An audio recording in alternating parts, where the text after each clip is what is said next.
up? What's the status, 3? I'm good, just making the world a better place, that's all. Oh, yeah. Yeah. Rest in peace, the Dark Chameleon. Peace to the Listen, check it, yo. It was a cold April morning under the constellation Aries. The moon was 85% under the luminaries. From the celestial waters to the womb my soul was carried. Then my mother gave birth to a warrior and visionary. But when I speak this truth, I feel like nobody hears me. Every once in a while, I give sight to someone blind, floating on the globe in the heliocentric lie. Dilate your pupils the more you open your eyes. The truth is sitting in plain sight like a disguise. Until my mother's death is revenge, I won't be satisfied. It haunts me when I think about the phone call when she died. A river worth of tears shed from my eyes. So I looked up at the sky and I asked God why. It's been 21 years, I'm still waiting for a reply. Since birth I've been at war, the attack our undeveloped minds. Indoctrination camps making us dumb, deaf and blind. I'm always thinking solutions, we are running out of time. The dirty witchcraft is weak, I see through all the lies. I clearly analyze all the symbols and the signs. When I connect dots, the truth starts to align. The people are the power, you can never eclipse my shine. I say the truth hurts, but the truth will set you free.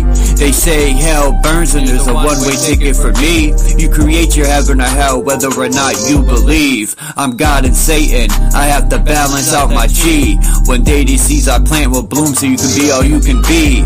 Never give up and always hold your head high, cause you are God, there's no need to look to the sky.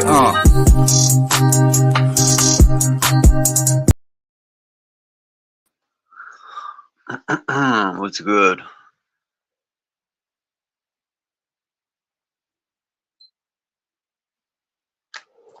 Top of the AM. Pulling up some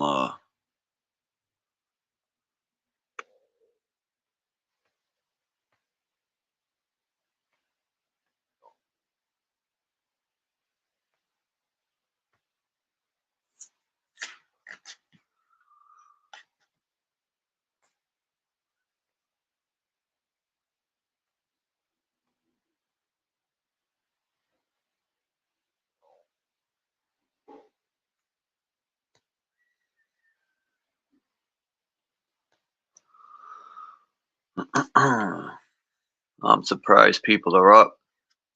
What time is it? Oh, it's after 8.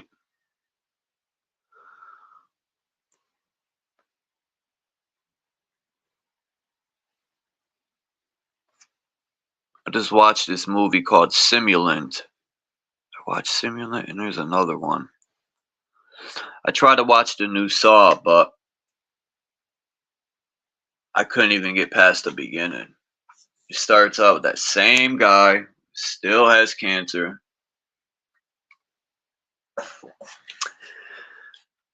So, to me, Saw's whack. The first one was good, I guess, if you like them type of movies. But, you know, how different can you, possibly be? Peace, Morgan.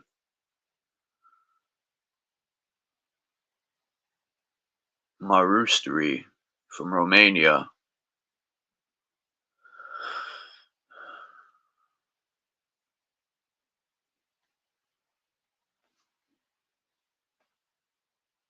I heard Romania.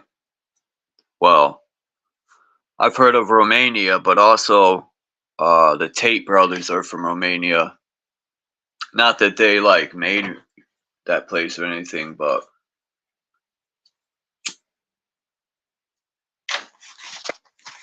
besides them,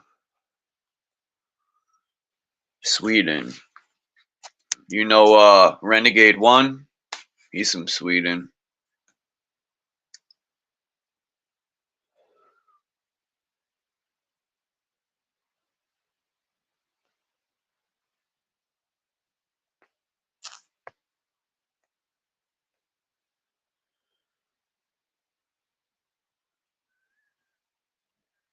Yeah, I forgot I downloaded the book of Lilith. Interesting. Yeah, Sweden. He's the one who he taught me that means southwest of Eden. It's the first time I've ever heard that. But I've been looking at these before and after pictures. And when I look at them, it's like, how can people dare say we're in a advanced civilization?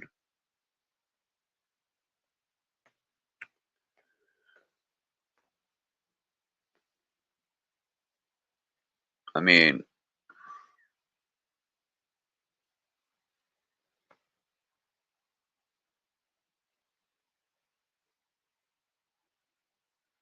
I guess some of them we can say are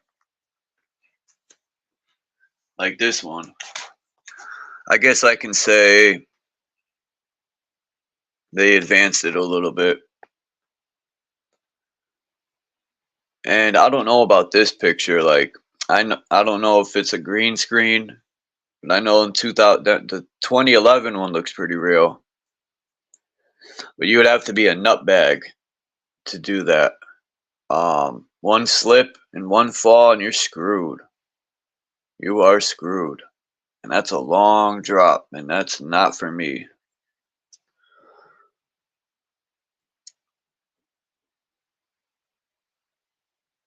Now, 1871. I don't know where this is, this building, but it's blown up. I would like to see this building in a painting before it was blown up. This is pretty much the same. 1870, 2015. How many years is that? 100 and man, 100 and 1970 would be 100 years. 30, about 145.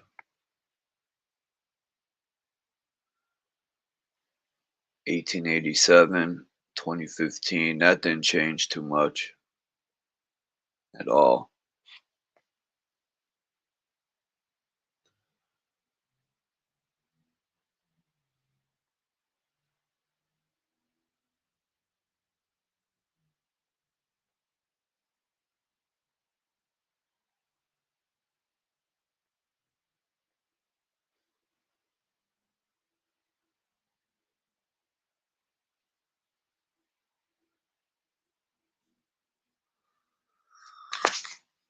Man, these pictures are good. Peace, Jen.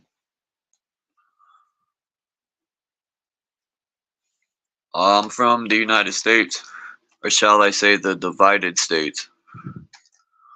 Connecticut, which is on the East Coast, about half hour from New York City. Connecticut is a good spot. About a half hour from New York City, half hour from Rhode Island, half hour from Massachusetts. Damn, who else is supporters Connecticut?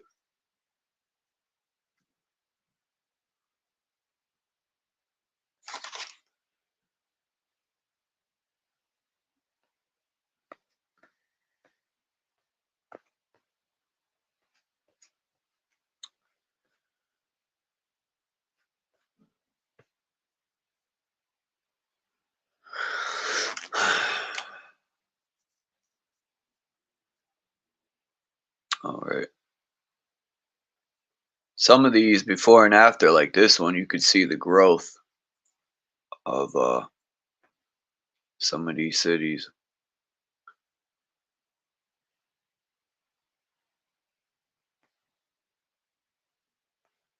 Like this one looked like in 1889, it looked like a little port. I don't know where this is. It might be Greece.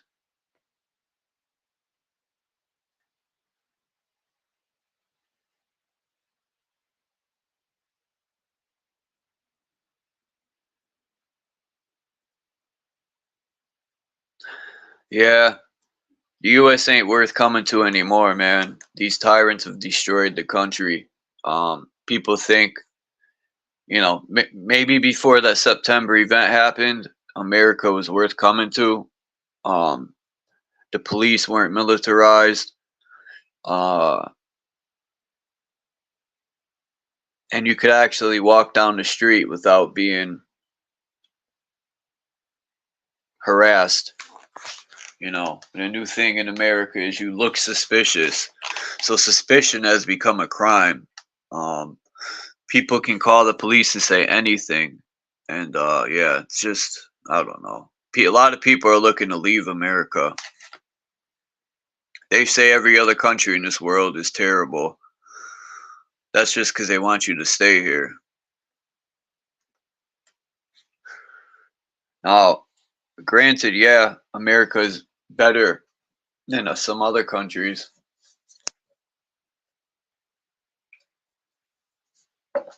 And hopefully, yeah, the whole world is crumbling. I'm hoping people are ready to take back this world. If we could walk away, imagine the whole world walking away from the system and working together and just telling the banks and the GOV to go screw themselves. Now that would be dope. And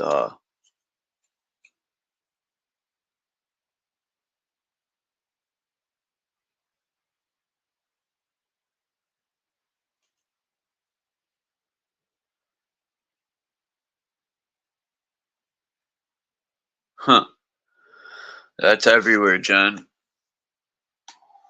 And especially the cities like mine where it was a lot of factories, you know. And all these factories left, it ruined everything. There used to be parades and just a lot of different things that went on. And when these big factories moved out, they were a major chunk of the city's money, and that was it, man. The city crumbled because they want to go overseas for cheap labor. And that's what happened. Stanley Works, Fafner's, all these companies. I like this picture. I wonder who lives in that castle.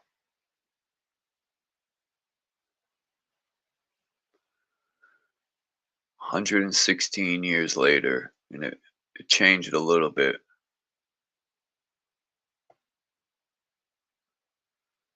Huh, that didn't change.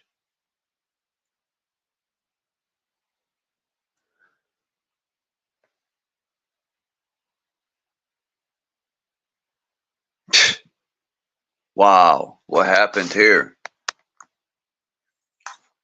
It looks like Russia.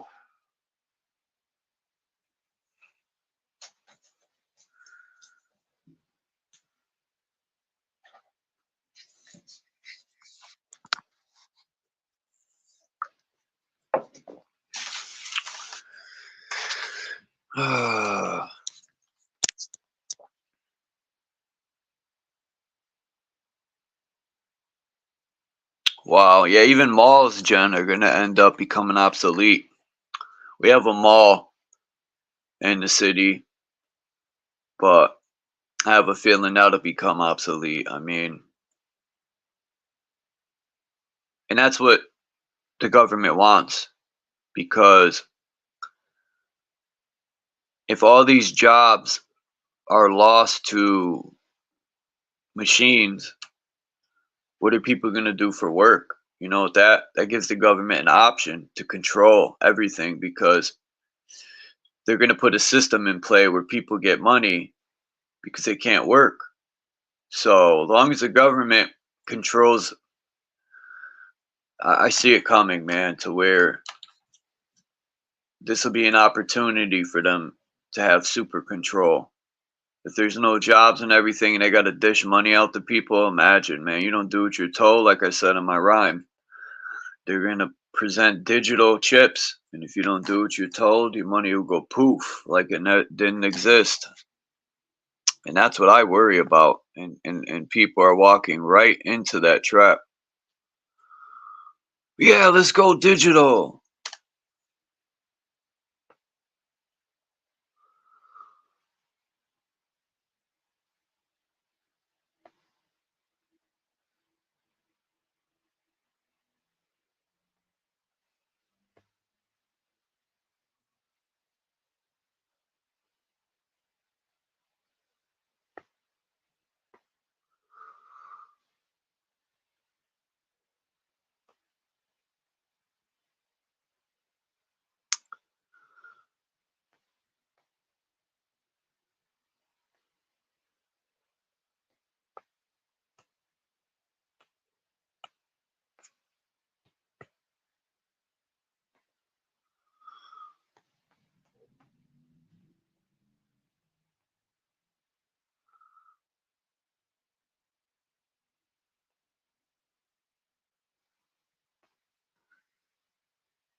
That makes sense, Morgan.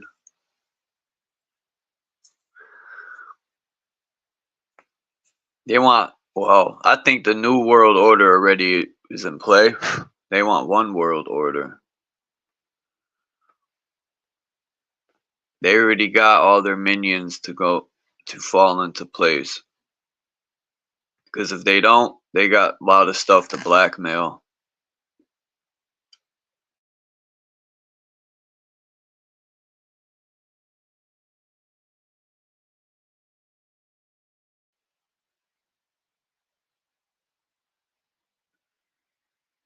Damn, I gotta do this one by one.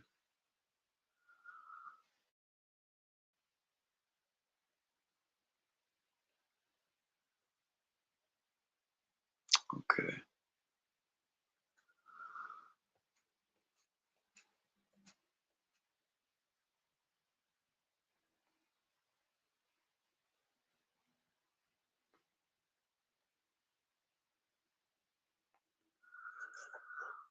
I gotta erase some of these pictures.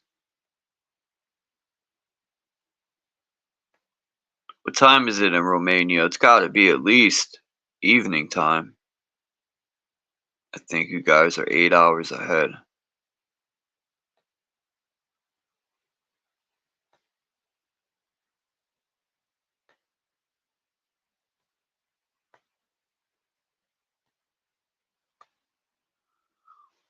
I'm just trying to get these pictures in order.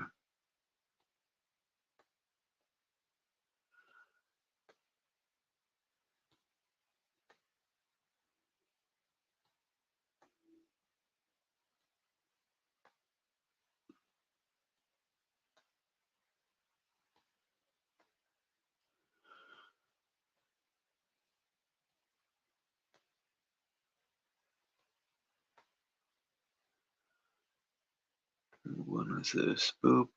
Yeah, I showed this one. What's this? It's supposed to be from 1862. I forgot the name of this church. I think it might be Notre Dame. Let's see. I'm checking the chat.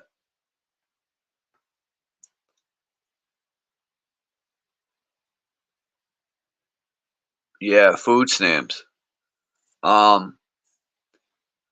I grew up on food stamps, and I used to get food stamps. I remember when I came out of prison, and it didn't sit well with me, you know. They want, when you fill out that paperwork, they want to know everything. Like, people are really gonna tell them, like, right? They ask you, oh, you got money in the stash anywhere? Like, people are gonna be like, yeah, I got $6 grand in my shoebox under my bed, and it's just that's what I mean by, and this country has gotten so comfortable, and that's you know, part of the plan is to rock people to sleep.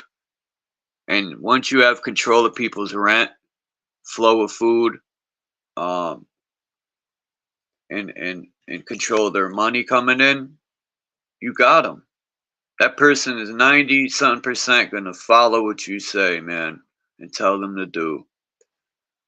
And people don't look at the bigger picture, and when it's presented, they want to be in denial. And I get it. I get it. People don't want that to happen, but that's how I see it. Um,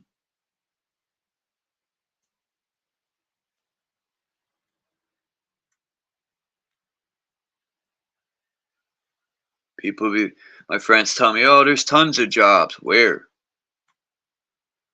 I remember you could lose a job, go up the street and get another one.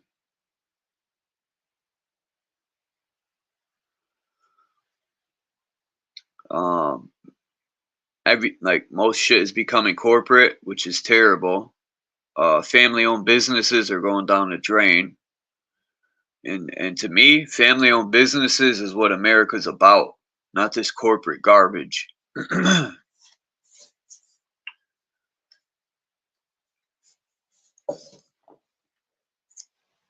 People need to stop voting for the politicians who are putting this country into the ground.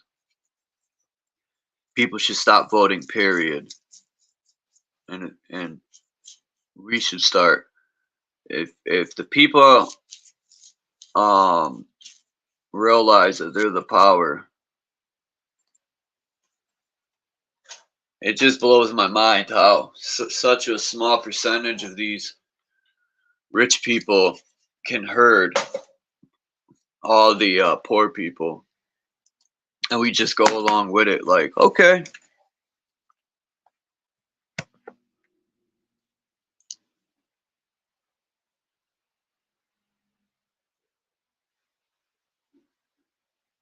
Row, row, row your boat gently down the stream. Merrily, merrily, merrily, merrily, life ain't but a dream.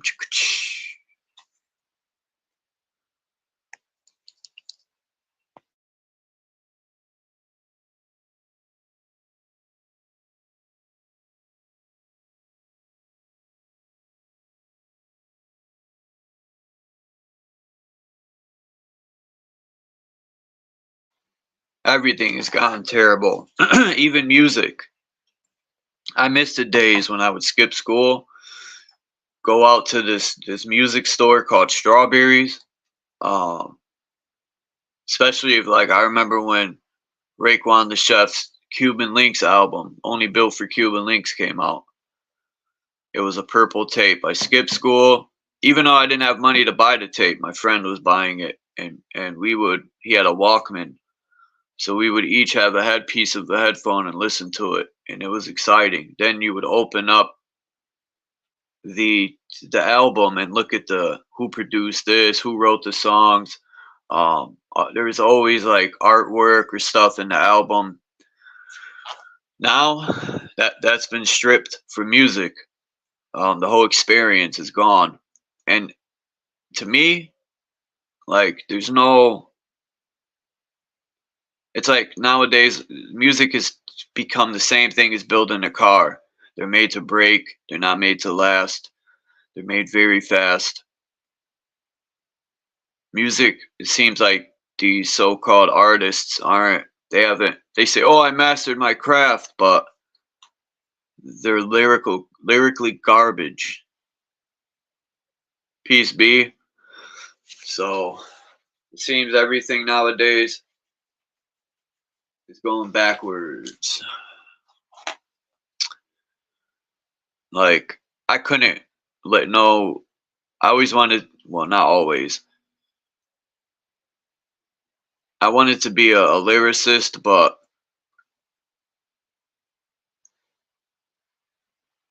I didn't want to be signed by no label.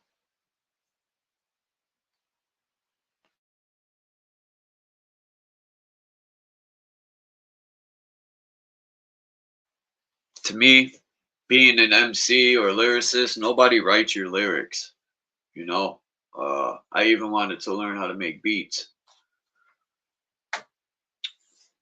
I write all my own lyrics. Nowadays, they could find Joe Schmo off the corner, right? The business, I mean the business side of music. They'll find any Joe Schmo, create some story, make up a story, and just like it's like building a character on a freaking video game. And boom, that's hip hop today.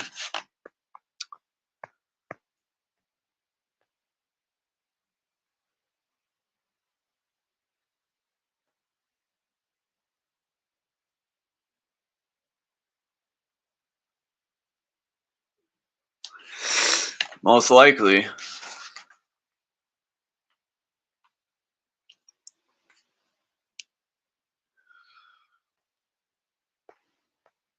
Satan.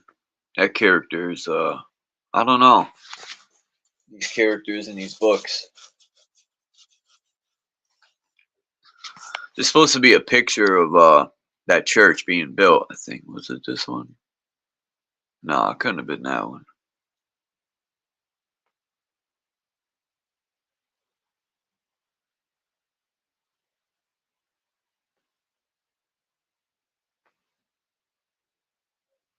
Huh.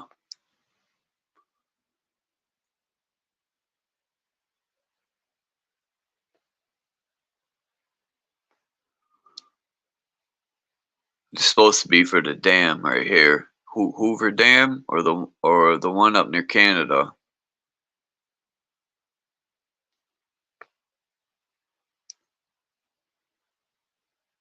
I think this is the bridge in London. 1802, it says. That can't be right. 1892, that's better.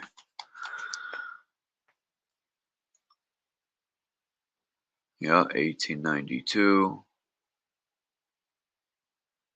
The Tower Bridge works.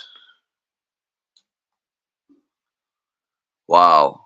1971, that thing was flooded.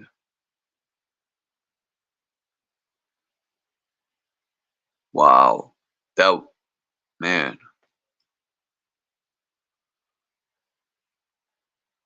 Damn, look at the year 1900 compared to now, or 2017. I mean, damn, what happened? Where, where'd all the architecture go?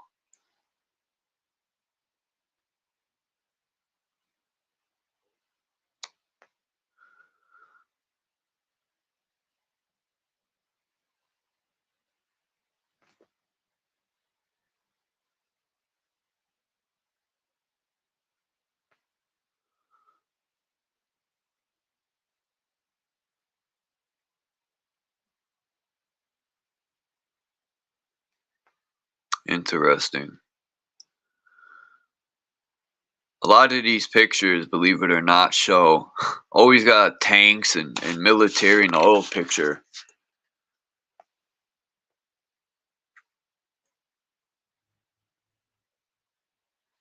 1910 Paris.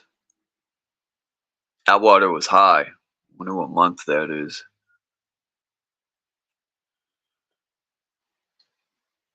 I mean, look at this picture.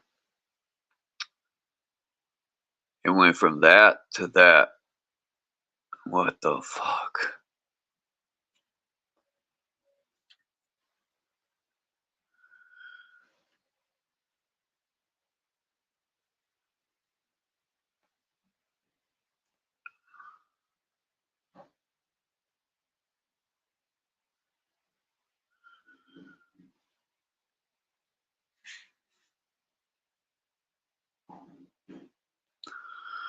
Shit, I wouldn't forfeit my soul. No mother effing way.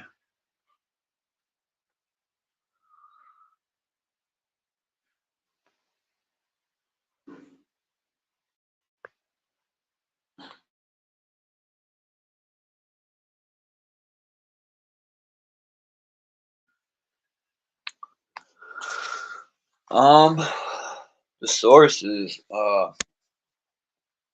Pinterest, and I know a lot of Pinterest pictures are suspect, but I don't consider these suspect because, you know, they align, but there are some suspect pictures on Pinterest or Pinterest or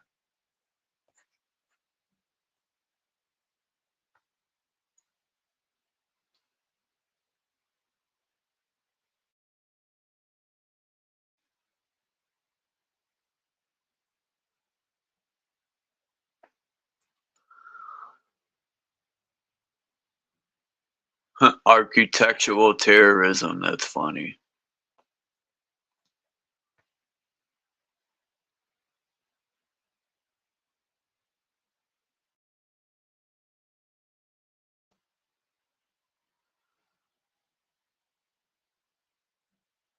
Like this picture right here.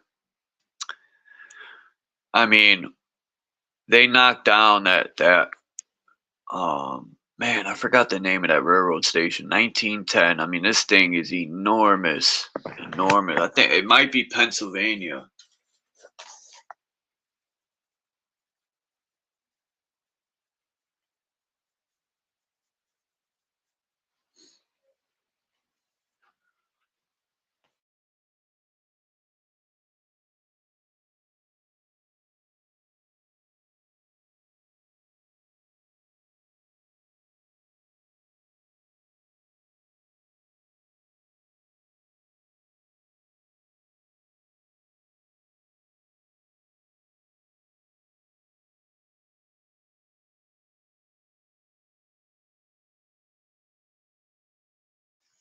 Sorry.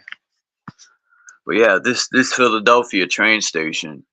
I mean, you're gonna knock that down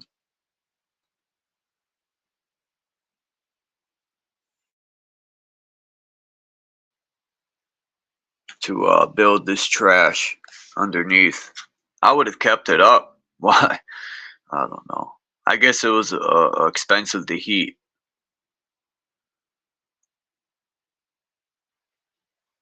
Yeah, look at it. Look how backwards we're going here. You got this beautiful uh, energy station slash church or castle type building, and then you go to this monstrosity, this McDonald's serving a billion of who knows what a day.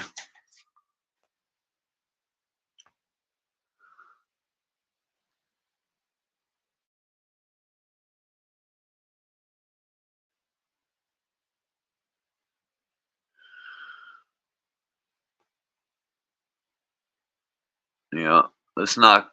Like, how could you knock that down to build that? What the fuck? The guy in that picture looks like he could barely even get across the street.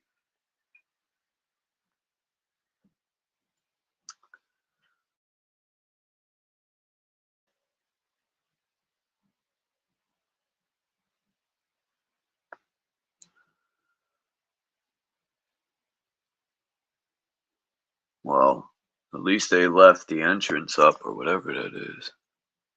1900.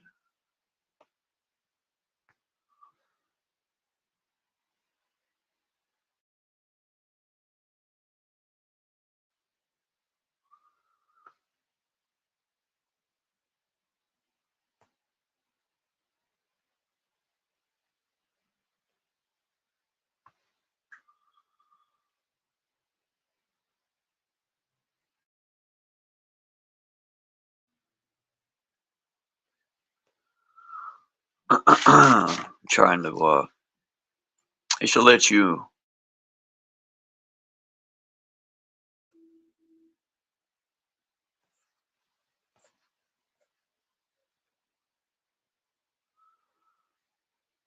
Oops, wrong picture.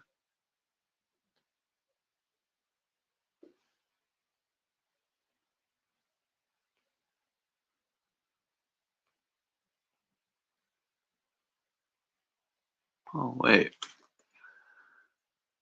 I just noticed this picture has the red and white bricks, the stripes, like an energy station.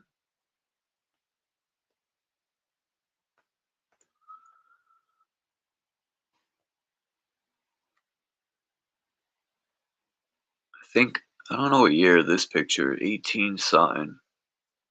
And now it looks like that.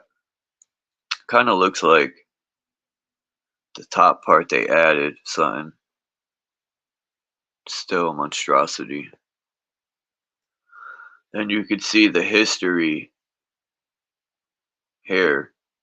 I mean, the paint chip. I wonder if that's because of lead paint. Lead paint does that a lot. It chips heavy. I mean, yeah, I don't know. That's going backwards to me. 1915 and 20, that's 105 years.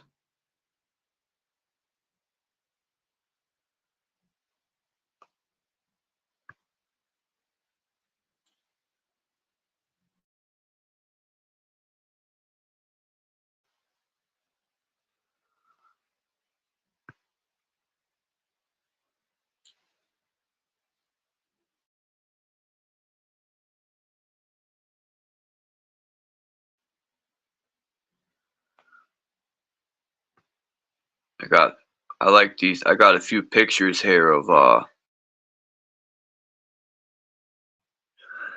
Golden Gate Bridge being built.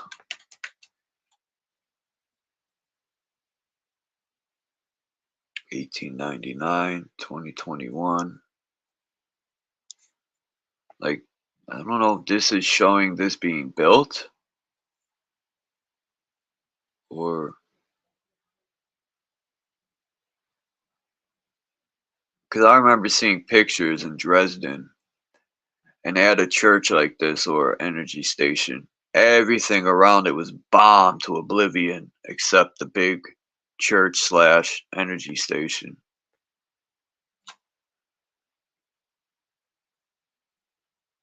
This is a nice picture of the Golden Gate.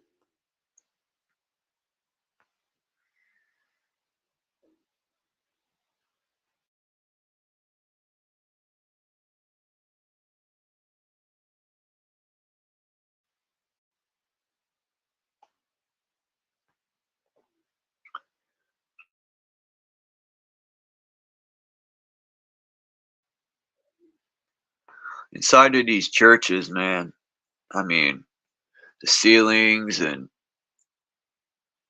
I think it was Divergent made a joke about high ceilings. So when you pray, your prayers will echo up.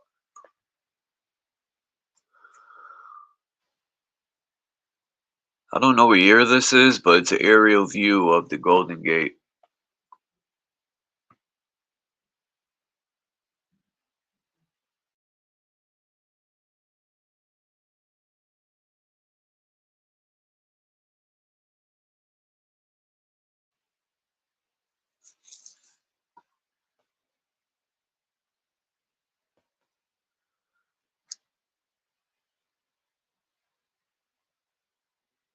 Poland, 1994. I kept this picture because I was 13 in 94, 14. And man, that place looks like a war zone. And I remember in school, children my age coming to school from Poland, and the Berlin Wall was falling. That was the 80s, but that's when a lot of migrants started coming. And a lot of young children from Poland would come. And I would ask them, how's the motherland? And he's like, you think the projects here are bad? You know, I would hear stories of Poland, and here's my proof. I mean, look at 1994. It's like it reminds me of a lot of the like Bridgeport, Connecticut, and the cities that have abandoned factories and stuff. Um, but man, it does look like a war zone. And people would tell me the Poland poor areas were worse than any American poor areas, and I didn't believe it.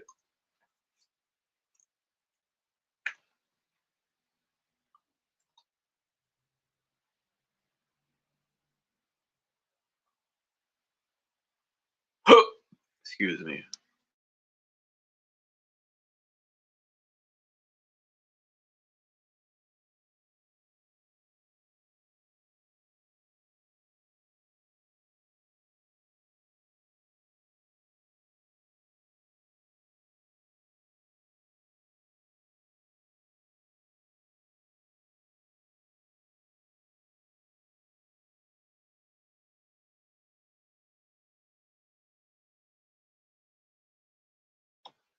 Nah, I'm not really hinting like mud flood.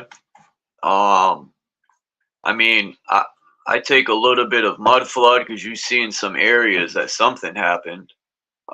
And the Tartarian thing, I don't throw labels on any of this stuff. 'Cause it's hard. People say the whole world was Tartaria when you could find maps to prove that it was only an area near Russia and China, not the whole realm.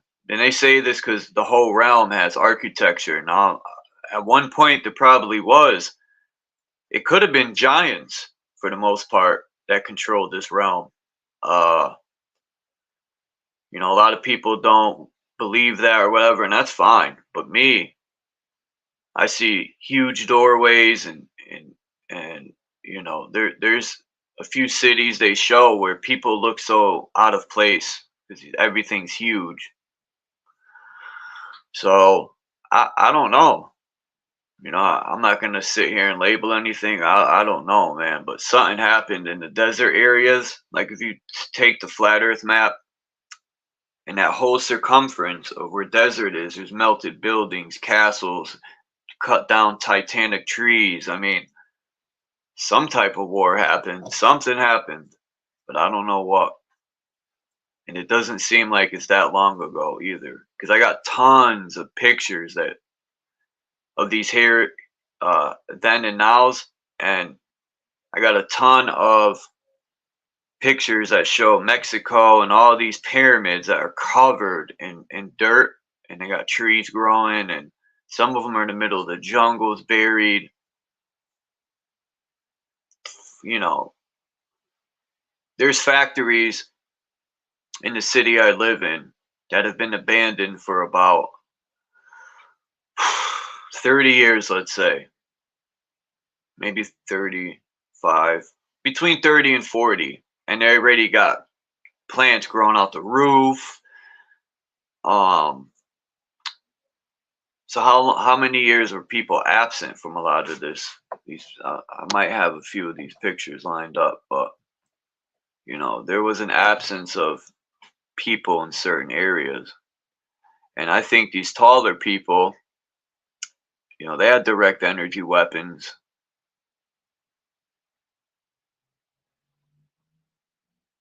Where did they all go is the next question.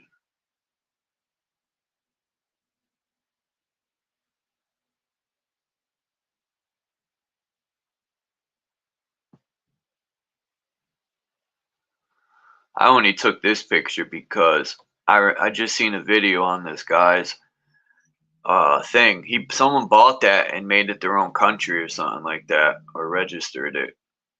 Um, I think that's pretty dope because you could go in those big cement things. You could go down in them, and there's like it goes down pretty far too.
See where it shows the Mercator map and the blue line? That would be all desert all the way around the realm.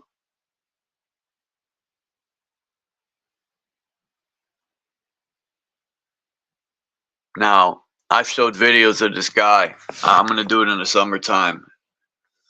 I have an old screen from a old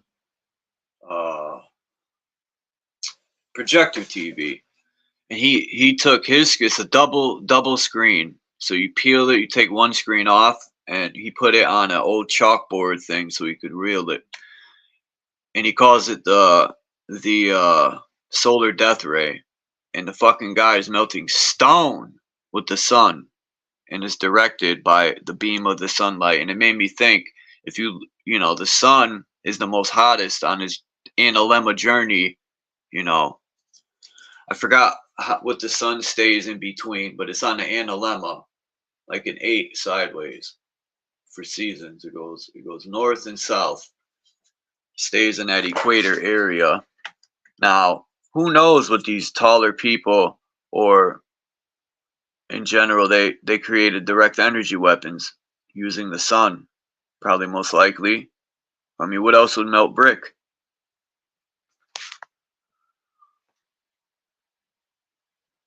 I just showed this map because, you know, it shows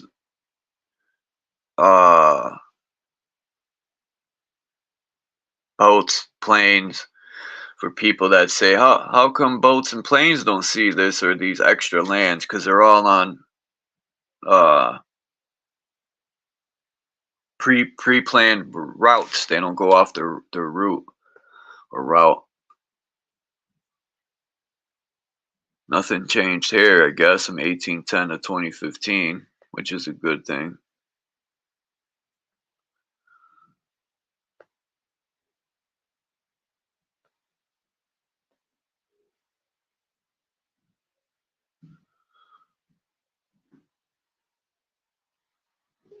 "32 miles wide and 3,000 miles away." Now that makes sense.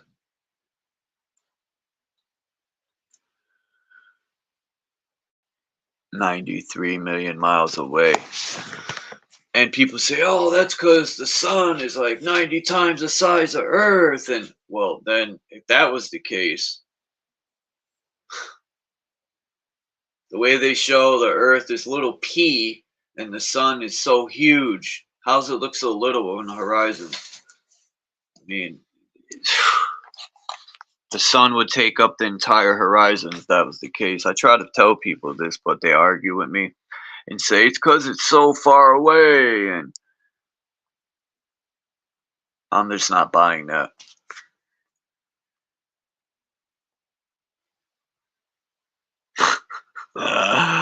Divergent put these out, and I screenshotted them because they're just too funny.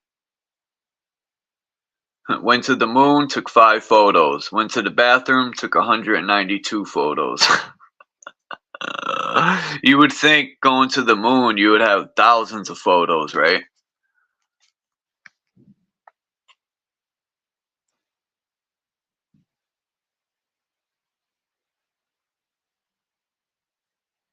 Yeah. This is funny. To some Globers, they say, well, the stars are round. No, they're not. We only see one side of the moon. So they say, you know, the balls are round, so the table's round.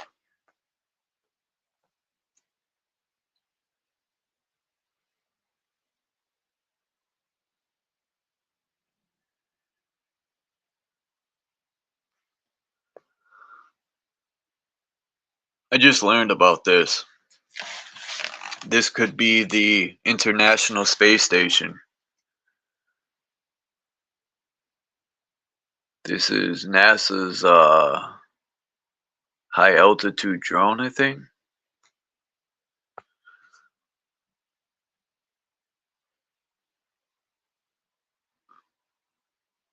Yeah.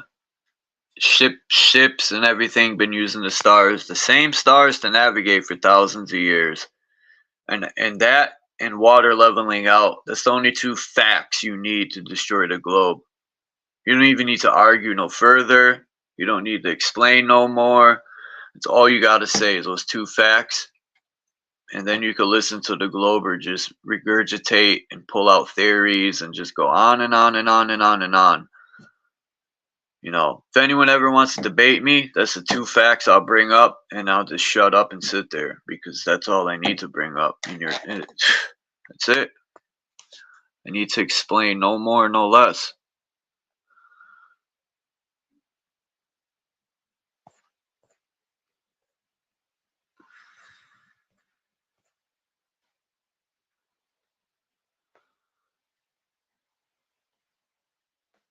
Let's see the comments.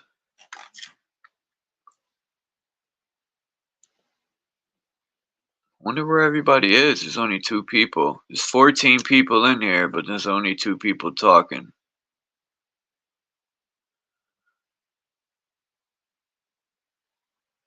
Alright, where are we?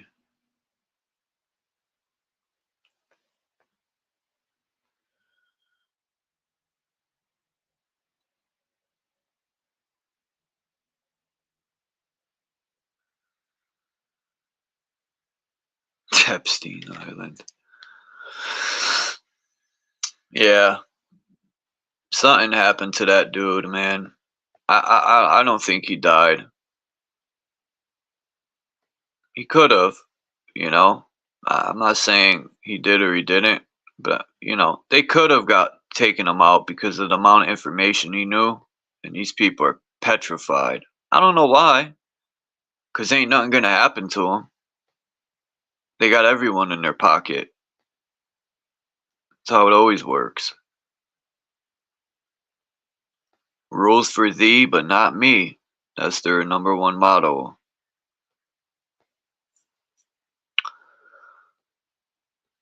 The government does something, it's okay, you know. If the government sells drugs, it's fine.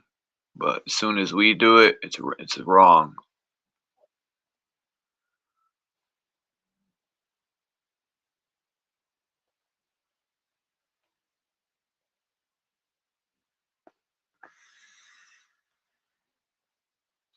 Okay.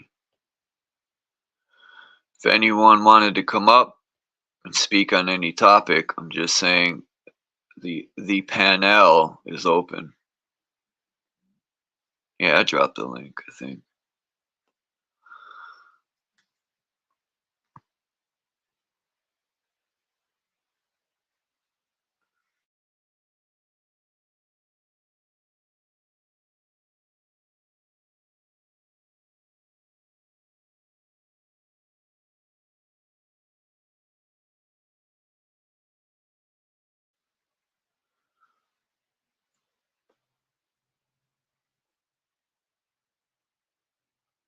I like these old pictures of like Jerusalem.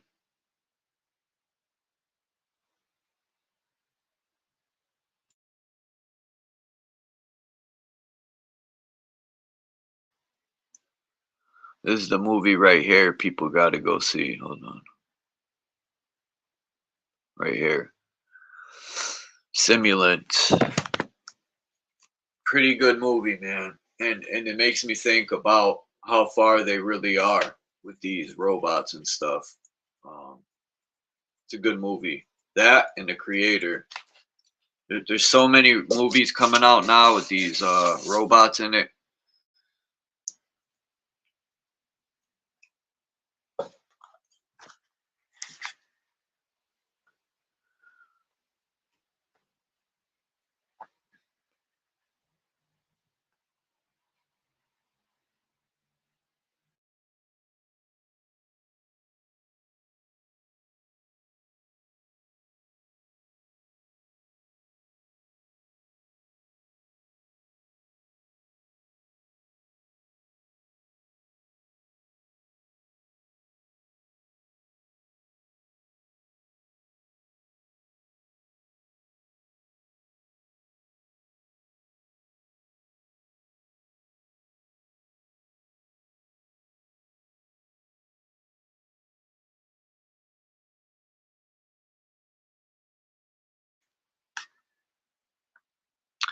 Makes me wonder about, and J Height and Peace. You know, uh, Boston Ray, Peace. What was I gonna say?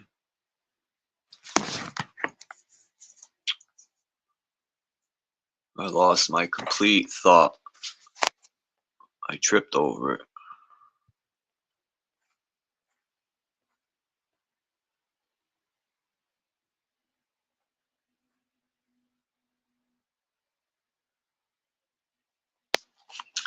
You know, they show pictures like this of the Eiffel Tower, and I forgot what they said the Eiffel Tower was for, but to me, it reminds me of like a tower for electricity. Now imagine this big tower was a for wireless energy. This is supposed to be, I don't know if this is New York City when they were building the underground. That job looks devastating. And this is supposed to be them digging from the top. So what did they do? Dig? No way. And would they build a tunnel and bury it? This is 1900 to 1912. Sewer tunneling in southern low-level sewer. It doesn't say where. Might be New York City. But here's more pictures of Paris? No, London. One of the two.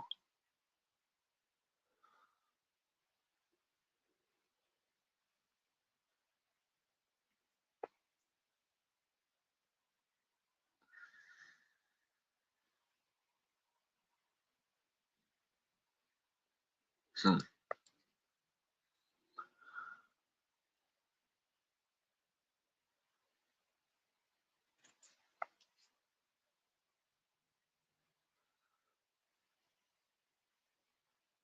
That's pretty high up. Who would do that job?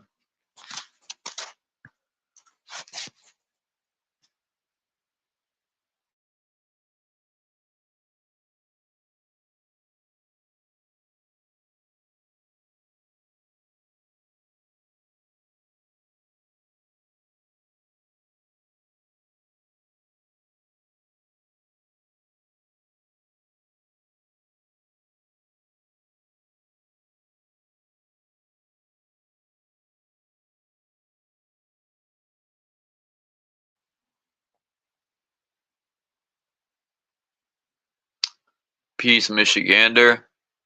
Man, it's been a minute.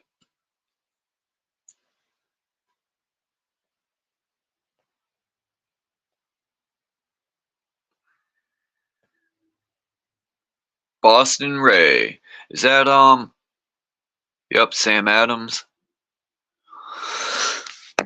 I used to love drinking the cherry Sam Adams and watch a Red Sox game. But then unfortunately this year, the Red Sox don't know what the hell they're doing. I mean, I'm glad they let go of Chris Sale because he's a sucks and he's like washed up. But they didn't sign anybody, you know, even though it's rigged anyway. But the point is, I still watch sports for the fact that it's the best pastime.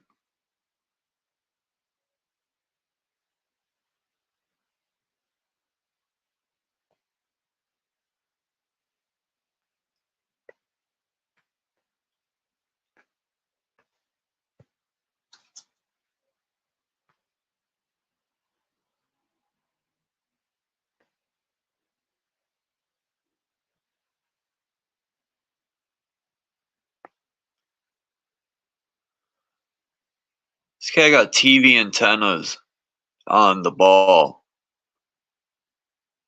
Now, that makes me wonder, is that some sort of, that's technology. Looks like some sort of an orb they put in the sky.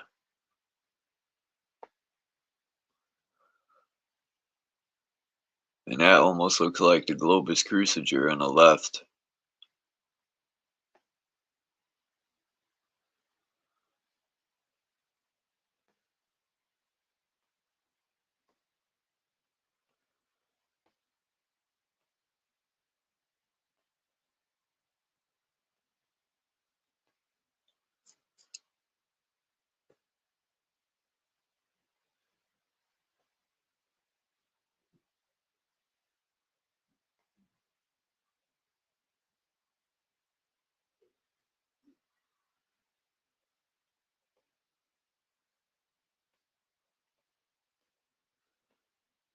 Yeah, Michigander, I agree.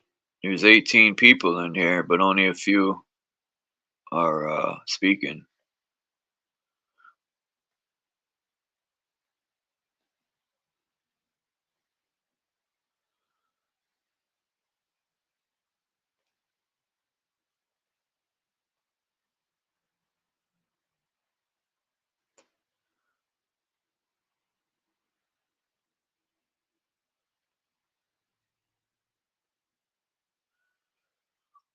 Trying to catch up.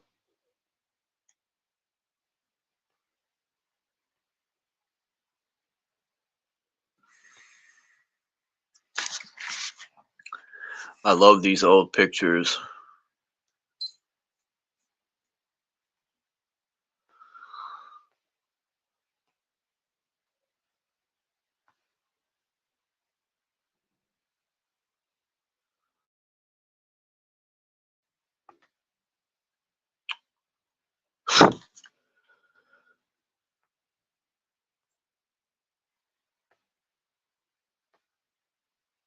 This is Coney Island right here. If you look at the old Coney Island in the 1800s, man, let me tell you, you'd be like, what happened?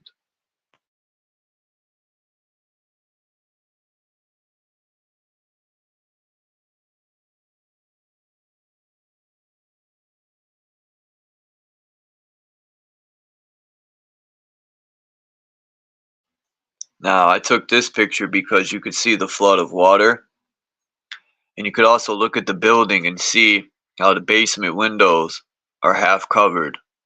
So I was thinking if water could come in there, probably the same effect happened when mud came. This is a flood too. As you can see the trolley cart. I don't know where this is.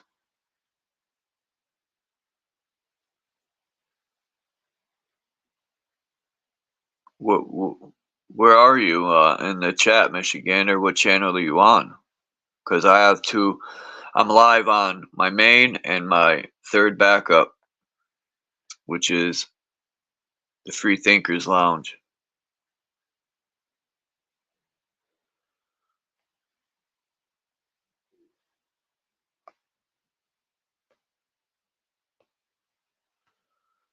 Let me drop the stinky linky again.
um, all the time.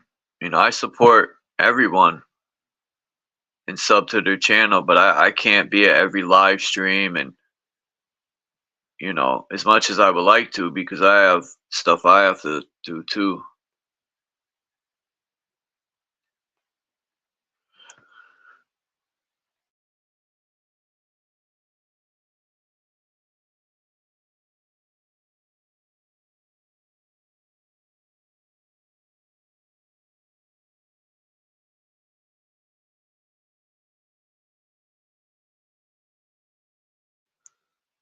What the hell?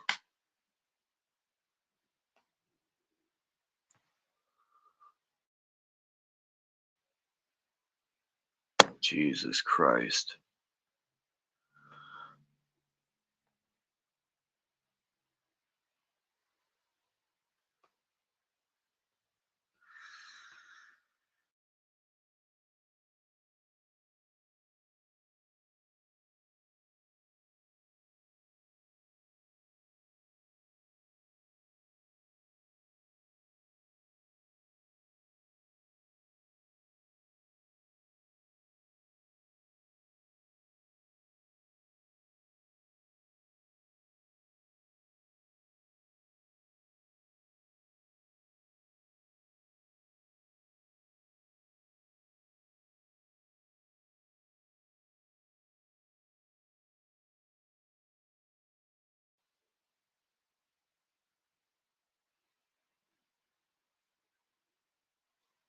Who's FTL?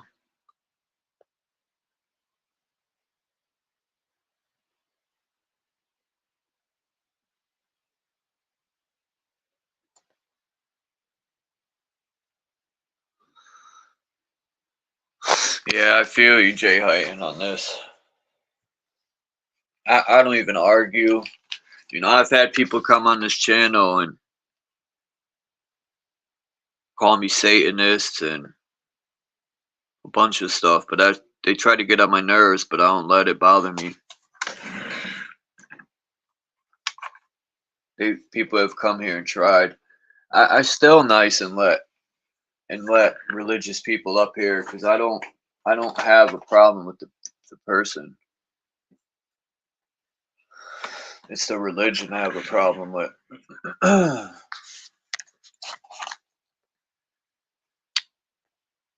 not here to I'm not a cult, and that's why I turn my back on the system and religion and all these slave, what's the word I'm looking for? All these slave systems.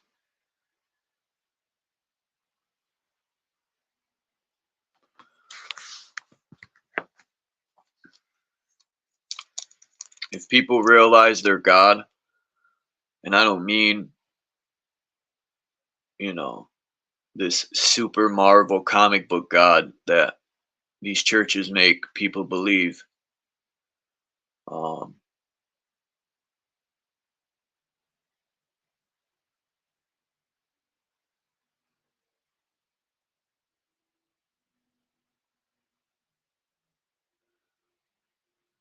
and I'll never forget these church buildings or these buildings. I think the old world could have been, you know, not is most likely taller people too, and people our size. Um,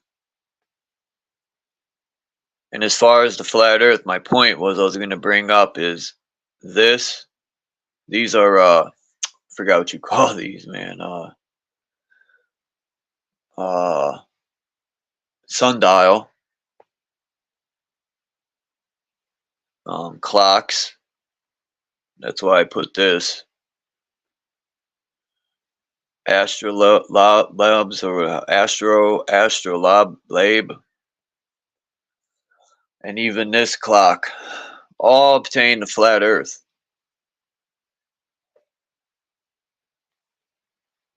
Copernicus was off his rocker with this heliocentrism. He lost his mind. But all these buildings were by taller people, and they generated energy. I mean, it made sense when somebody. I always wondered as a child when I would go to some of these churches in our city. There's tons of big brick building churches, and they all have the Semitic symbols in the windows. And I always would look at them the few times I went to church as a child, and I'd be like, "Man, what does that mean?" I didn't know what a Semitic was, or just about 8 years ago, I seen videos on it and I said, man, that makes sense. And I was getting into frequencies um and electricity and energy, and religion started to make sense to me in the energy form, because everything seems to be light or energy.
I'm muted up this whole time. What an idiot. I don't know if you heard what I said, Morgan, about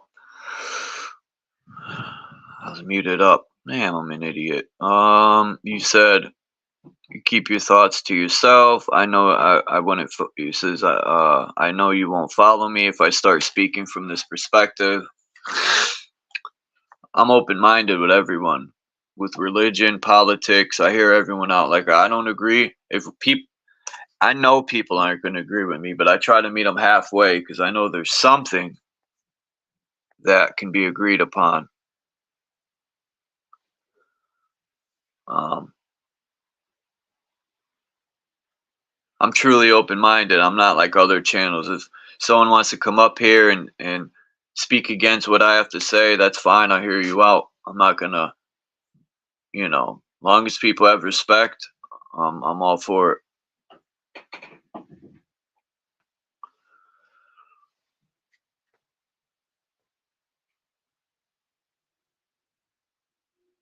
I mean, these buildings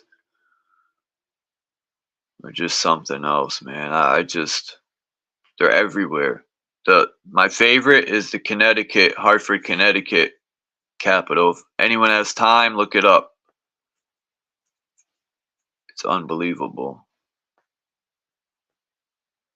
Now, I think this is the building that used to be, I gotta double check.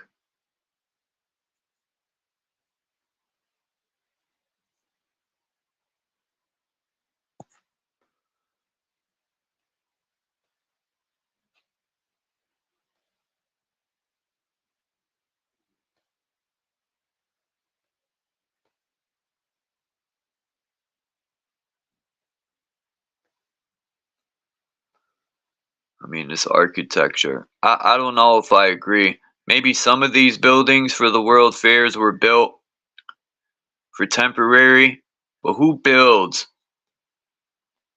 buildings up like this just for 6 months and tears them down? That's just my, not saying it hasn't been done, but I don't know. All that money and resource just to tear it down? I think a lot of these buildings are already here. People don't have to agree, and that's fine.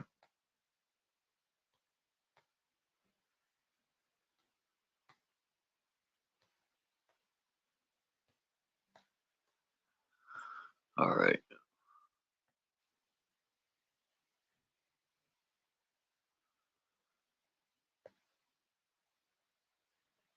Man.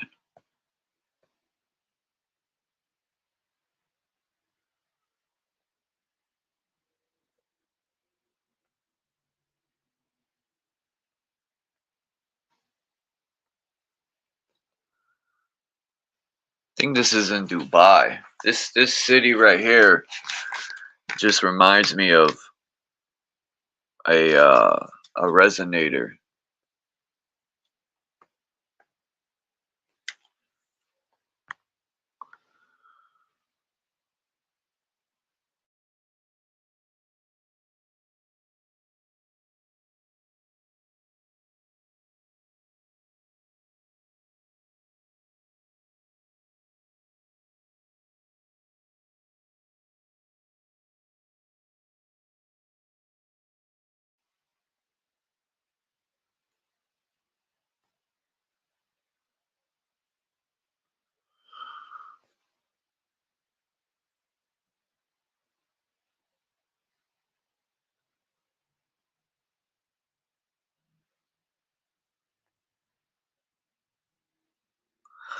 Yeah, I try to stay humble.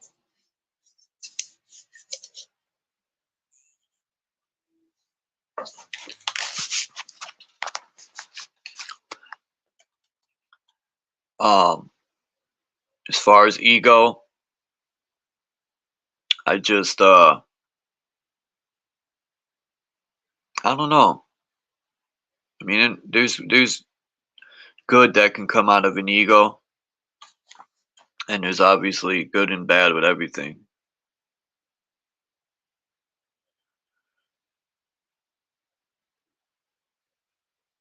Yeah, I agree, B. I think the old world of this country, uh, I think the Civil War was against the people.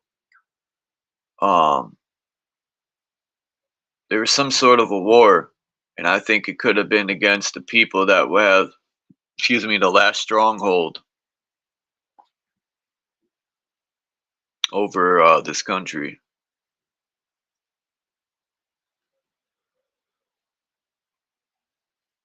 Aliens. Yeah, I think that's funny how people give credit to aliens instead of the ancestors. Um,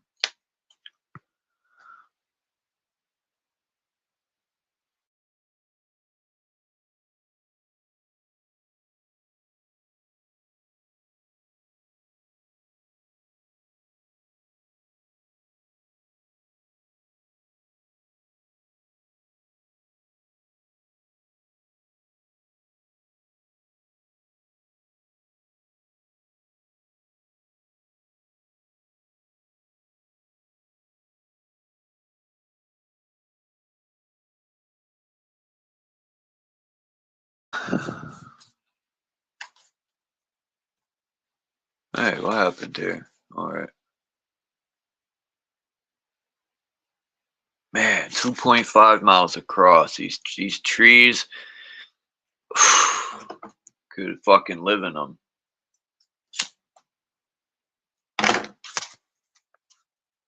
Now, my biggest mind boggle is the star forts.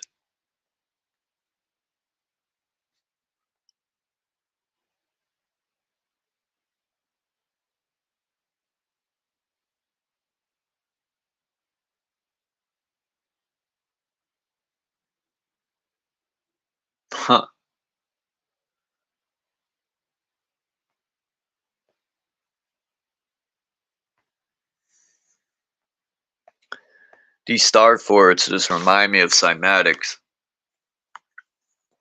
And could these people have had 3D printing machines already? Like I just know that electricity is nothing new. They try to suppress it and make it seem like it's some new breakthrough.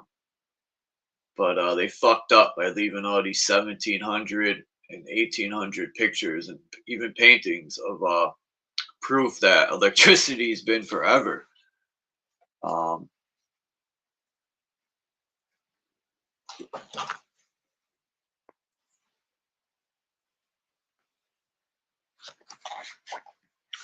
you know, could they have the technology like when you put sand on that metal plate and put a frequency, it shows a symbol. Could you take blocks and do the same and create these star forts? Probably not, but you know, they are mimicking these cymatics that are shown. Now, could these star forts create some sort of energy? If it just makes me think, because I know stone, old granite, and red brick and all that hold an electrical charge, and I think that's why they're doing their due diligence to eradicate all these brick buildings. Even in the city I live in, they knock down, or a lot of them are vacant. These old brick apartment buildings.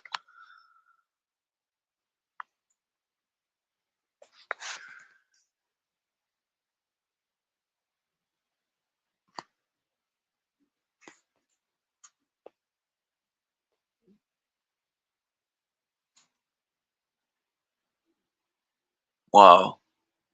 You should take pictures of that star fort.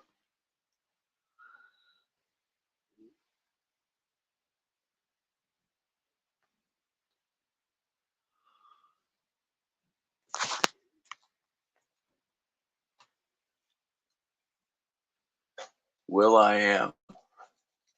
There's a Will I Am I watch. I think that's the name of his channel. And he has his cabin and stuff. This guy now. I think it's called Will I Am the channel. Shout out to that guy. Living in he built his cabin on military property, but by him doing that and putting peace crystals and putting his work in, I have utmost respect for that young man. By him doing that, somebody seen that he was serious about what he was doing. So they had land and they let that man Will live on the land and build himself a cabin, and that's dope. Hoop Dog. He has a dog. He calls him Hoop Dog. But anyway.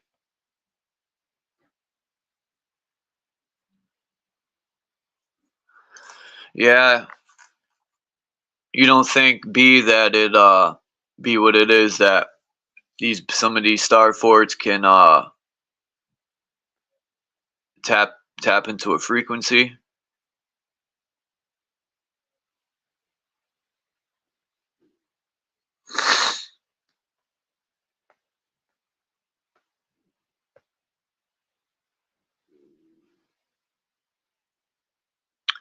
I mean, you say a style, right? I mean, and you can only see the magnificence from above, you know?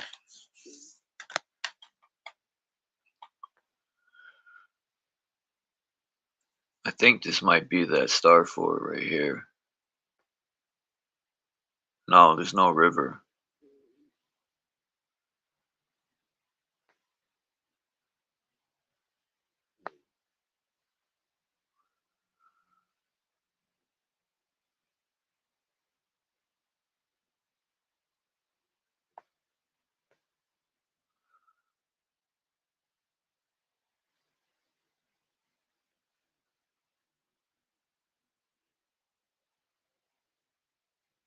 Huh.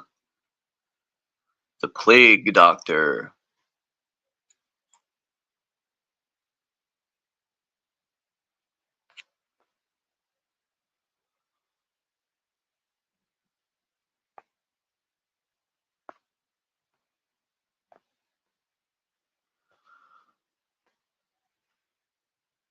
And then this Crystal Palace we'll get into.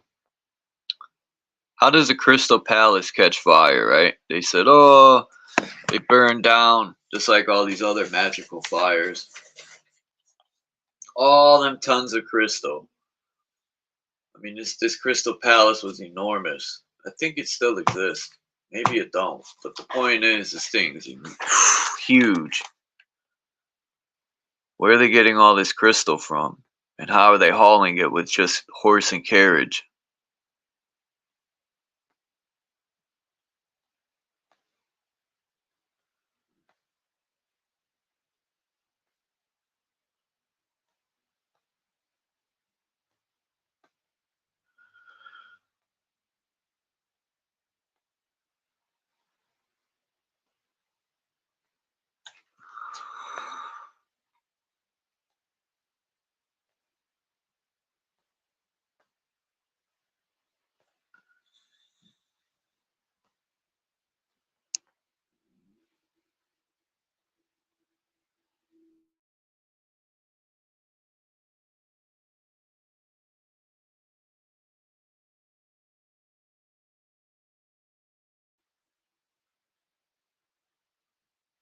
Now, who's heard of the incubator babies? And who's seen this picture? This is Pro Bakems. Baby incubator 12 months growth in 1 hour. Now this picture freaks me out.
Oh, that's right, Crystal. You're about to go live, right?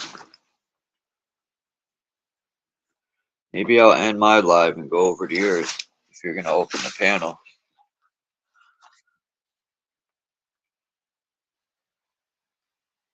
Jump up here, Crystals, real quick. Yeah, maybe I'll end my live and go over there.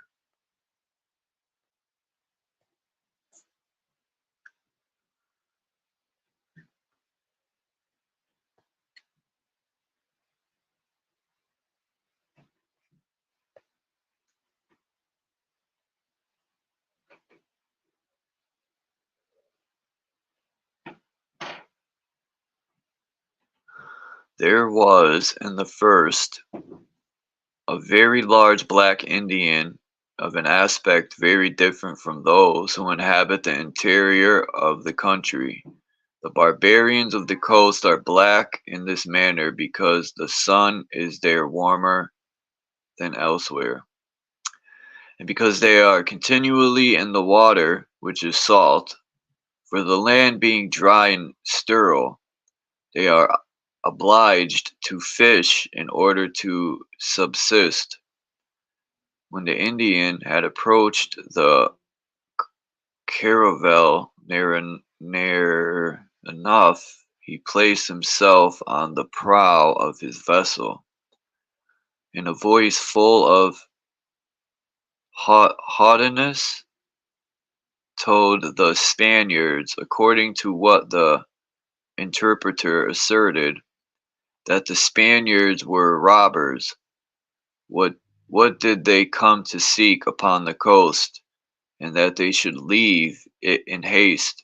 Otherwise, he would burn their brigades and put them all to a miserable death. Damn.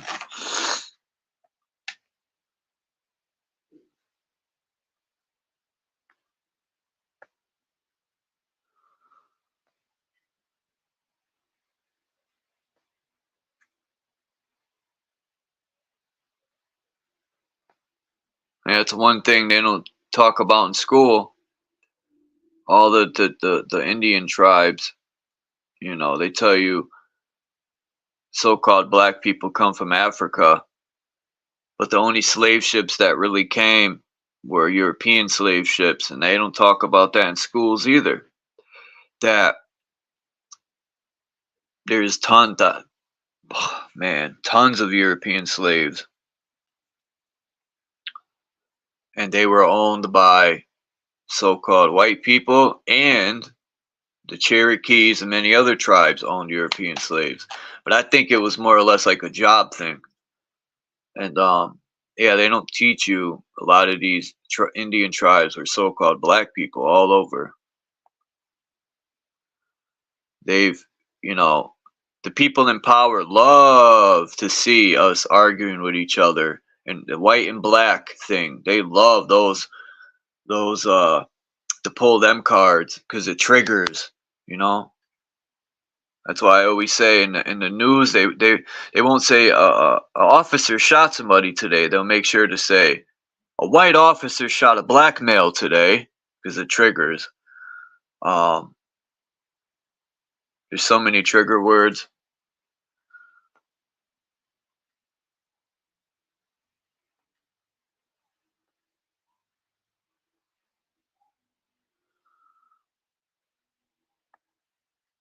You think this picture is real, anyone?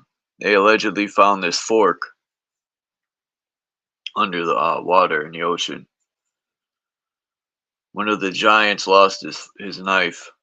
He was eating his pork chop.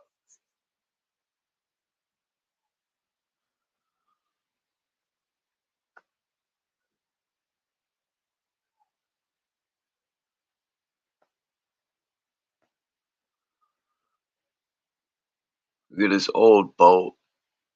I think they found this boat in the ocean. I could be wrong.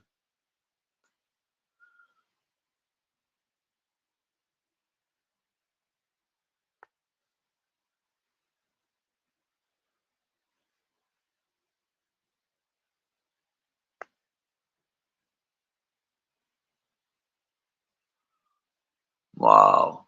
Imagine that.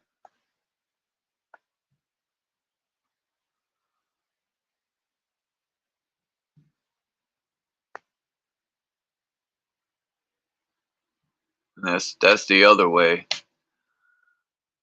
You got the boat right here, and then you got to see the front of it right here.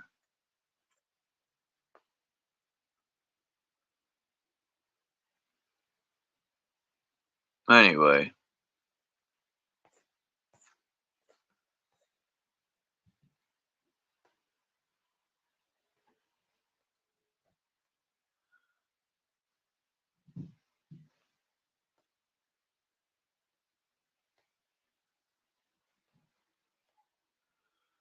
we're erasing these pictures. I'm gonna check the chat and then make a decision.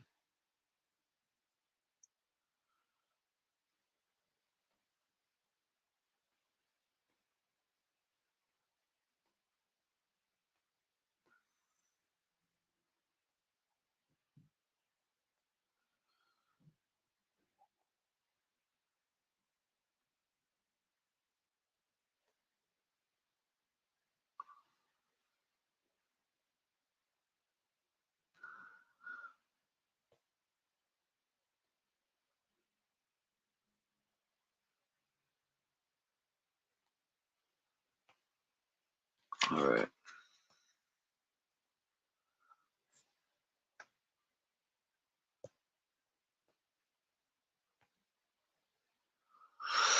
What's up, Christos? Oh, it's not till tonight. No, it should be scheduled for tomorrow. I'm gonna do a Oh, little bit, like maybe like 2 hours. It's like 8:30 where I'm at. Um, nah, but just I don't think OTW is gonna be available to come through as much because I talked to him last night trying to set something up. So I'm gonna do tomorrow, but talk about some different art why he's pieces not today. available to come to our channel? What? He said he's not available. to come to our channel no more? Yeah, no, to stop by my channel this morning. I was talking to him last night. He thought I was gonna go live last night. I was trying to tell him for Saturday, but because I put him in the thumbnail, I even put him in the title, so I want him to come through for at least a little bit. But yeah, man, I am gonna do a live today. There's a couple times Yeah, I I put seen you things put off that. or canceling them. Yeah, I seen Yeah. you put your Well, live stream. one thing leads to another, bro. Like there was that one time I went to my neighbor's. I thought I'd be there for like 2 hours. I ended up being there for like 4 hours, and two of my other neighbors came. There were three of my other neighbors came through. Two of which I wasn't used to seeing. No, I wasn't used to seeing all of them. So, things happen. It's like, okay, it's more valuable. Damn, Charles, what is that? What? Check the mic. Yeah, my mic did the screw up there, huh? Peace to I Kimbo would thought never you were come by messing no with more. me at first. Oh, my bad. Go ahead. I just said peace to Kimbo who never comes by no more. No, that was the mic, man. The way I threw the phone down. I got a plug-in mic, so why would it sound like? Well, you sound like a buzzing bee, bro. Right now? No, not right now, but for like 3 seconds, 4 seconds. You're good now. And whatever you did, set down or whatever you were saying. Yeah, there's a guy named Moose out here that he'll come on a stream sometimes and like through no fault of his own, we'll just have some terrible glitch and he sounds like a fucking, like he just took some helium. Motherfucker sounds like he just took a bunch of helium and it's like super high pitched and like robotic and like he doesn't know half the time that that's happening. And that's just what it is, man. I remember I used to have a bunch of issues too with my mic or my setup. Do you really think it has to do with getting the different StreamYard package at all? Do they give you that weaker connection, you believe, for the basic plan? And that's part of it to get people to subscribe for a membership with StreamYard? I remember we were talking about that at one point. That's a strong possibility because they said it would, fix, the problem. And ever since I got it, it's been the same, if not worse. Yeah, dude. Oh, wait. Oh, shit. You said the same, if not worse? Yeah. I thought you were having less issues. I haven't seen you like get kicked out of your own thing as much anymore.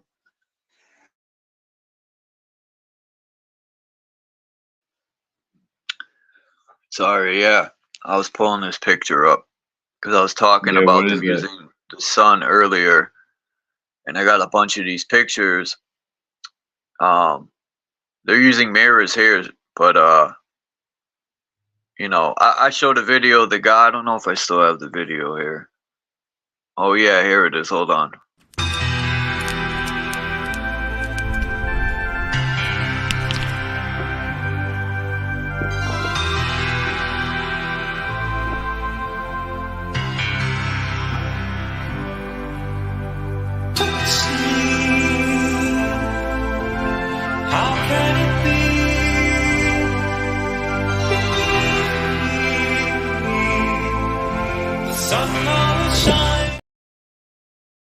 Alright, that music's driving me nuts.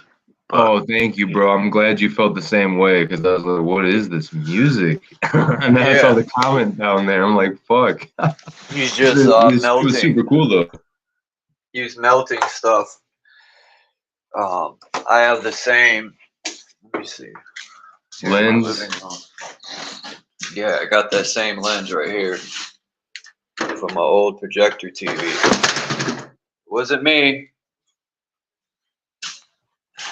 So for the summertime, I'm gonna set it up and try it myself to melt stuff. I can't wait. Well, it is like that classic archetypal thing where, not all of us do it as a kid, but like shining a magnifying glass on an ant. It's basically that same concept, but more thorough. Yeah, and you know, right. I'm not the same, but you know what I'm saying. It's further. It's an extension further down the road of like the ant and the magnifying glass is a base, simple thing. You know, they're on the same continuum or spectrum.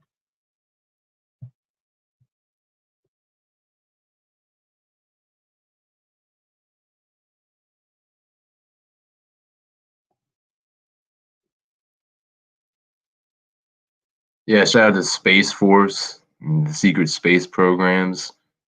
Charles, I don't know if you ever see this advertised, but Up it gets pretty bad. Gaia.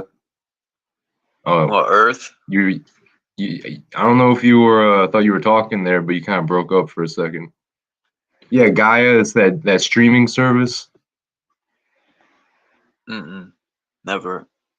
I honestly Oh, never heard okay. of it. All right, no worries. Well, they basically try to cater to like some new age shit, bro. But like, they're talking about aliens and using graphics like NASA would, bro. It's sad.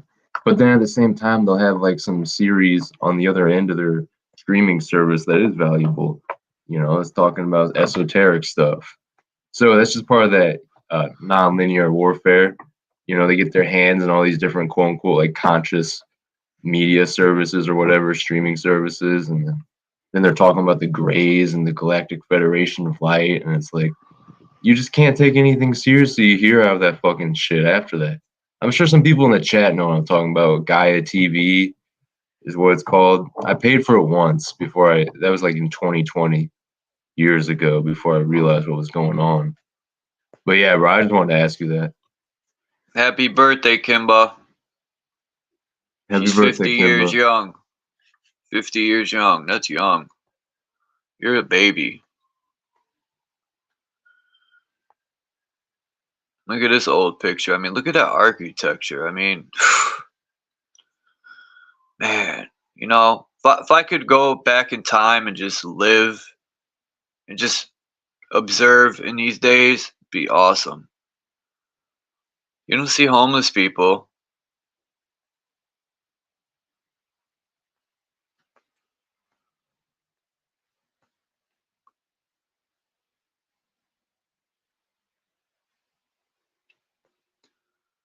Oh, I thought you jetted out. I mean, this architecture is immaculate.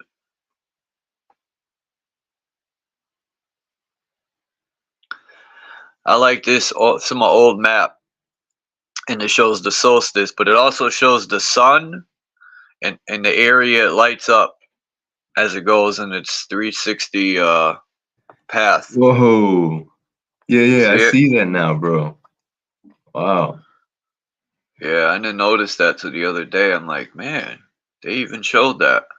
You know, people say, oh, if the earth was flat, the sun would light up the whole realm. And, you know, school's done a great job on this newer generation. It's mind blowing.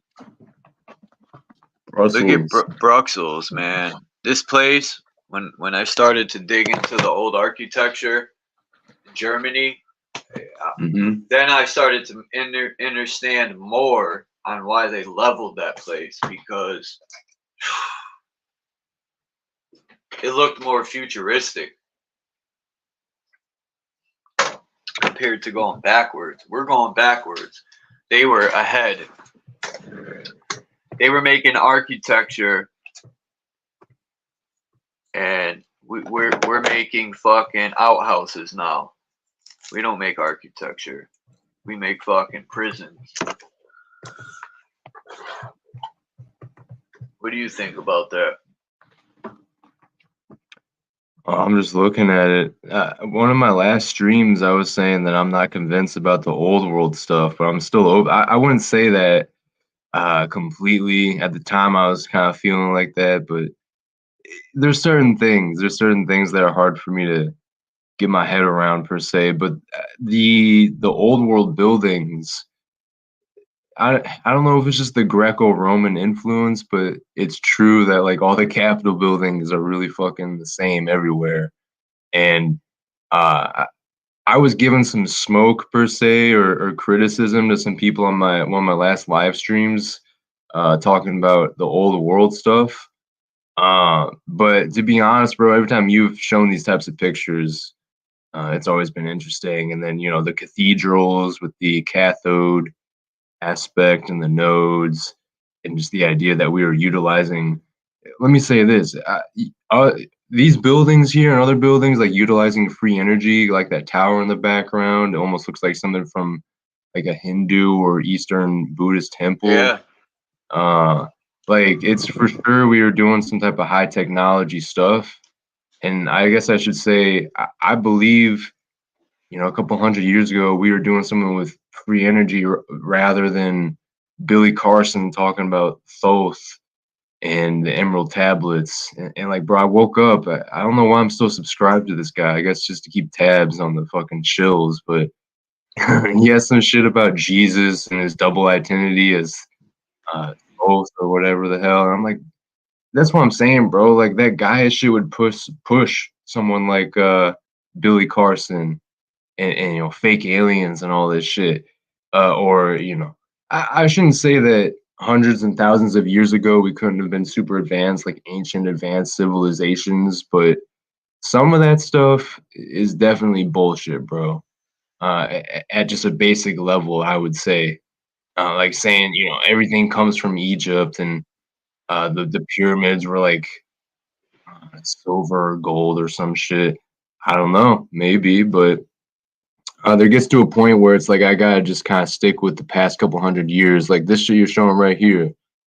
I wasn't really thinking of some of these buildings when I was giving critiques to people like Angela Baby Carson and others in my chat. But I'm not gonna spiral here, Charles. I just want to say, yeah, I would believe the old world free energy tech rather than, let's say, like ancient Mesopotamia or Egypt. They got flying crafts and, you know, oh, you know, they were talking to the aliens. This is what I'm saying. It's certain narratives that they've started to push over like the past 10 years or so that it's cool at first, but then you gotta see, like, are they trying to get out ahead of the conscious communities? Like, you know, are they trying to run these psyops? So you know, we're not looking at stuff like this that you're showing right here. Rather, we're thinking of Billy Carson talking about Thoth and, you know, flying spacecraft, and, you know, we were a spacefaring civilization in the ancient times.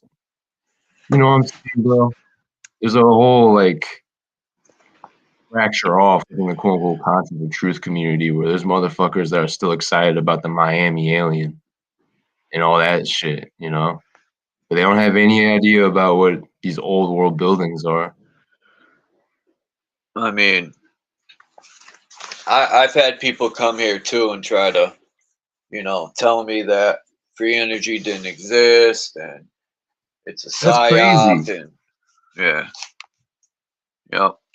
There's all these experiments that people have done online. I mean, look at what you just showed with that sun stuff, like, or sun rays burning stuff. Like, it's out there, and there's enough context clues to show that something else is going on here. Now, I don't know who put this picture together, but I'm gonna look into this radium emanator, and they do make some good points in these pictures.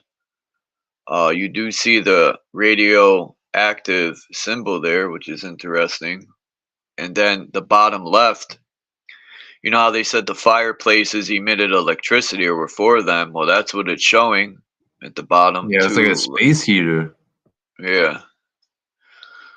So who knows? Then you mentioned, whoa, yeah, that's crazy. India, I think you said. These style buildings. Yeah. Yep. Look yeah, just exactly. like Vermanas. Oh no, they're not Yeah. Vermanas. Something they like look like that. spark plugs. Oh me. yeah, I remember you. I remember when I heard you say that, and I never heard anyone else point that out. Yeah, totally.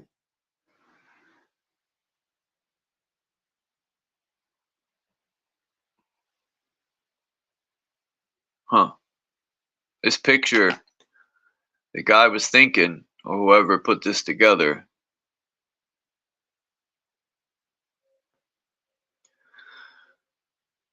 There's that tower in the background.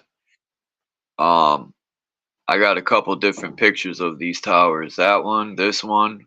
I think this one and this one are the same. Yep. And then you got this one, which is the same too. Then you got bigger buildings like this one. Wow, I the mean, ones, and the smaller ones going around the perimeter of that one in the middle. yeah. That was a basic fractal sequence right there. All of these have some type of like fractal uh, element to them. Because like symbolically and pattern wise, that's the nature of what's being utilized. But Yeah, yeah, this go was ahead. in Nuremberg, Germany. I just wanted to say that's it. It almost looks like they would put water fountains where those things used to be. Yeah, because they Right? look like water fountains at first. Like, yeah, just the way those like steps are there. Like I could see they take down that fence or gate, demolish that shit or whatever, and rebuild it as a water fountain. Because the whole base structure looked like it was like it could be for that. Look at this. How in the front it had like that tower thing there. I don't know if that's for energy. Um, and there's also a tower on the left side near the Oh, house. whoa! I don't know if that's just like the architecture of the time, but it's more than just the architecture of the time, given everything we're just looking at and talking about, because they're like miniature little towers and versions of what would be on the corners or placed on the buildings. These big towers we're seeing, it's like there's smaller versions. So you're walking down the road at night, you got these little generators as well, like where this it even looks like it was a street light right there of some sort, or like a pathway light. You're just showing the radium generators or whatever. The World Fair stuff is something else that people brought up when we were talking about on my stream the other week. And it is true, all those pictures where they got electricity going, shit's lit up. So, yeah, go ahead, bro. No, I'm just listening. Even these drawings, like I was watching Divergent, and he made a good point. He's like, do people just like freestyle these buildings?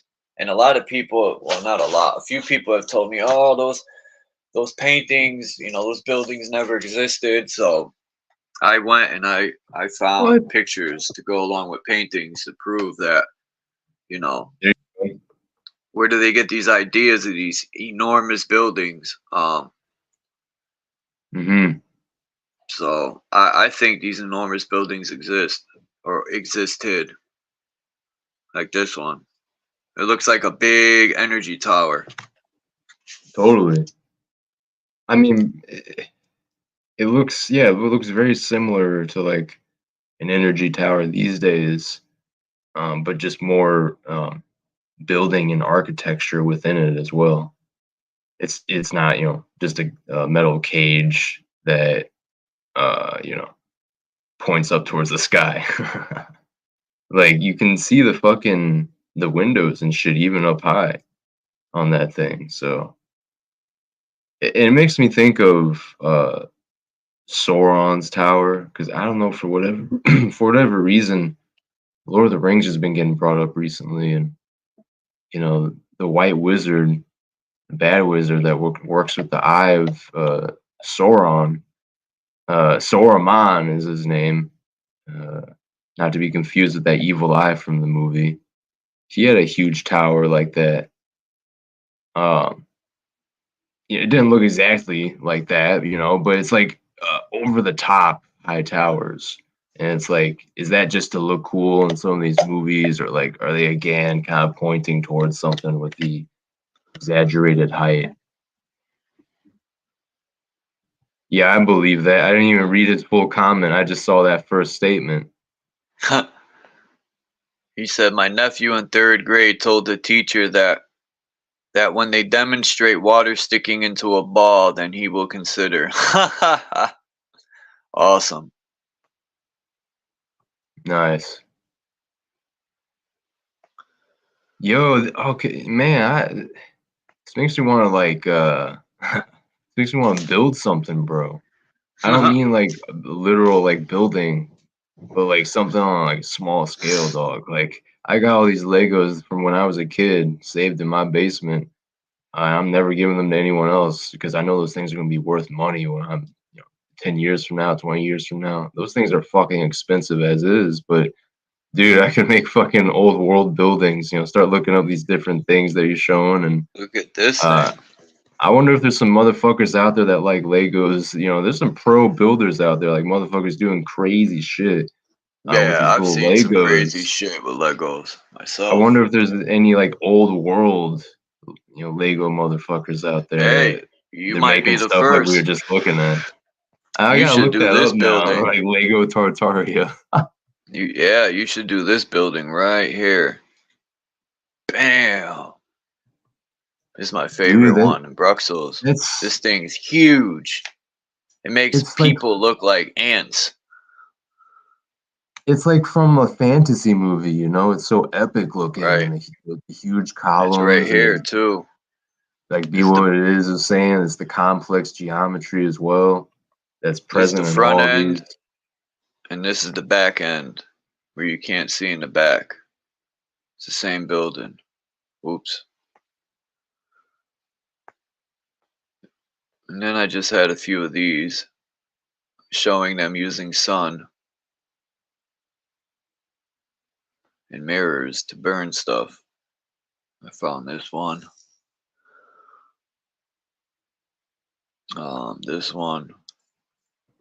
Oh, cool. Oh, wow. Yeah, I like that one. And then this one.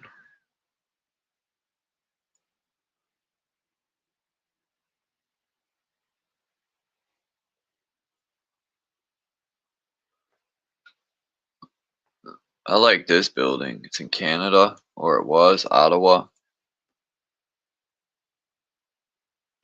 A lot of these buildings, you could see the free energy towers, but people say, oh, no, that's fine. People don't have to agree.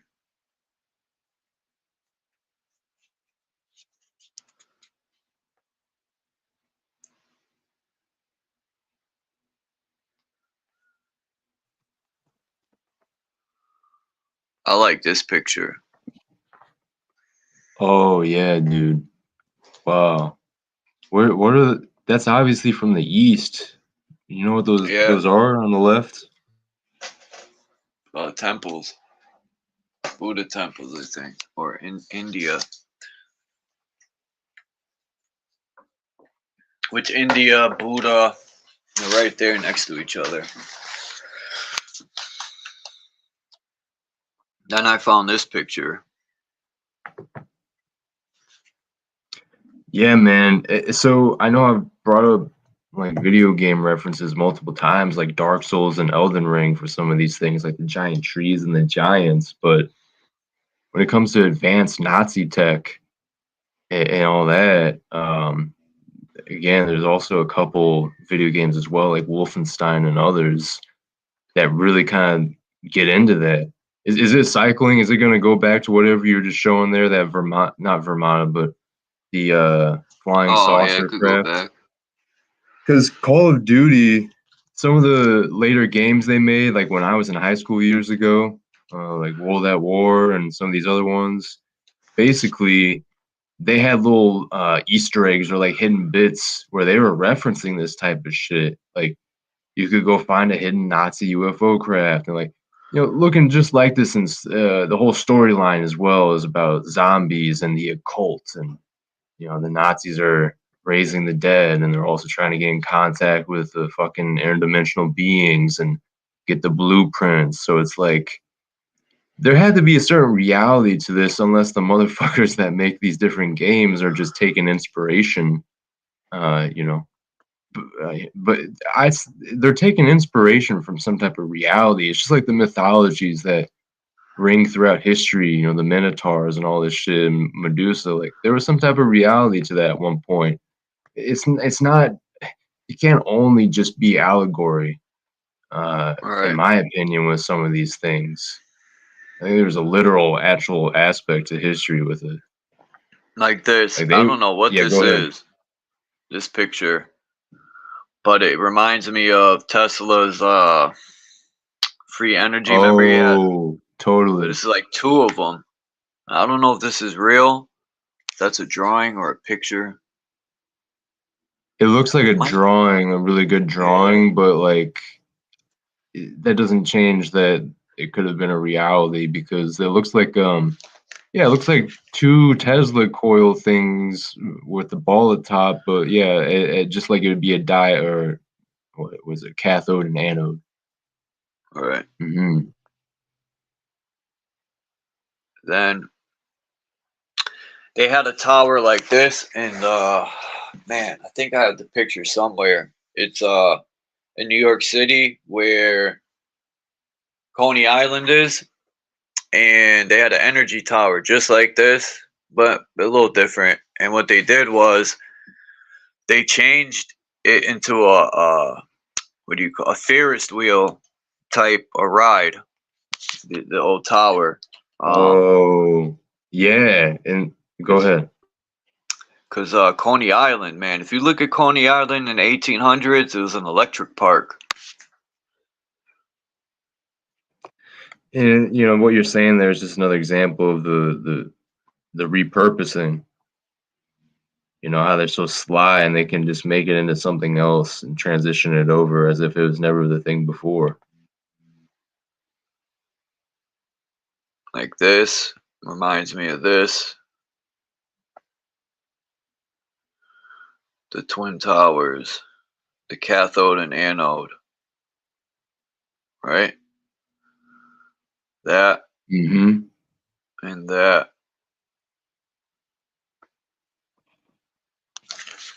Interesting.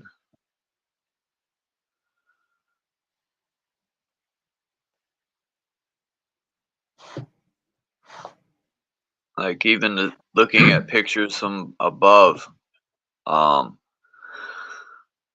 cities look like motherboards, like all this stuff.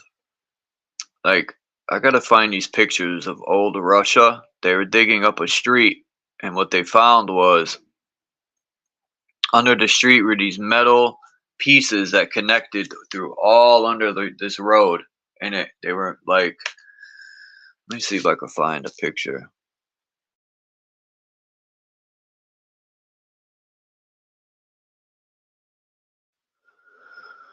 Cause yeah, I think, let me see, metal plates. See if I can find a picture.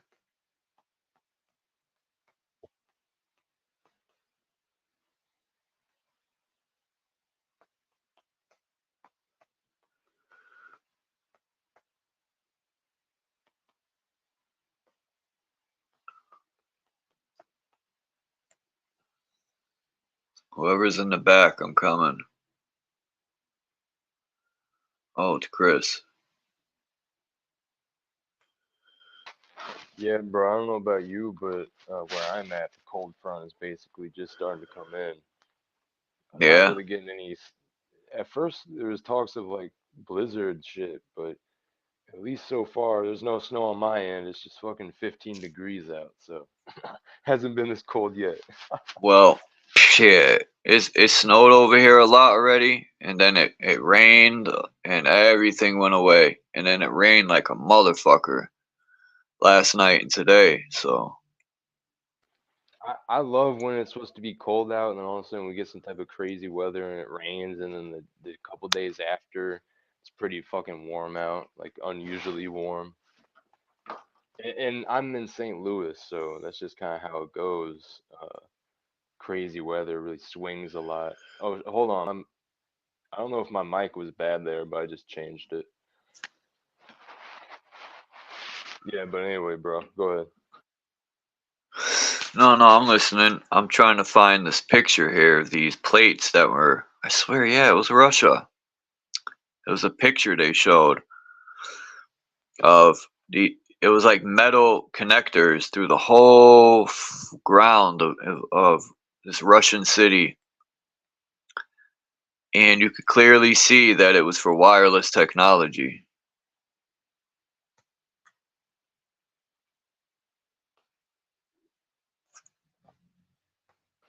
Well, you know about the aspect of a computer, parts of inside of a computer looking like sigils. Yeah.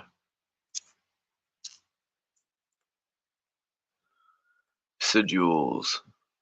There's something similar going on there with what we're talking about. Not exactly the same, but it's like a strange symbolic crossover, which would seem to suggest just like the computer board with the bird's eye view on cities and stuff.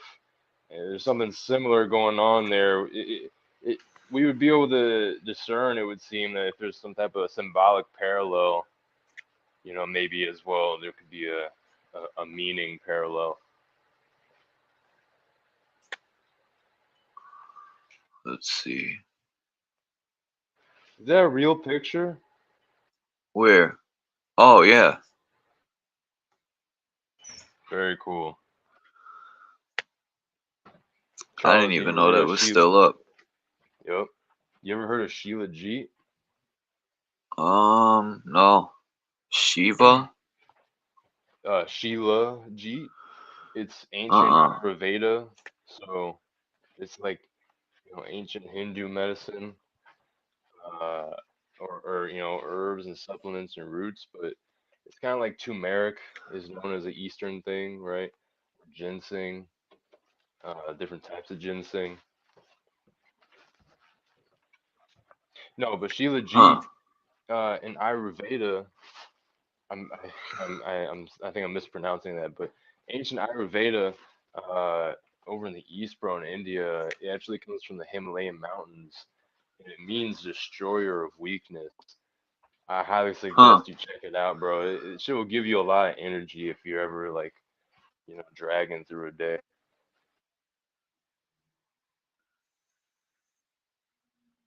I need to get lion's mane. That's another good one, bro. But like, you even look up Sheila Jeet, it's made. It has like 98% of the minerals that your body needs, bro.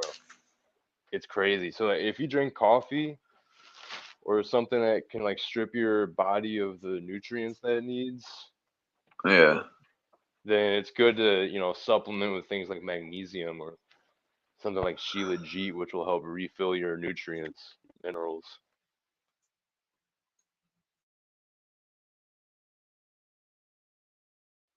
Yeah, Yeah, processed my food my is bad, Charles. I terrible. had to step away for a second there. Go ahead. No, processed food is terrible for the body. You'll definitely need nutrients and minerals after eating that crap. Yeah, remineralizing the body is something I've been learning more about like the past year or two, and just the importance of awareness with your body of if you have enough of this or that, or too little, too much. It's like we don't need to go. This is not medical advice, obviously, but in my opinion, you know, some of us don't need to be going to any fucking medical whatever. We just need to run diagnostics on our own body with our own consciousness by reflecting and meditating and visualizing, and quieting the self, quote unquote, coming to a place of stillness. There really are answers there. Your body will speak to you. I mean, I could even get deep into this of how I was like traveling through my chakras, you know, months ago when I was on DMT. My consciousness was transferring from what felt like my head to my stomach and everything in between. But that's besides the point, bro. I just wanted to ask you about Sheila G because I know I brought up Lion's Mane with you before. And did you ever end up trying it at one Uh-uh. point? No, I need Yeah, to. yeah, bro. I might have to start donating here and there if I can, bro. But also, since I'm here talking to you, Charles, bro, I didn't. We don't have to get into it, but I didn't realize what happened with AK, bro. And I was talking with Bex on one of my last streams actually, and I got the update on what was going on with AK, and I didn't even realize. So I just wanted Yeah, to let you know and hear about that. I gotta check my, see if I got his number to write.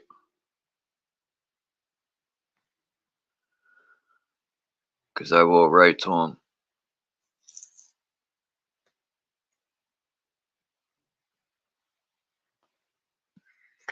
Man, what the hell? I got this crazy picture right here.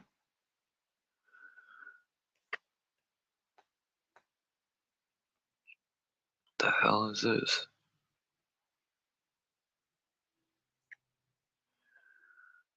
What the?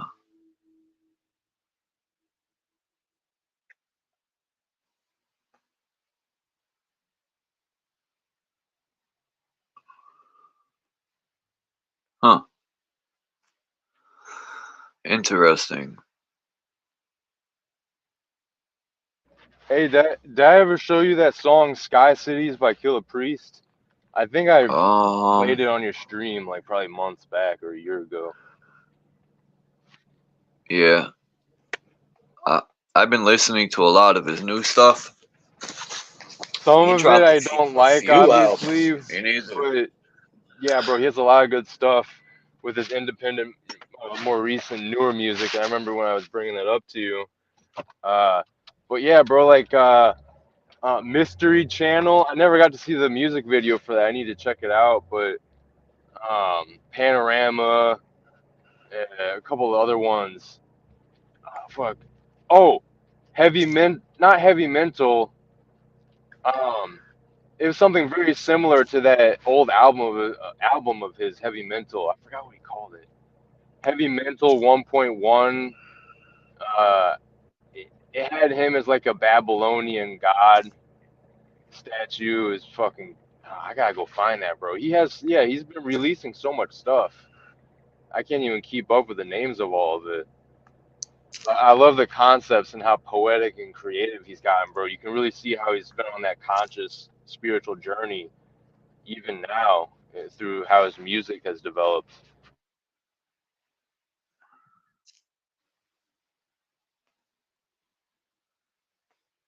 Yeah, Killer Priest has always been advanced. He was one of my favorite MCs growing up, because it's not just hip hop. I've also learned a ton from listening. Bro, even his like some of his stuff like from early 2000s and late 90s. His Heavy Mental, wasn't that 1989? No, 95 or 96. Oh, okay. Thank you. See, I am still 25, so I may know a bit about Killer Priest and some of the Woo, but I'm definitely not versed like Chuck. You gotta listen to Killer Army. Oh, I it. have some just through Killer Priest, in collabs. I don't remember what songs, but yeah, I know who you're talking about, Killer Army. I know there's a couple different groups. There's the Four Horsemen and with Can I Bust. Well, that album, that real album, never came out. The real Four Horsemen was supposed to be Cannabis, Killer Priest, and Razkaz and somebody else. Cannabis, Killer Priest, Razkaz, and who the hell was the fourth one? I think it could have been, what's his name? I'm gonna have to look it up now. Let's see.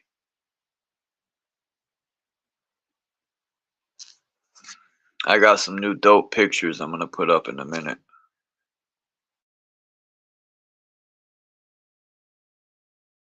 The Four Horse Minglers. Bro, you've been having any synchronicities recently? I had a weird dream, right? I was at my old place where I lived. Check this shit out. It doesn't make no sense. I don't remember what I was doing, but I remember I was behind this building and I looked out to look at my building and they done towed my building away. This is a whole apartment building in my dream. It was gone. Like, I'm like, how the hell they tow my building? And then they rebuilt like 2 towers that look like, it was weird, man. Like, I be having these crazy buildings, but synchronism? What do you mean, in like life or in pictures? No, not synchronism, synchronicity. Oh. So like things lining up in a certain way. Let's say you know, right as you arrive driving home, you arrive back, the song literally comes to an end, like, you know, to a T. As your car stops, the song stops, and even as your wheels are slowing, the song is slowing down and doing the outro and becoming quieter. Like that's what I'm talking about, is when there's multiple things that you're experiencing that start coalescing at once, and it's almost like when you're in a flow state, there becomes that lack of separation between moment to moment. You can see the fluidity and connection in your life and how it's intertwining with reality. And so a synchronicity could also be, you know, you think of someone and then moments later they call. Now that's like that's an intuitive type thing, right? But it's still synchronicity. There's a syncing up. You're, for lack of better words, connected to the field. You're able to perceive more accurately, you know, and know when things are going to happen before they happen, like instinctually, like an animal. And there's the Corrupt. paradox. Go That ahead. was the fourth one I couldn't think of. It was Razzcast, Cannabis, Yeah, Corrupt, and Kill the Priest. It was Corrupt. that's funny, bro. Because actually, I was also going to say, God damn these people. I was gonna say Dark Chameleon, man. I know he liked the woo, right? He was hip on Yeah. them. Well, I'm sure he was. I'm confusing him with Mental Ninja, actually. I think. It's the Horsemen. So I looked up the Four Horsemen, and there was a group from a long time ago. And no wonder it's the Horsemen, not the Four Horsemen. Because the Four Horsemen is an old Okay. group. Yeah, I was Okay. like, who the hell is this, right? I'm looking it up. Like, I never heard of these people. But this album they came out with, the Four Horsemen, the Horsemen Project in 2003, was trash. Like, they said that's not even the real album from what I heard. Well, it ain't trash, but it's not what I expected. And they said because of label issues. But damn, it says they came out with another album in 2021. Let's see.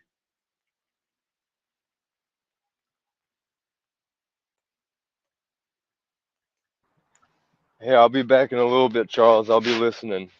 Yeah, All give right, me like 20 minutes, and if you're still live, I'll come back up. all right, All right, brother. Peace. all right, man. Peace. So I guess they do have another album. That's weird. I'm gonna have to check that out later. All right, let me pull a couple more pictures, and then if no one else comes up, I will end it with an abrupt. If that made any sense. Probably not.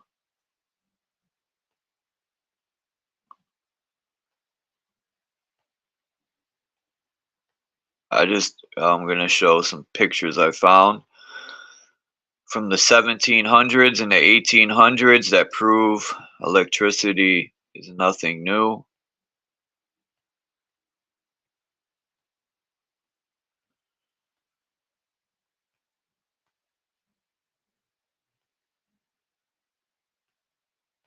All right.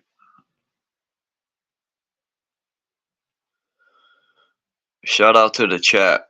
I appreciate everybody.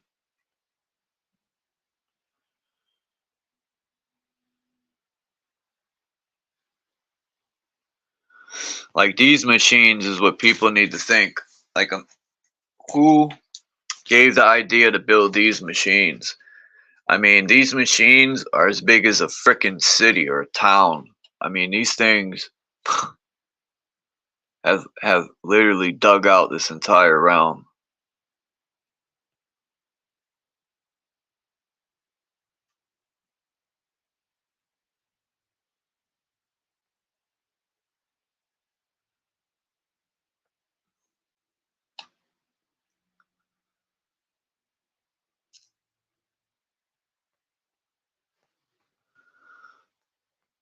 All right, here we go.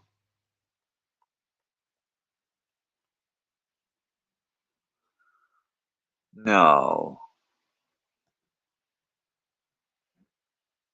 back, like, I hope this works. Most of these pictures didn't want to upload. Fires me up.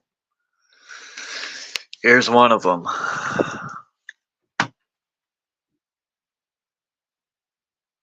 wonder what year this one is. What's up, Christos? Then I got this one. That's a pretty bad picture.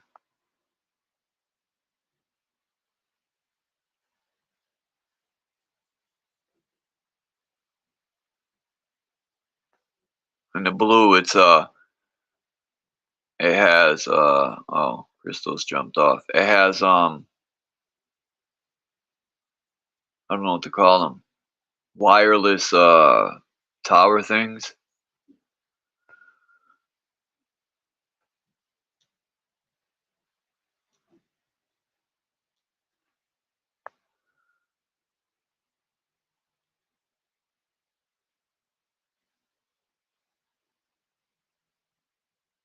$17.99, I think that says.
All right. I think this is from 1744, and it shows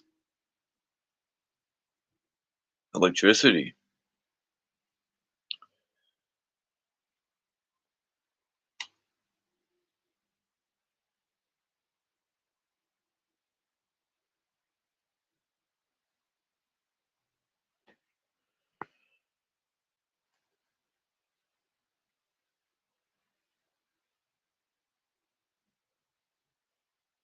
Hmm.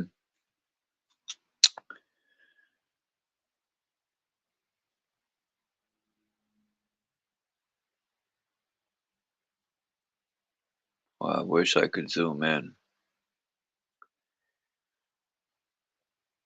I know some of these have fireworks, but it also has electricity like this.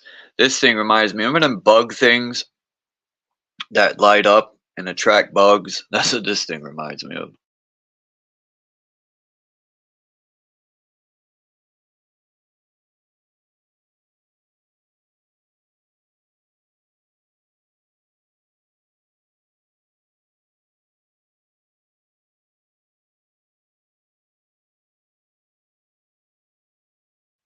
If you're talking about the old world and now, I agree, Jen. It is two different worlds.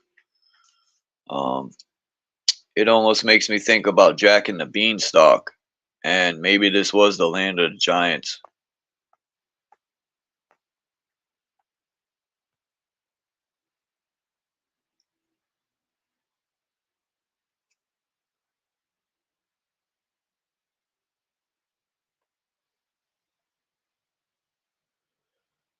Look at that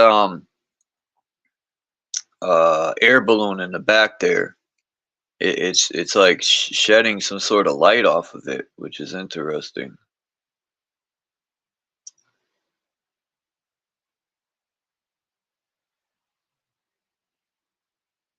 And then you got chandeliers.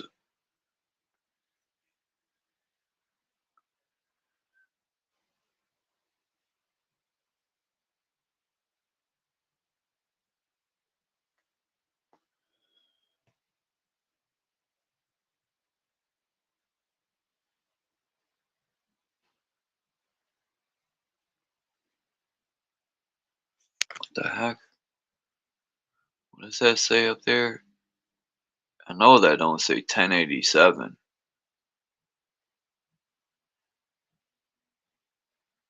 No way, it's got to be 1687 or.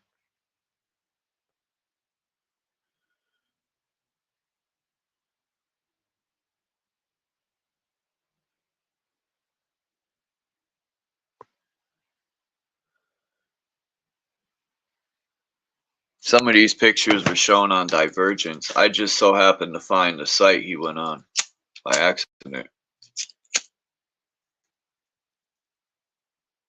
Like this picture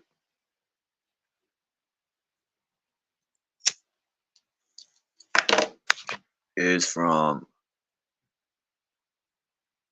1684.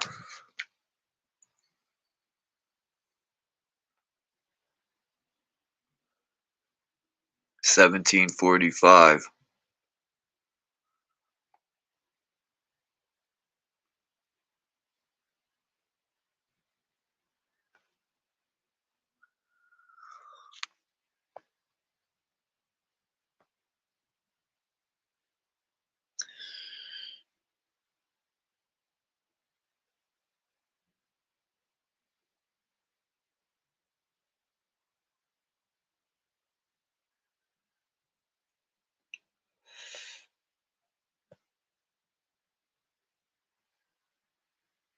I've never been on the Mississippi River.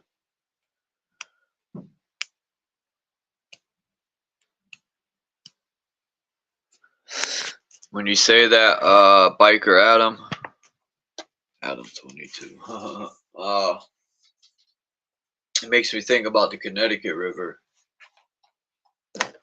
How polluted the bottom half of the Connecticut River from, I would say, Connecticut down, maybe Hartford, East Hartford, around there down. To me, it's polluted to hell. I haven't seen the northern part of the river, but I heard way up north near Canada, Connecticut River is beautiful. But I know the Mississippi is doo-doo. How far does Mississippi go? Doesn't it go up to near Canada or up to the Great Lakes? I could be wrong.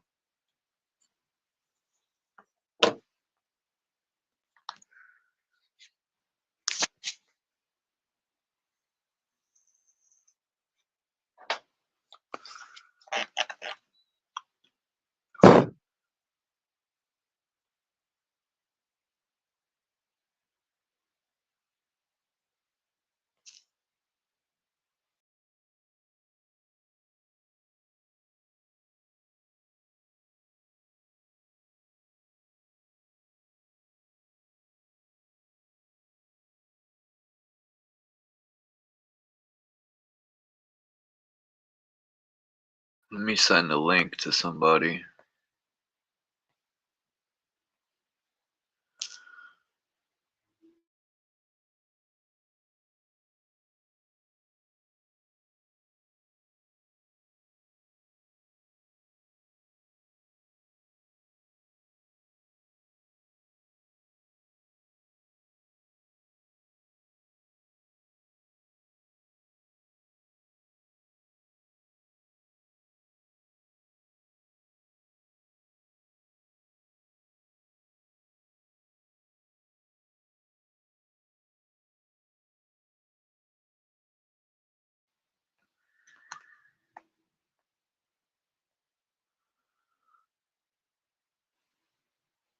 I like this map, but the problem is, I don't know, the edge. I don't like when they depict floating in space.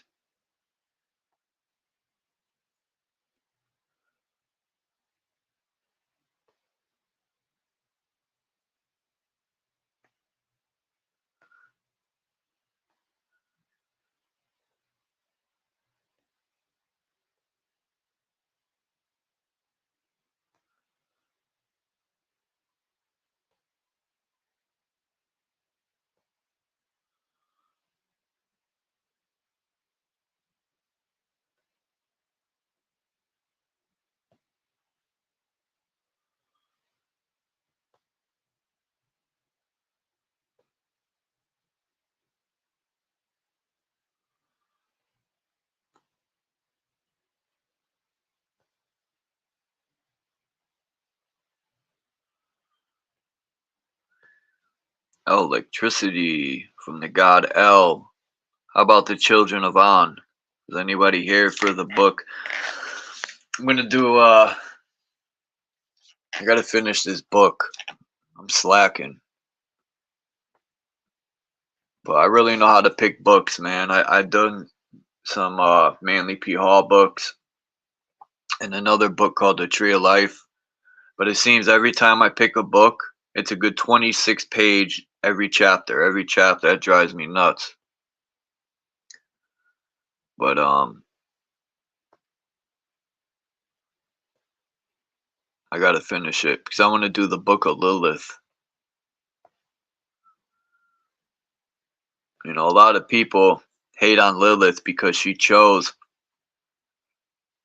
for her babies to die, but nobody has the balls to speak the truth and say, well, this God in the Bible gave her the ultimatums. On any ultimatum,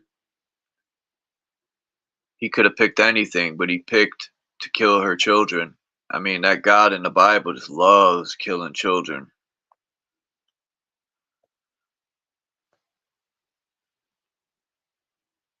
Christos. Maybe he came up by accident. Hey, what's up? Mic check. I was just, you're good. I was just talking about Lilith and how people don't like Lilith because she made the ultimatum to have the children die instead of going back with Adam. But instead of people putting themselves in her shoes and thinking, you know, that have they ever been in a shitty relationship? You know, to either have to go back to Adam, which is probably her pimp, or, you know, for the children to die. And no one has the balls to stand up and say, well, God was wrong for giving the ultimatum. He could have picked anything, but he picked for the children to die. As usual, I'm not surprised. Yeah, the death cult.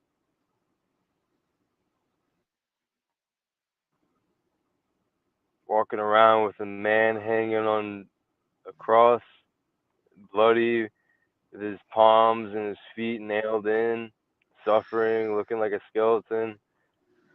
You know, it's like Who it's on the face celebrates of that that? shit. Yeah, Yeah. exactly, bro. Yeah, and it's just a right in your face, under your nose, you know, theme per usual with a lot of this stuff hidden in plain sight. You know, I grew up Catholic, bro. You know, Yeah. like that, dude. Catholicism is probably the worst fucking form of that shit. It's the most fucking satanic, and like bizarrely esoteric, Yeah, it's a like cult for in a bad sure. way. Yeah. What? I said Yeah, it's a cult. cult Yep. for sure. Hell yeah.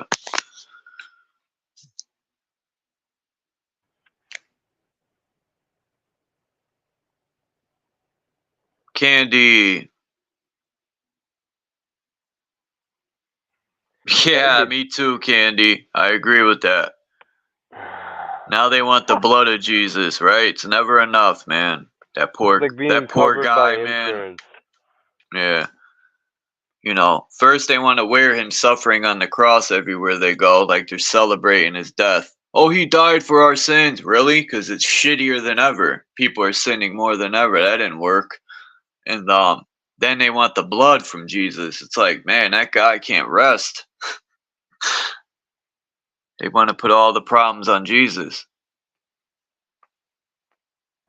Then his Yeah, own it's like father abandoned him. You know? Imagine your own pops leaving you on the cross to die, and he's like this all-powerful God, and he just leaves you there to die, right? He sacrificed his son for you, Johnny, for you. Go ahead, Christos, my bad. Oh no, you're good. I'm not. Give me a minute. I'm not sure where I was going with that.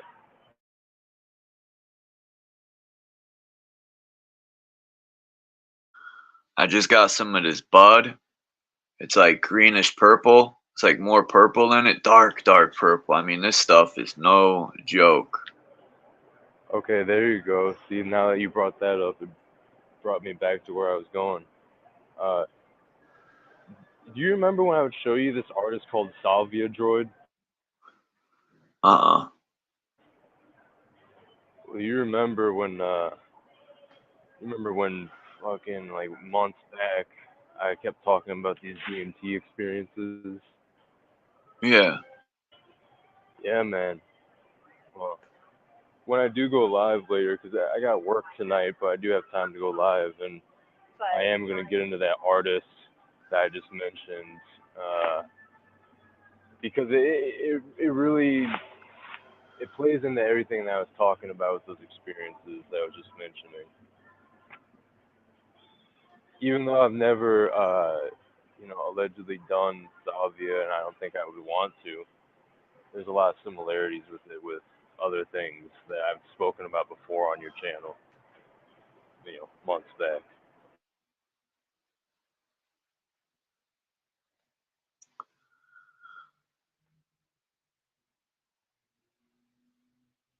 Yeah, I'm excited you're going live. I missed the last one.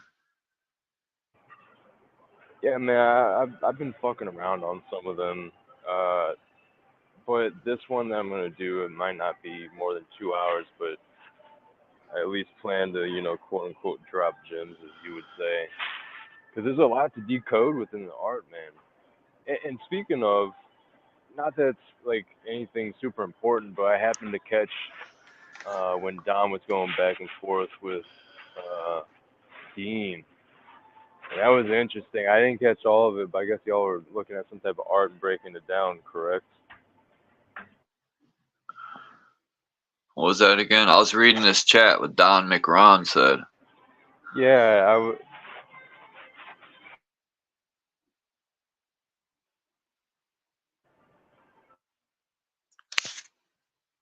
What were you gonna say, Christos? I don't know. I don't know. I already said it, so I don't. I'm not sure. People can go back. My bad. I'm at the store right now.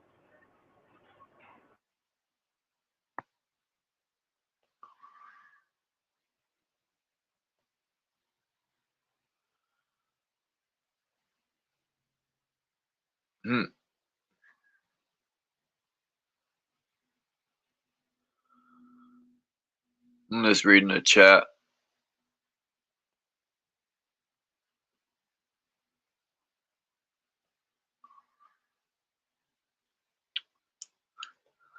Yeah, when I learned that the word sin in Hebrew, it said shin, which means born with the lack of knowledge. That makes sense that we are born into shin or sin. I was just saying. I saw when Dean and Dom had back and forth a couple days ago. It was pretty interesting. I think they were talking about some type Peace of art Jack streaming. decode. That's all I was Yeah. talking about, Charles.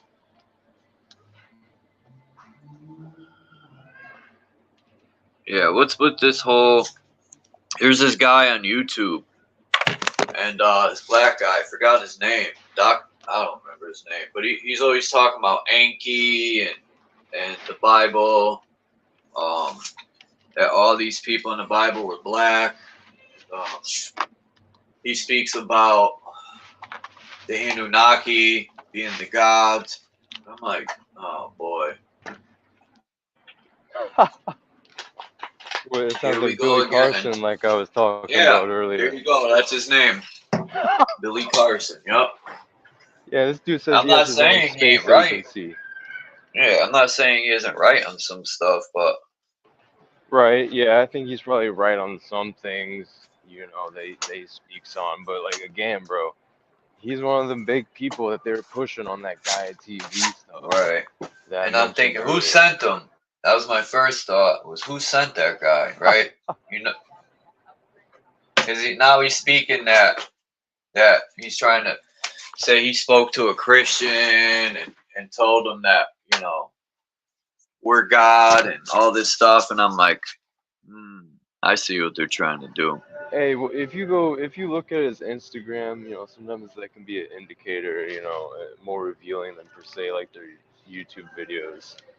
And yeah, man, that dude was selling all types of different nonsense. He was branding different types of masks for people to buy there, you know, everything that was going on. Super corny, man. He talks about he's got his own space agency. Yeah, right, dude. You're talking about he's like the #1 black, right? #1 black. Sounds like the right type of guy. Yeah. Hey, boy. Yo. What's up, boy? Yo, nothing much, dude. Just cooking, baking, shaking, rolling, puffing. You know. Man, that's a lot of activity. Yeah, and so I'm witching, dude. And meanwhile, I'm streaming. Hey, I love it. Yeah. There's nothing wrong with witching. I'd rather you be witching than bitching. So hey. Right. I'm witching for a reason, and you know, the only effect of my witching is me. You know, it's just all to my beneficiary ends, and not to somebody else's detriment. So maybe it shouldn't be called witching. I'm just busy, lazy, and busy. You know, comfortable. Can't complain. How about you, Chris? How are you doing? I'm doing well, man. I caught up on a bunch of sleep last night. I let myself falter a little bit with my rule of like don't go to bed past 10 p.m. So that's gonna be yeah. I feel like I'm still waking up, bro. But other than that, I'm doing great, man. I'm actually gonna talk to Rebecca Broom here in a little bit after I hop off of here with y'all. But yeah. Yeah, she don't come by here no more. No? Yeah, she does. A lot of people disappeared. Bex, Paula, Kimba. I mean, Kimba will stop in, but she don't come up to chat. Okay. Whatever happened to fucking Lucid? He disappeared. He don't even come by. Well, a lot of people. Keep in mind what was going on with his kid and his whole situation. Yeah. Yeah, he is going through. He's on the front lines at war. Pew pew. No, but I am gonna go live a little bit later, guys, and I'm gonna do some art decodes if that interests anyone. That's all I was saying earlier. Yeah, I love decoding stuff. For sure, man. I'll be and that's there. what makes a lot of your streams so good at times, man. When we get into some flow states and doing these decodes on the different pictures, you know, even if it's just conjecture at certain points, you know, it's still healthy to do it to a certain degree. Yeah. True. Yeah.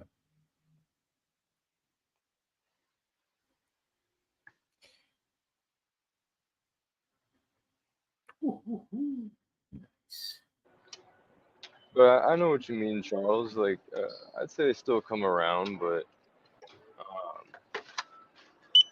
yeah, bro. I don't know. Maybe put their name in the title. they'll stop by. You know, at them. Here we go. What's this? I took a picture of this in the it was about July or August, and then I changed the picture to black and white to really show the I don't know what to call that, the reflection, the shadow, the contrast. Yeah, the contrast. there you go. Yep. Yeah.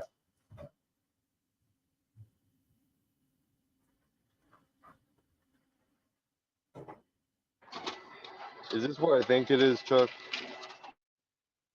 Is this? Are we looking at the sky? huh?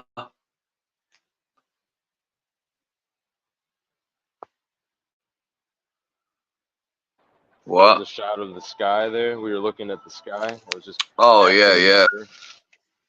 Yeah. Okay.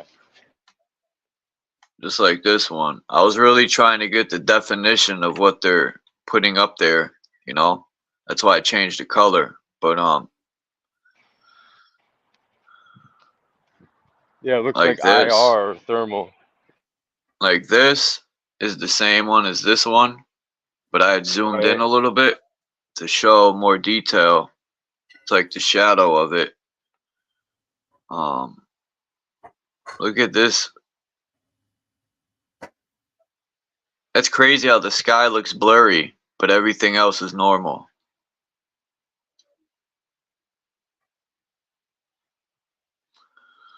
You know, it's definitely, it's cool to differentiate and specify with the different types of clouds. I had a buddy in high school who was kind of like slow or autistic or something, I'm not sure, but he would start getting fascinations with really random things. Like he's growing algae right now. He's really into that. At one point he was like growing weed, but not even because he liked to smoke weed. He just wanted to like try growing it. Like he has all these little things he gets into. Oh, hey, give me one moment here. I gotta take a call. My bad.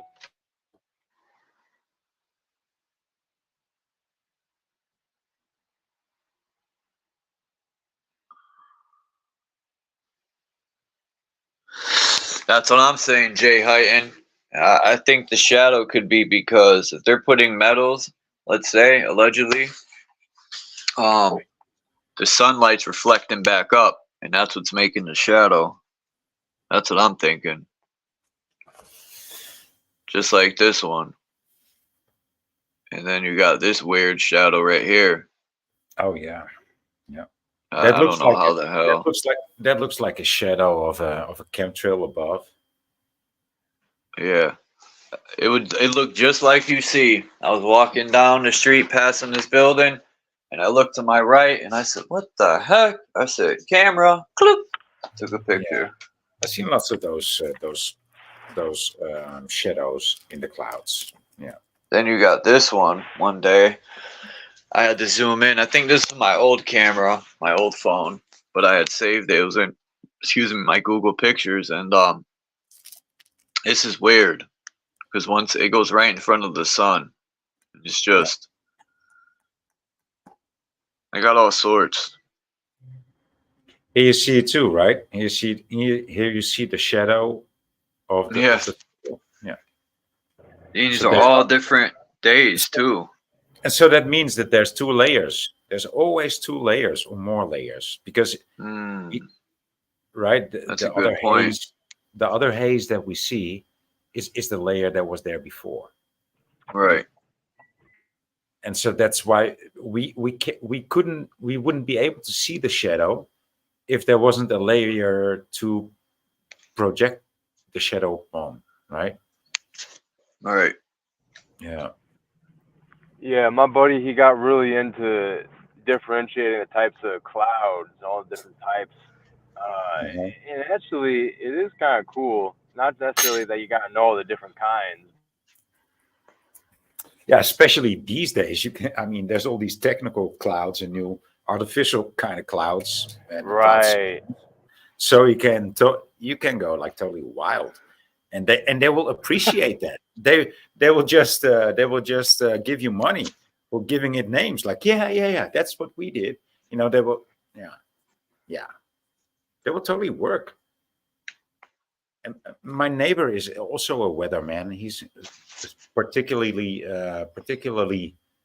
fascinated with rain. But when I ask him something about like the higher ups in the sky, he doesn't know anything about that. There must be noble gases there. And he's like, "What do you mean noble gases? Like neon and argon? I think they're overrepresented up there. Wouldn't you think so?" He was like, "No, I never thought about that." Huh. What? What? Yeah. Well, these people.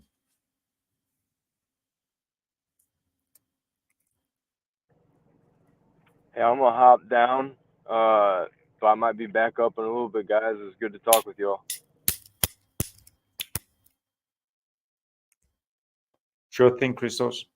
Oh, and then he's out already. You're muted.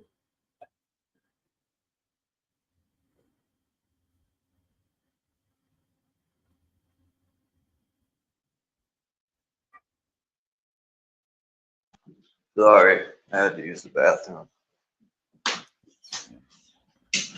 good to mute. Hope it ain't raining out. It's freaking pouring this morning. Sucks. I hate rain. I had an umbrella, but unfortunately, Oh, it's been raining here for the consecutively for the last 2 months. So.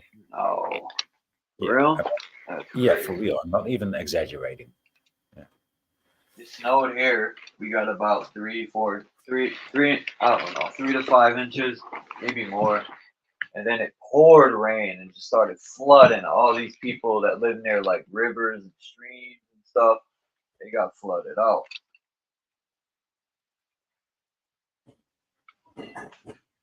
Sucks to be them.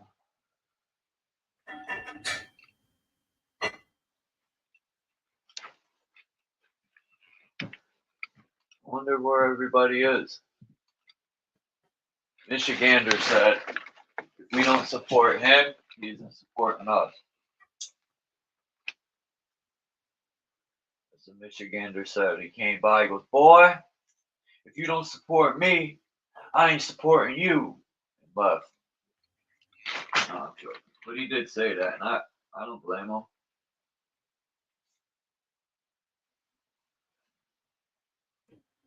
I think that a lot about other channels, how we support these big channels, but they don't support us.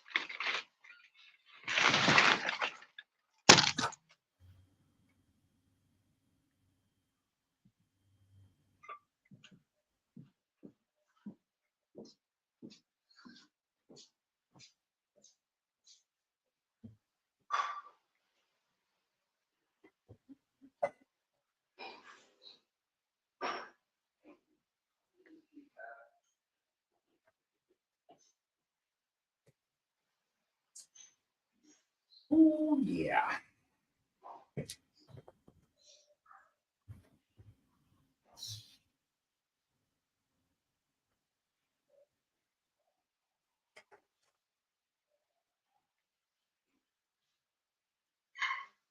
Yeah, man. Make me some carbonara spaghetti. Carbonara. Love that shit, dude.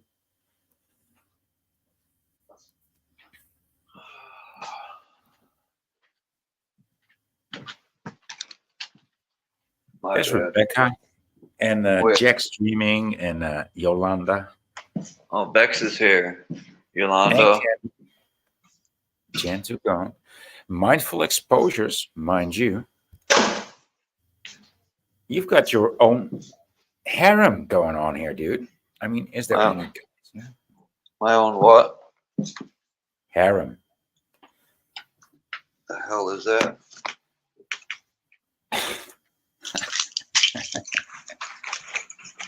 You don't know what a harem is?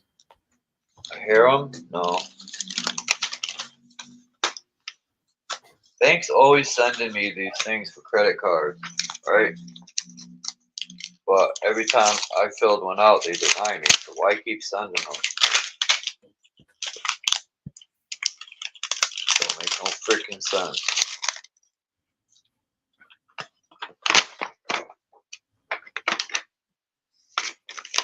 That's what I think. What are you doing? Are you killing ice cubes or what? Ripping up the stuff the bank sends me for this credit card.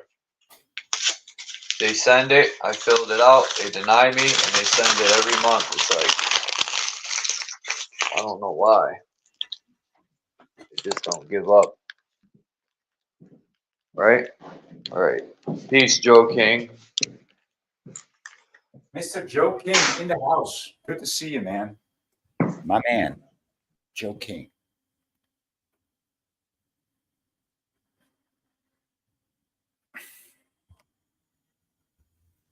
Who's going to win the Super Bowl this year?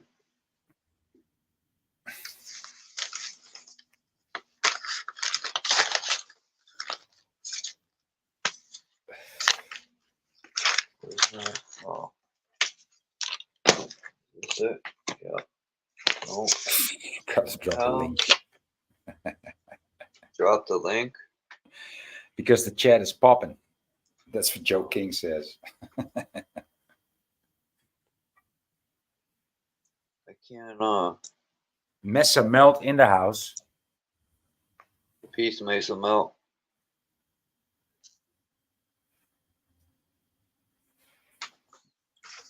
What the hell? I had my picks for football, and now they're gone. I guess that wasn't important, huh? Interesting. How they just get up and disappear, right?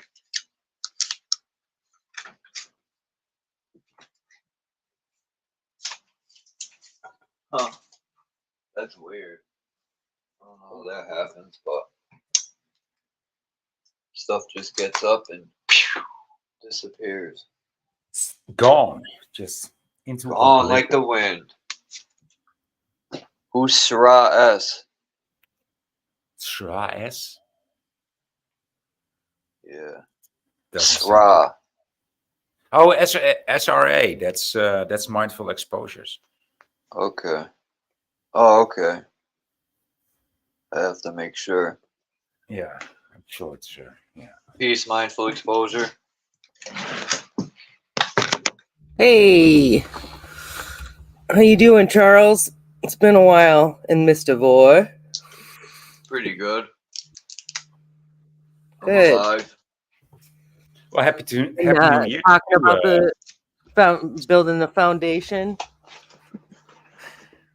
Oh, because someone had said when I used to, well, I still do. I say, let's build. And somebody made a remark, so I said, they said, oh, you want to build? What's the you need a foundation to build. And I said, yeah, the topic's the foundation. But yeah, because you know that is partly what I want to do, right? Is literally build a foundation. That's what I've called it, at least, whatever name it comes up with. But so I love this topic just because, making the steps to make it happen and talking that out. Yeah. So so these are things that you've been thinking about, long before today. And so what are you doing about that? I mean, what are you building? What is... Well, it's what I call it is like a healing and wellness center, but there's a research lab implemented in this. So the thought is that it's going to be a self-sustaining community where in the middle and the organizational aspect of it, there's going to be like where there's, quote unquote, like classroom types design, or just places where we can come and teach each other and, or, I should say, yeah, teach each other. So whether you're actually running the class or you're the student, and then the kitchen's set up and like just like a community area, but then you would have your own independent setup outside of that. And the idea is that we would develop the land so that it can run like its own ecosystem, and that eventually it wouldn't need money to run it, and that any money that was brought in that sense would be for like little extra incidentals. And so the lab at the same time, because of the sustaining part of it, would be working on the free energy as well. And so that we could run, without, again, the worry of any kind of bill set up. So then from there. So first you need an electrician. First thing you need is an electrician. Because if you got free energy going on, if that's the first thing, I mean, if you got that going on, that should be that will come to be a priority. An electrician that knows how to build a free energy machine, and there's many choices. Yes, and I am fortunate to have been able to have Bernie as my good friend, who has worked with quite a few people who are doing it, and Gerald, who I'm hoping will pop on one of my lives here to get into it, but he has been on to talk about what he's doing right now. And he's just doing, trying to set up whole power setups with battery backups and everything, with copper coil setups for a Nice. house, and he's doing it, you know, with his own. He's showing it in real time as well, so it's not, you know, this isn't just fluff. And No, that's there's, just one. That's just one system. There's a multitude of there's other so many options for systems. that. Yeah. Yeah, and you've seen the hydrogen fuel cell like setup and stuff too, probably, right? Right, and that's one of the easiest because you can actually use how do you say a fuel engine. You know, you can just use any engine out of any old car, and you can how do you say Have you you seen can the Generate generator? power. Have you Yeah, seen? you Well, need no, a car you from like 89 and You earlier. don't even need a car, guys. You can get a little standalone generator and do it with Yeah. that. So exactly. yeah. Yeah, Just But you could also use an old car too, and I think that's part of the reason why they want to get rid. The older cars from like 89 and earlier could withstand the EMP, but from yeah, I know. you know, There's people. they that had are, a thing in the city I live in, and they were buying all junk cars. It didn't matter if it was missing all its wheels; like they were just buying them all up and just smashing them. I hear what you said, but this whole electric thing, the cars, it will not take off. It will not take off. Good. It's Because- like I hope digital money don't take off. No, that will not take off either. No. It's only, I mean, it's subsidized. That's the only thing why that's why people get enthusiastic about it. But none of the people that invest in those schemes are happy with their investment. None of them get any return on their investment. Good. So it's gonna. So you know, it's pretty much a done deal already. Money in the hand is the best way to go. You know, everyone's money hungry, but you don't want digital money. No, but all these rental cars that invested in electrical cars, right? They're all dumping them by the millions. You know, so yeah, it's junk. They're it junk. will not take off.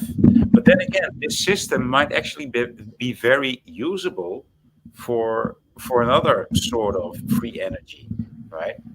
I would know how to how do you say rebuild a fuel engine. I would not know how to rebuild an electrical engine, but I think if you know how free energy works and how to draw energy from the ether, it's very easy. The system that these Teslas use might be very applicable to that kind of source. You can also make like crystal batteries with the most basic ingredients. Like none of this is that challenging, and it's just a matter of bringing it all together. Exactly, but you would just get rid of the batteries because you wouldn't have to need them. You would just have this generator, and it would feed your, you know. Oh, I see what you're saying. Yeah. Good morning, everybody. Hello, Joe. But I think Joe King actually knows way more about that. Yeah, I was gonna Well, say, you know, Joe it's talked really about good. free energy. First of all, thanks for having me on, Charles, and cool to be here with Sarah. I don't know if we've been on together yet, but I'm super excited about it. Yeah, that's a good point. I know. I When I saw do. you were coming on, I'm like, I need to come on with the boys this morning. Yeah, come with the boy. Yeah, balance this thing out a little bit. But it's so cool. I'm super excited to talk to you. And who's the one guy that's on with Bernai all the time? Who's in his? I can't. I thought I was a sub to him. He's always in his house with the killer lab. God, I can't remember his name, but he's always on with him. And that dude's got a killer setup and can kind of explain things. You talking about Bernie? You talking about Bernie's buddy, the other guy that's always on with them, who has the really good labs. Jeremiah, Exotic think Propulsion. So. Is that I who think you're saying? so. I'll find it. I'll post it for you. Yeah, he's an American guy. I think it's Jeremiah. He's so cool. And Jeremiah and his girlfriend is all of a sudden I can't think of her name. Well, it's a guy that's been on for years. I've seen him for years with when I does he wear if he comes on, if he does pop his face on, is he wearing is he usually wearing the goggles that are from I'm having a hard time articulating steampunk kind of goggles? It's a kind of balding guy. It's like the balding white guy a little bit, and oh man. I could look through his videos and find it, but I don't know. I like that dude. Like some stuff is easier for me to hear. Or Gerald. People. I wonder if it's Gerald, and Gerald's actually going to be coming on with some of my lives and stuff. He's super cool. He's actually, if you go to my latest videos, I tag him in because I did his logo. I tag him in my description, so you can just go to it that way if you want. Okay, You see perfect. if that's Yeah. him. But he's doing all the free energy with the copper coil right now. And he has like Okay. a lab set up too, and he's an older guy. I don't think he's balding though. I can't remember.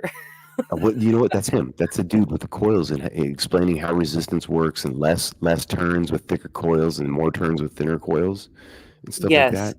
It's all Yes. about that. And what I want to Yes. learn is how the hydroelectric works, because like those places I go are, you know, they're bigger hydroelectric plants, old ones, and all the little tributary little rivers or wherever they go off these little, the mining operations had their own little, they must have had their own little hydroelectric plants, because you see like old little power lines that go to way in the middle of nowhere to all these mining operations up here in the mountains. Yeah, So, like, yeah. I know what you you're know what I talking mean? about, So actually. yeah, it was just hydro to hydro to hydro, you know, like chain systems of hydroelectric systems, you But know. it is also easy. Yeah, it's pretty easy to set up a little power setup in any kind of river. You know, you've Totally. seen that, right? Where you can just throw the wind turbine into the river and create your own Just power turn that it. way. Yeah. Yeah, It's yeah, simple. yeah. And I see, mean, that's another. mills. Actually, a lot of off-grid people do that right now. They usually like rely on having a stream so that they can utilize that type of power. Yeah, like the Swedish mills and stuff, they're still working. Like I watch those videos, they're just churning along doing their thing, man, you know, just water moving it, you know. Exactly. Hold on, I'll be right back. Just give me 1 second.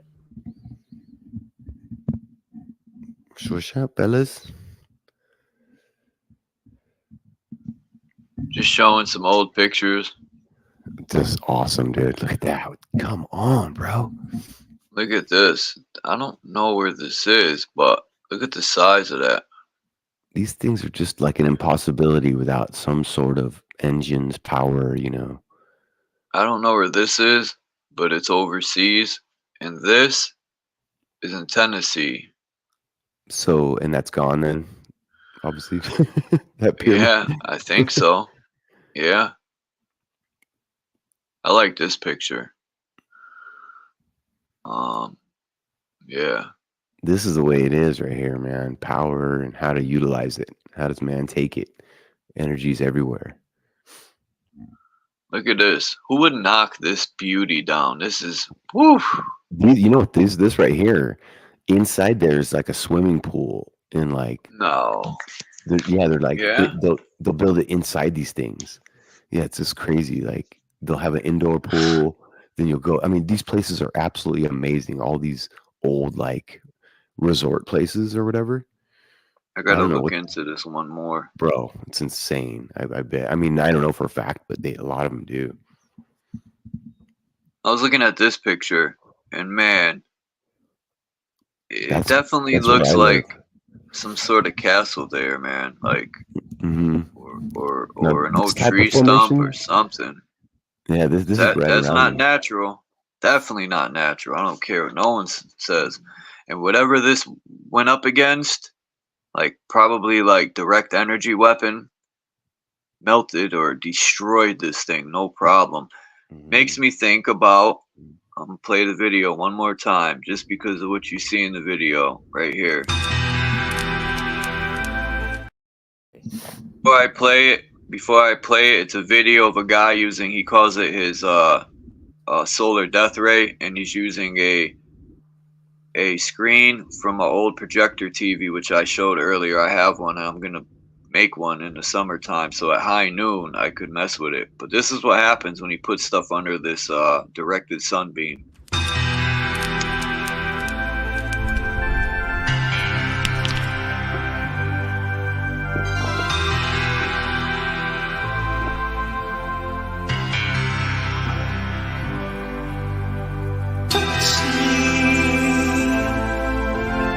How can it be?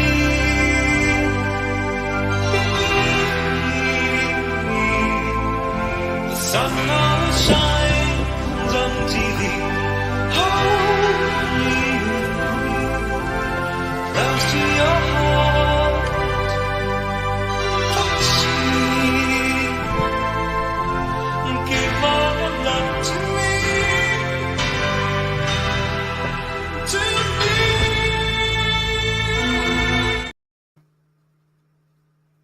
You name it. You name it. Bowling balls, pennies, stones.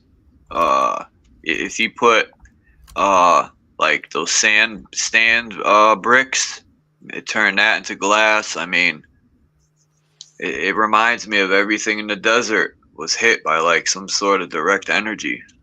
I know, it's crazy. When I found this guy melting stuff, instantly when I seen him melt the stone and then the other rocks started melting and popping and stuff, I said, bing! That's something in my mind. I started thinking, okay, that makes sense for the desert and all these melted buildings. Yup. My wife can do that when she looks at me sometimes with her eyes. Huh. What do you think about these fireplaces right here? There's they said something. It used to connect here for electricity.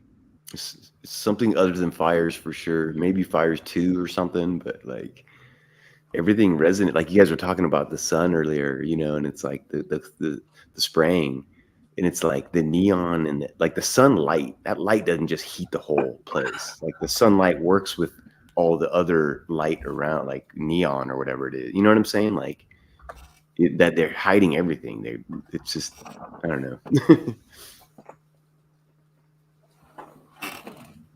That's cool though. I don't know what these are, but I know they took an old picture. They took an old picture and added this stuff in. Right. And, you know, pictures, you know, you don't know what's going on with pictures. So all we do is look and absorb it. Just like the information that's partly lies and stuff. You know, you got to just, you know, sift through it and look at it, you know, study it. Oh, it's fake. It's fake. I mean, maybe, you know. But what else do we got to look at, you know? All right.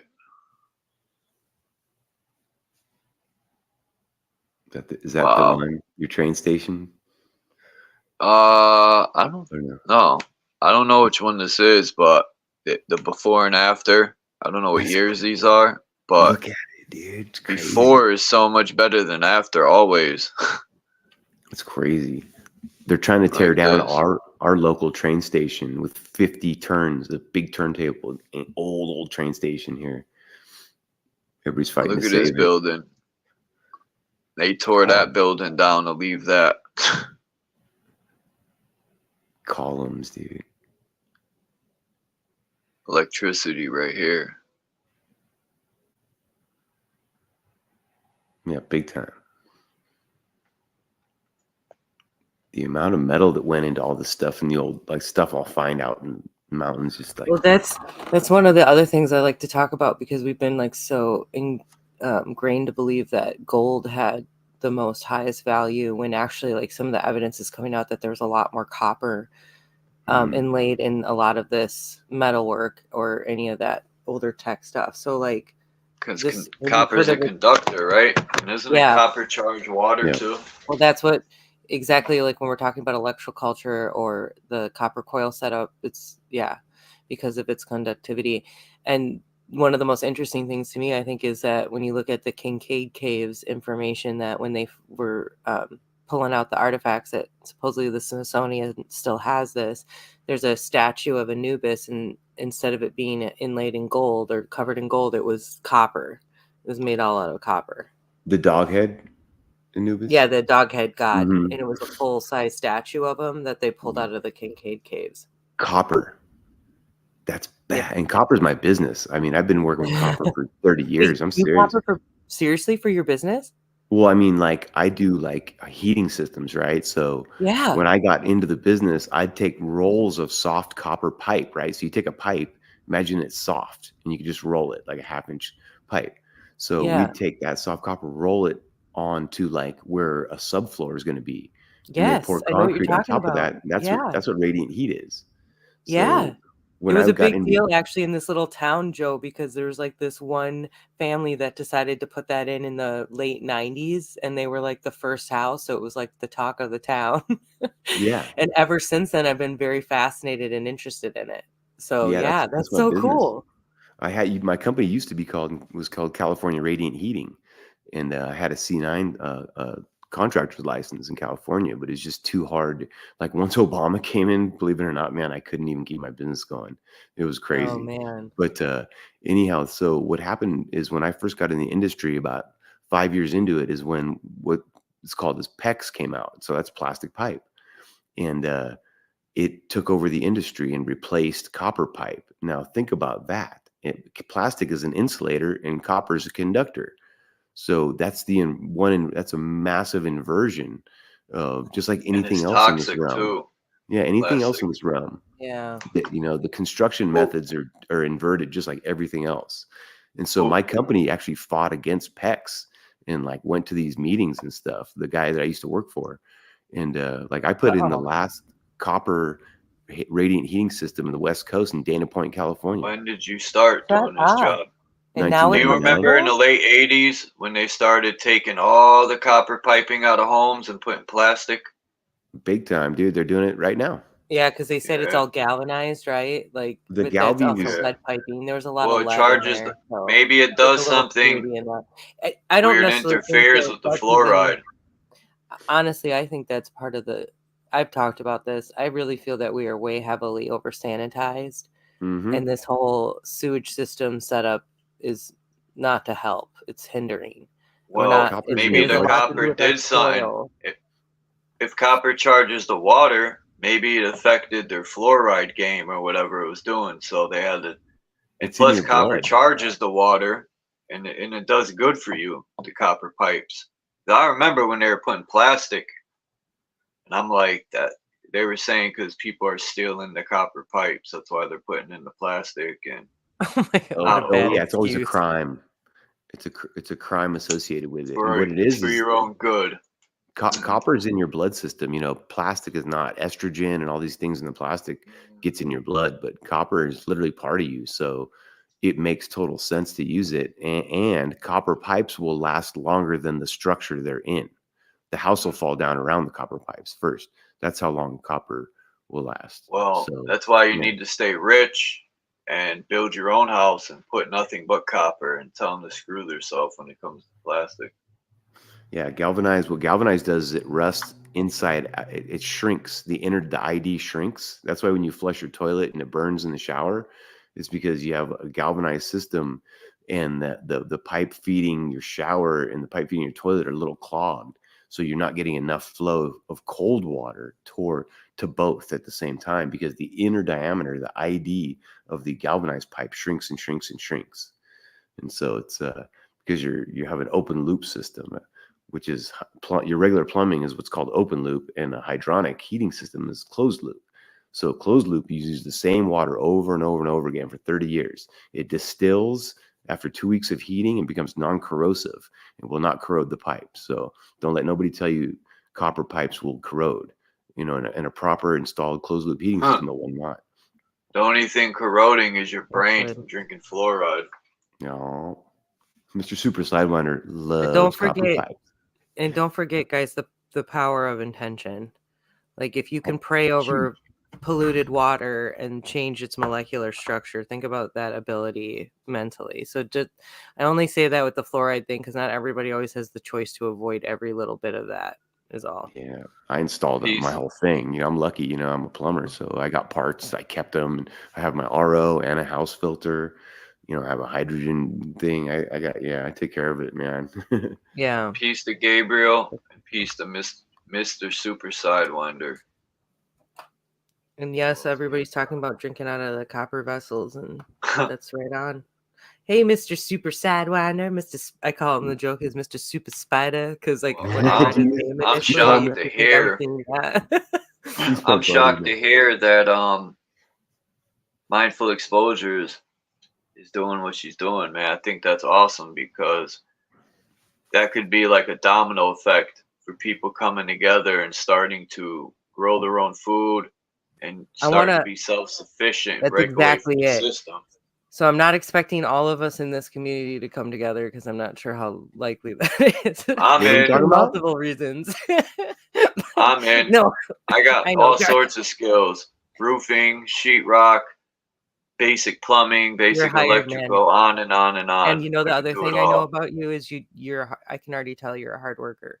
and sometimes that can be really rare. Regardless, there's a lot of opportunity here, but I've talked about that I want to build a blueprint, and I want this to be free education. Now, what I have kind of decided, and it's thanks to Kimba and Cage talking about things being more private, and that kind of planted a seed in my head that I do agree that I'd like to actually make these a little bit more private meetings. So I'll put out notices, and I'll send you guys emails. I already have all of you. Wait, actually, I don't think I have your email, Joe. If you could send me your email, that'd be awesome. Yes, I do. I'll put it in And private. I was about to send out invites because Which I'm talking about that I would like to send you guys private invites to come to these discussions. And I have, here's the thing. I was actually supposed to be in Ecuador right about now. And I'm really nice. thankful I'm not, if you know what's Really? going on there. Interesting. But Yeah, are they taking over the country?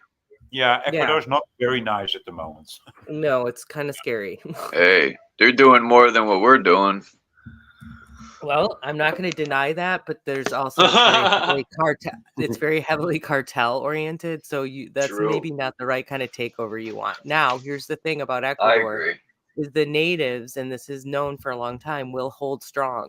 So they're just sitting back at the moment because it's not like they're coming out with arsenal, but they have a very strong hold, especially on the lines of entering the jungle, how to navigate the jungle, which is like its own weapon in itself. So Ooh, I interesting. don't think it's going to last, but I'm just like, there was shit leading up to this. There was bad shit going on there, in the areas that we were talking about setting up. And I just think with being Americans trying to come in to open this like wealthy foundation was not maybe a good idea. So what I'm getting at is that I've done a lot of the legwork. I have a lot of the information. And I'm going to go and get more resources. I've already established that. And I'm going to be doing more interviews with people who are not only do have intentional communities already and already trying to kind of do what I'm doing, except for I'm, trying to add a little something else to it. But, and other people who, especially in the alternative health aspect, because like part of that healing and wellness thing is to talk about all these alternative healing methods that are so overlooked. That I talk about, which is energy related. It's all and frequency and energy. I'm in. Awesome. And Joe, you're close enough that I'll be like, and now that you just told me about your experience, like, yes, you get your family up there. I will make sure that you are set up. Let's go. Oh, it sounds so good. Yeah. We set up shop here. I've got 5. We have 5 adults and a baby and a dog and one on the way where I'm at. Not a problem. And I want, like, I've talked about this also, like part of this is, so I'm going to be 39 this year, and so old, just kidding. Yeah. But I, my life is just the way it's all worked out, and not that I didn't want children, but I don't have children, and I'm not married currently, and all that's okay. I'm cool with that. I've talked about, like, I'm ready to go. I feel like I've done some of the legwork to go out and just be in the woods, and I can handle this by myself. But I don't think, for me, that doesn't feel like the point. The point feels like bringing some of this together, or setting up, like I just talked about, a blueprint to share with everybody so we can all go do this. And part of this, by the way, is being able to set this up as something where we're not stressing about taxes. So once you become self-sustainable, then this is something that hopefully you'd be able to get out of it in that sense. And that's the other reason why I don't want to talk about that part of it and the legality parts of it too publicly, is what I realized, because that is then just like, we would become targets if I was like trying to lay out free plans for everyone to do this, right? So anyway, man, I think you're so neat, Sarah. Man, I appreciate you, man. I appreciate you, Joe. Seriously, like, big time. Man. Your energy is huge in this community. Thank you so much. That was really nice. That's cool, man. That was really nice. I would like to hear you also have some, I don't know. I want you to have more stuff. I want you to be happier. And here's the thing, like, I've joked too, like, once we get this community set up, I am going to have like a shack with a landline in it. So for anybody who wants to take their cell phones and chuck it over the ravine, ooh, I'm going. That's what I'm doing. I don't need much. I just want to be set. And I'm really, honestly, I'm happy with some of the most minimal things. Now, one thing I will say, especially with the technology aspect of it, I can definitely live without the computer. I love doing that sometimes just to get away from it. But I absolutely love the creative aspect of it too. I mean, you guys can tell I really do like making these videos. And so some of that I still feel like there's a place for it, and there's a place for those kind of creative outlets, especially like also with like music and all the setups for music with electronics. I still think there's a place for it, even though some people be like, "Well, the frequencies." Well, we can tune the frequencies. I'm working on that too. There's a lot of people do that for. I don't know if you guys have experience, but the converting your frequencies and with your audio when you like put stuff out. But again, power of intention. Try not to like over obsess about all that. That's what our workshops will be, man. Cool, art, functional art, and stuff like that. Oh man, Oh yes, so fun, right? Like functional art is my middle name. I can make little copper men out of fittings and stuff. I know guys that do that. They'll make take tees and little caps and make little men, and stuff out of copper. It's kind of cool. Whose email is that in the back? That's mine. That's mine. Oh, I didn't put. Oh, that's right. My name. Let me put my name on it.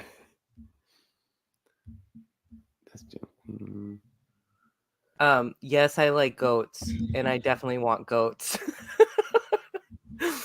And like, so I want people who are like older involved. And that's what I was getting at about my situation was that, so like, my thought is like, I help raise my friend's kid. Like, I'm definitely a hands-on person. I love children. I love education. So I want to be able to work with all these kind of different people. So I want families coming in, young, old people, like, that's what I mean. Because I'm going to be one of those. My wife's business is kids. And I'll help raise your kids. See, part of this is that I keep talking about is this whole takes a village concept. Like, we used to be able to help each other out. And when somebody was having like a mental health crisis, everybody stopped what they were doing to help resolve the situation and get people back, refreshed. And I also talk about part of this, and we lost Charles. Part of this community was going to be having a space for your own private getaway. So like, we'd have enough land that we'd have like some sort of setup, and it was sort of known as like, that's the solitary shed area. So if you need to get away, you can get away. And it doesn't mean you're not going to have your own space, and that we don't need to be right on top of each other either. So right. Anyway, cool. I'm going to shut up now because I said enough. I know. You know what it does? I spent so much time as a kid alone that like as an adult, I made it so I'm never getting divorced. My kids aren't going away from me. I mean, I have that, I don't know if it's separation anxiety or whatever, but like I just love, and my granddaughter, her life, all she knows is everybody's around her uncles and everybody. And like, she's never going to know that loneliness, man. It's like, you got to turn to grandma and grandpa, go back to mom and dad, go have uncles and aunts around, good people, like that's, oh man, it's the only way to be, man. It's just like, I feel so good having people around me. Family's the foundation, man. I know how it is to be lonely. And have no family. It sucks. It sucks, man. And then a week after my mom passing, my uncle passed.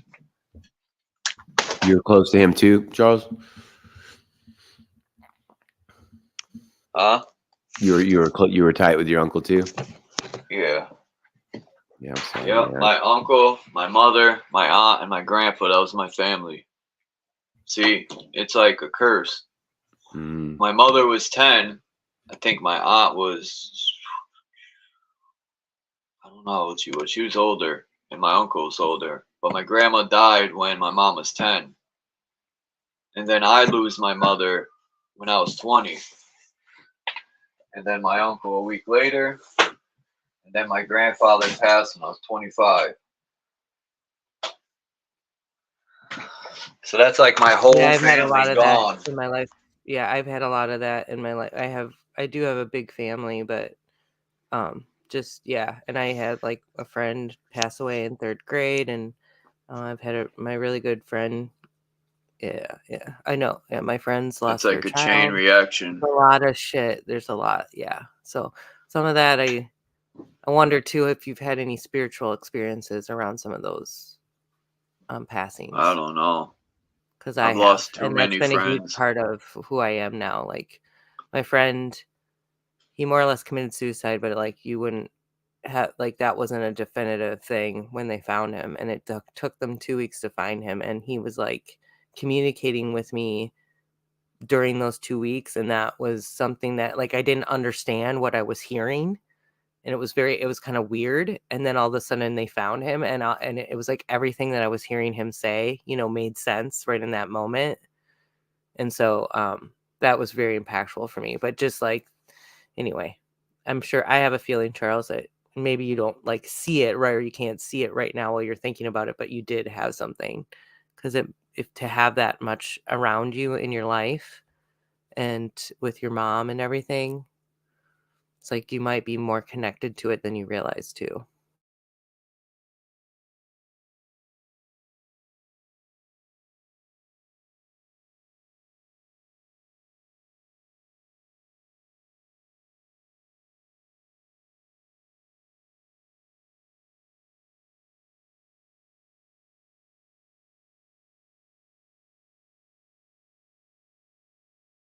Anybody else have any experiences like that? I'm just curious. It's just kind of interesting to find that out. Like once you lose a friend too, it was just a chain reaction of overdoses, car accidents. I had 3 friends die in their sleep. It's crazy. Wow.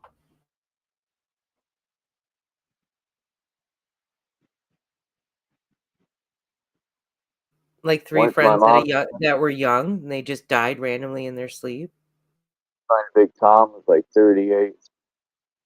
My friend Jeff O'Neill was 30 something young, and Yeah, that's young. Dojo was 38,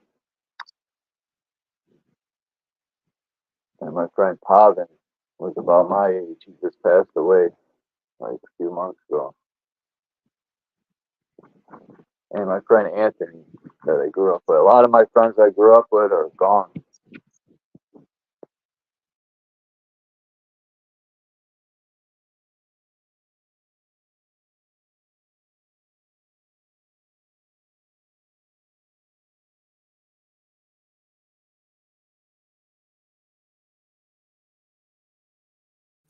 I think you'll see him again.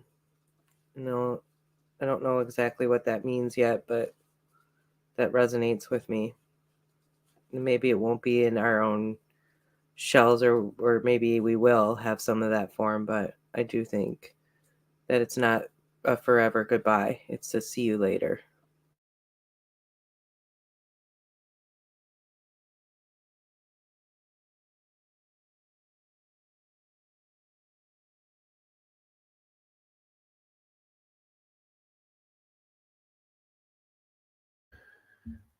Okie dokie. I'm here. I'm just getting ready. Where's Voy at? Yeah, boy. I know he's thinking to say something. I'm in the kitchen, right? Oh, gotcha. No, I was just spending my time walking here. I went to a big college basketball game last night. The University of Nevada, Reno versus Boise State. 10,000 people were there. And I'm kind of buzzing off that energy of all those people from last night. I hadn't been around that many in a while. Wow, man. I mean, I'm I not know what you jealous. mean. You know? I would just say no. Just say no. No, I'm not gonna. But if you kind of pay attention how you feel, a lot goes on with all that energy.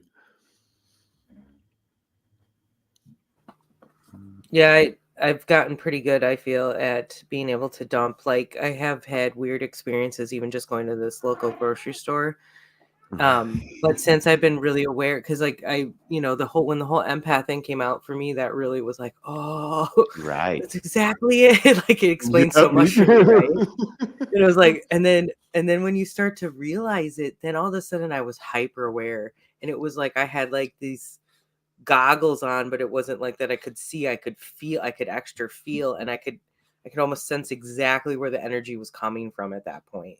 Totally. And so it's happened now, yeah, like the grocery store. And so I've had they're in a bad mood, and like I pissed them off because I did something that really like shouldn't have pissed them off, right?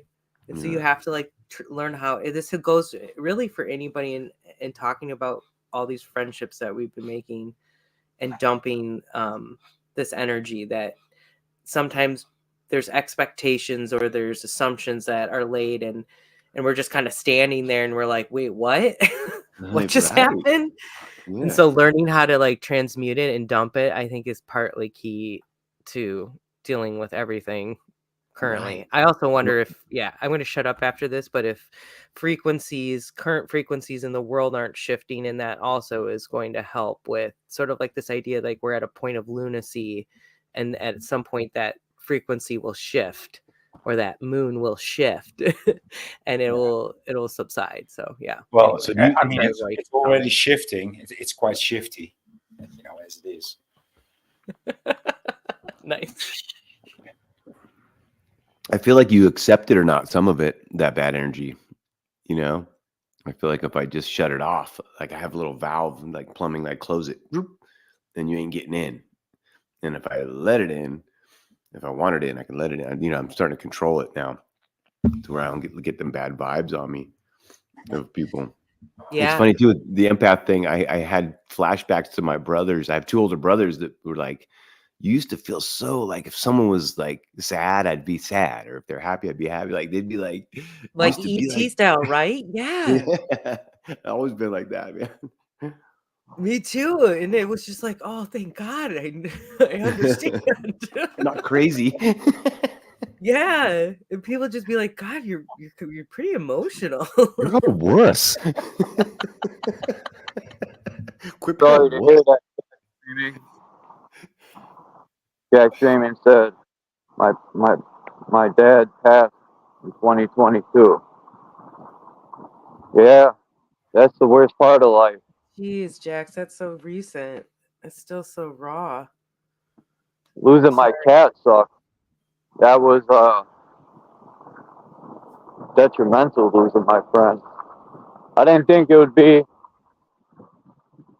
that detrimental losing an animal, but right when you used to your everyday waiting, the animal's waiting for you and just being a friend. Exactly. And then the animal's dead. And then watching her suffer, I couldn't help her. It sucked. Yeah, I lost my cat, who was of 18 years. Like, I will say I called her my best friend. I mean, the kind of conversations that people may have thought were one-sided, to me was deeper than that. But she passed away in 2020, and my dog, who made it to over 18 years too, passed away last year in October of 2022. So like, over a year ago now. But yeah, so I don't even, I totally get it. And I mean, and also I don't have children, so that doesn't help it either. But to me, they're definitely family. It's definitely its own thing, man. Your pets, it hurts. It don't matter about anything else, man. We had an 18-year little Chihuahua for 18 years too. A long time. She passed away a few years ago. That's a long time, man. I know, that's what's weird. I mean, I didn't expect them to live that long necessarily either, and it's like they become so much part of your day. Right now, my other cat right now is on my. She wasn't actually. I never meant to actually adopt her in that situation. It's like a long story, but if you can you hear her purring? Like cool. Just sitting here on my lap. She'll just sit here and purr. She's the best. Oh, my little dog was not nice though. She was not friendly. And she liked to lay by herself. She didn't like to cuddle or nothing. She was funny, man. She was Like like a little she's like, ornery chihuahua. she's I know like you. 5 pounds. Like I'd be standing in the kitchen, she'd walk up behind me and go, yeah, and bark so loud I'd jump. And she was hungry, and she'd look at me all mean, like, you better give me some food. She's like 4 pounds, just staring at me like, dude, give me food now. Like, Dude, the Chihuahuas have some of the best personalities ever. You want to talk about little humans? Like you can. Oh man, she used to I've kick the met big. some We had a really bigger dog. interesting Chihuahuas mixes. They're all mixes, but yeah. Oh, are they? Yeah. Like Yeah, they are, one's mixed with a Dalmatian, a miniature Dalmatian. This guy, we call him a gentleman, but you talk about the personality. Oh, he's very opinionated. It's very much on his terms, but he's not a barker. But oh my god, he's hilarious. And then this other one was mixed with a Shih Tzu, Correct. and that dog, oh my god, that dog also could fly. It literally could fly. Yeah. And then of course, like this lady, this is a long story, but they named this dog Cupcake. Yeah. It was just hilarious. Their chihuahuas are fast. People don't know. Yeah, they are, and they're funny. They're quite funny if you get to know some of their personalities. So like the fact that you had an ornery one, because I've seen those. I've never like. Oh, she was mean. Yeah. So we had a bigger dog that she'd kick her off her. She had a bigger pillow and we bed, and we had a little bed. So she kicked the big dog off the big pillow. I come in the kitchen one night, and the big old dog's on this little pillow, looking all scared, and my little tiny 4-pound dog's on this big old pillow, just dead asleep on the punked the big dog, kicked her off. She was funny, man. That is hilarious. It's kind of also the state of the world,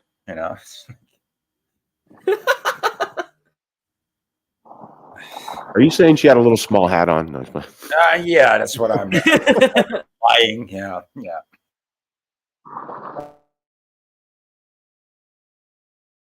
I mean, if it's a tiny dog, it has a tiny head, right? So.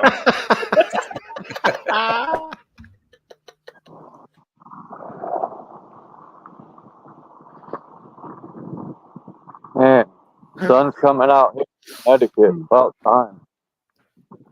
It's freezing rain here right now, and I'm feeling quite lucky because it's not seeming to stick too bad. Say that again, sorry. You're in the East Coast or Central or West? No, I'm West Coast. I'm in Oregon. Me and Joe are West Coast. Oh, nice. Joe and I actually might be the closest to each other than any of us. Now that I think about it. Bex lives pretty close to Oregon, I think, or was at Washington State. I don't know. Vancouver. She's in Canada. She's Vancouver Island. And then I'm Central Valley, Oregon, and Joe's like not quite northern, like kind of northern central. Well, I should say also East California. Where I'm at? Yeah. Northern Nevada, yep. Yeah. Oh, I can't wait. I have got so many plans to go explore so many areas around there. So it'll be cool if it works out this summer. I'm also going to Utah though, Joe. So if the opportunity presents itself, you can come out and go on. Where at? Oh, mostly the Uintas, and we are going to be doing some like gold and emerald exploring. So there's going to be a little bit of that. But I mean, I have a drone too that I don't even know how to operate and stuff too. Okay, because we need to talk a little bit more because we're going to actually be doing full like documentary style episodes when we go do this and doing interviews with people. But I just talked about this that I need some drone footage for this. Oh, and we want drones because there's caves everywhere, and this way we can fly the drones up and actually check out these caves because we can't if they're not super easy to climb up to without having climbing gear. I get fired up just thinking about it, man. I know. Okay, sorry. Dude, like they just got me love off. Okay, I got your email. So timing. I'm going Timing to talk about caves in January 2024. It's just don't do it. Don't talk about caves. Why? Haven't you heard tunnels and everything? Oh, those things are old. Those are ancient tunnels, dude. Dude, Sasquatch is in those caves. Just like everywhere else. Sasquatch caves. Okay, yeah, I think that was a cool. Yeah. Then we're good, right? Those are the cool tunnels. Nice. Be What It Is comes through Reno. That's cool.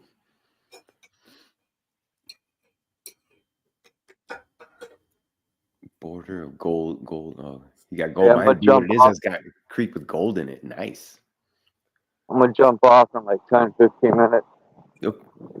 Perfect. I gotta go to the store and shop, unfortunately.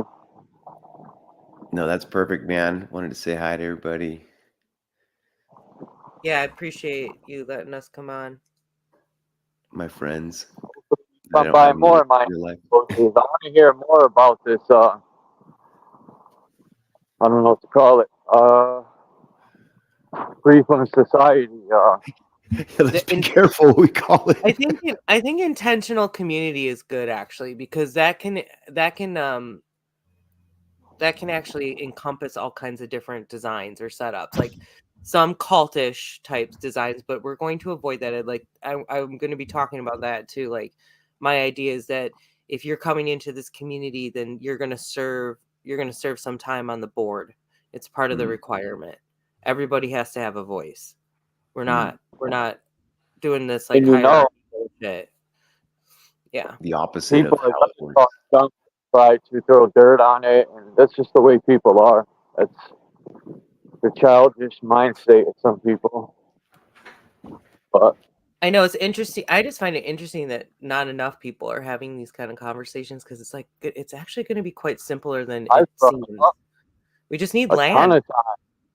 Yeah, I said, if we can all save up 500 to a G, get 10 people together, you could buy a good chunk of land. Yep. And no one's ever jumped on the idea. So. Well, we're going to do it, and we're all going to do it together. And if we can't all do it together, we're going to help each other figure it out. So we're going to help each other figure out the rules and regulations. And I've done enough research. I feel like this is where I get in. I'm not even going to say the name of it. So we'll talk about this later. And again, we're going to have private meetings. They're open to the public, but it's just going to be private. We're not live on the air. Yeah, right. Right. Yeah, I could do a YouTube show. It's real. I'll throw up the truck signal and drop the link. Now it gives me something to save, to look forward to save on, because I've been waiting for somebody to have kind of the same solutions I want. So my goal is to save a brand and put it towards some land. I'm going to apologize. Who's B Watts is again? Be What Is. Be What It Is. That's Be What It Is. So stupid. Be What Is.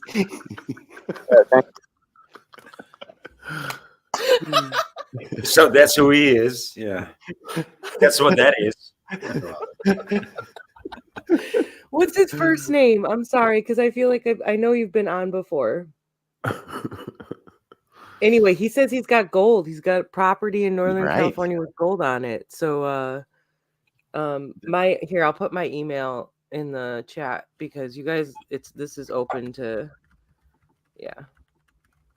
Yeah, there's places like Cold Springs and things like that right on the border of California, and right over where he's talking about. There's still a lot of affordable things in way Northern California. It's just it gets cold, man. That's why I came down in a little bit into the valley where I'm at. Like, I'm more the desert meets. I'm at the edge of the desert, so like, but it's good growing. It's really good growing. I mean, in the desert's fun, man. It really is. You get your side by sides, go explore. It's same as Utah. Actually, you would love Eastern Oregon, because in Eastern Central, it's very desolate. It's all like big high desert with like some pockets of the big Ponderosa pines. And actually, that's where I had my Bigfoot experience. But it's amazing. I mean, there's so much to explore. And this is like, also, we'll talk more, but this is where my friend with Utah, and because he's done a lot of like lost gold mine research. And that's actually how we connected, because I've been looking for this one that's famous in Oregon. And he was able to give me all these details, and now it makes sense, like where it's supposed to be. But I'm not allowed to go to it because it's kind of already like claimed, if that makes sense. Oh, Dang, But so I you mean, he can't. said he would take me there potentially when he comes to visit, but like I can't go out there to go try to get it. You know what I'm saying? Wow, I got like a million questions about that. That's awesome. Right? He's got. I mean, this guy, and he's an old school guy, so he's got he's a wealth of knowledge. And this is part of the Terry Carter crew. But anyway, we'll talk about Okay. that. Especially if they got equipment, man. That's Oh I've been yeah, slowly building up my stuff. and I don't have. You have like sluice box stuff and everything. As far as what? You have sluice box equipment. Is that what you're talking about? No, I mean just like filming stuff, Oh going yeah, out, yeah. lights, And I boots, got I got lighting equipment too, like because that's Mm-hmm. why I've been inspired. Now I want to do all these documentary interviews style, so that it's like really nice quality episodes. It's gonna Yeah, be good yeah. stuff. I Yeah. got a lot of Makita battery operated equipment and stuff like that. I got my All right. but stuff as far as like getting into a mine and getting around it safely. I'd like someone to show me some stuff. You know what I mean? I watch these videos and stuff, but I'm like, Oh yeah. it's Okay. like I Here's the want. other problem. Mm, Like it's known that the Uintas are just full of booby traps. Because the Ute oh, Indians did a lot of that, and that's why, and they're still finding a ton of Spanish artifacts, Spanish gold, Spanish armor, ooh, and that's still all up in there. yeah. So we have to be very careful with what we're doing for sure. Oh yeah, yeah. Yeah. And you got me so excited. And then you said there's boobies, and I was even more excited. Dude, traps, booby traps, booby traps. Okay, get the whole. Okay. Calm down. Canceled. Canceled. But teacher contest. That's what wars are started over boobs. That's like right. Do you say boobs? What? No. Booby traps, dude. I'll kill you. Oh, that's good. So, right, brings the Another sword. dream down the drain. Yeah. Down the okay. drain. He said Christ brought the sword and fell on it. Oh, yeah. Last time I was talking about that giant thing of Hercules they found on the English mountainside. They found it years ago. It's a giant like in Peru when you make a big man, just huge, but they found it's Hercules with a giant boner. And they uncovered his giant boner and and they go, well, this is definitely an erect phallic going into battle is Hercules. So they decided it's Hercules because they thought it might have been Oliver Cromwell. But they're like, no, the big boner is definitely Hercules. So I thought that was interesting. Yeah, in that case, it's always either Zeus or Hercules. Right. Yeah, right. I always wonder if the Jupiter got, how Jupiter got cut off and put in the ocean or whatever. I always wonder if that, Well, that's okay. So, because Shem Tartarian Truth, we were just talking Yeah. about. Oh, this I the dig other Shem. day. I like him a lot. Yeah. Shem is a good guy. Good guy. So everybody, Tartarian Truth. Anyway, we were talking about this whole mythology thing and like this repeated scenario amongst like all the religions. You look into ancient China, ancient South America, India. They all have these deities that like lay out like what you're talking about, like Kronos and also Zeus. When they died, like there were other gods born from their death, and like the symbology of what that really means. But then also like the symbology, because you're talking about this, like I know this is kind of controversial, but this like rampant theme of rape and incest, like from the get-go, is like all over this religion, right? Tons. Yeah. Constantly. So, but what's the symbol? Like, what is the? I don't know. We're gonna try to break some of this down a little bit because that's actually going to be part of this Pareidolia series because it's like throwing a little the origins of bestiality too in there. religion, right? Like, where is that all started? What is the beginning of the beginning, right? Yeah. Humans turn to animals and have sex with people and stuff. It's just really twisted. Yeah, is it? Yeah, like intentionally. Yeah, we were talking about that with the goddess that slept with the bull. Right. That was Zeus was the bull, I think. Or something. Yeah. Beautiful white bull, it said. He was so beautiful she couldn't resist the bull. But it was also because her husband wouldn't kill the bull, and so they cursed his wife to have like I don't know if Eros was involved, but to like fall for Right. fall for the bull. And so then she It's like, like, yeah, okay. lusted after the bull and then slept with it. And then a minotaur was born. And now, Right. and then the maze was born. Like, what the fuck is that? A The labyrinth. What's maze the with the symbology of centaur guarding that? it, right? The centaur Yeah. guarded it. Yeah. Right? Yeah. Yeah. Icarus and stuff. Yeah, man. It's like, what the hell, dude? And it's everywhere, man. I get it. You cannot escape this Greek, all this mythology, man. It's just constant.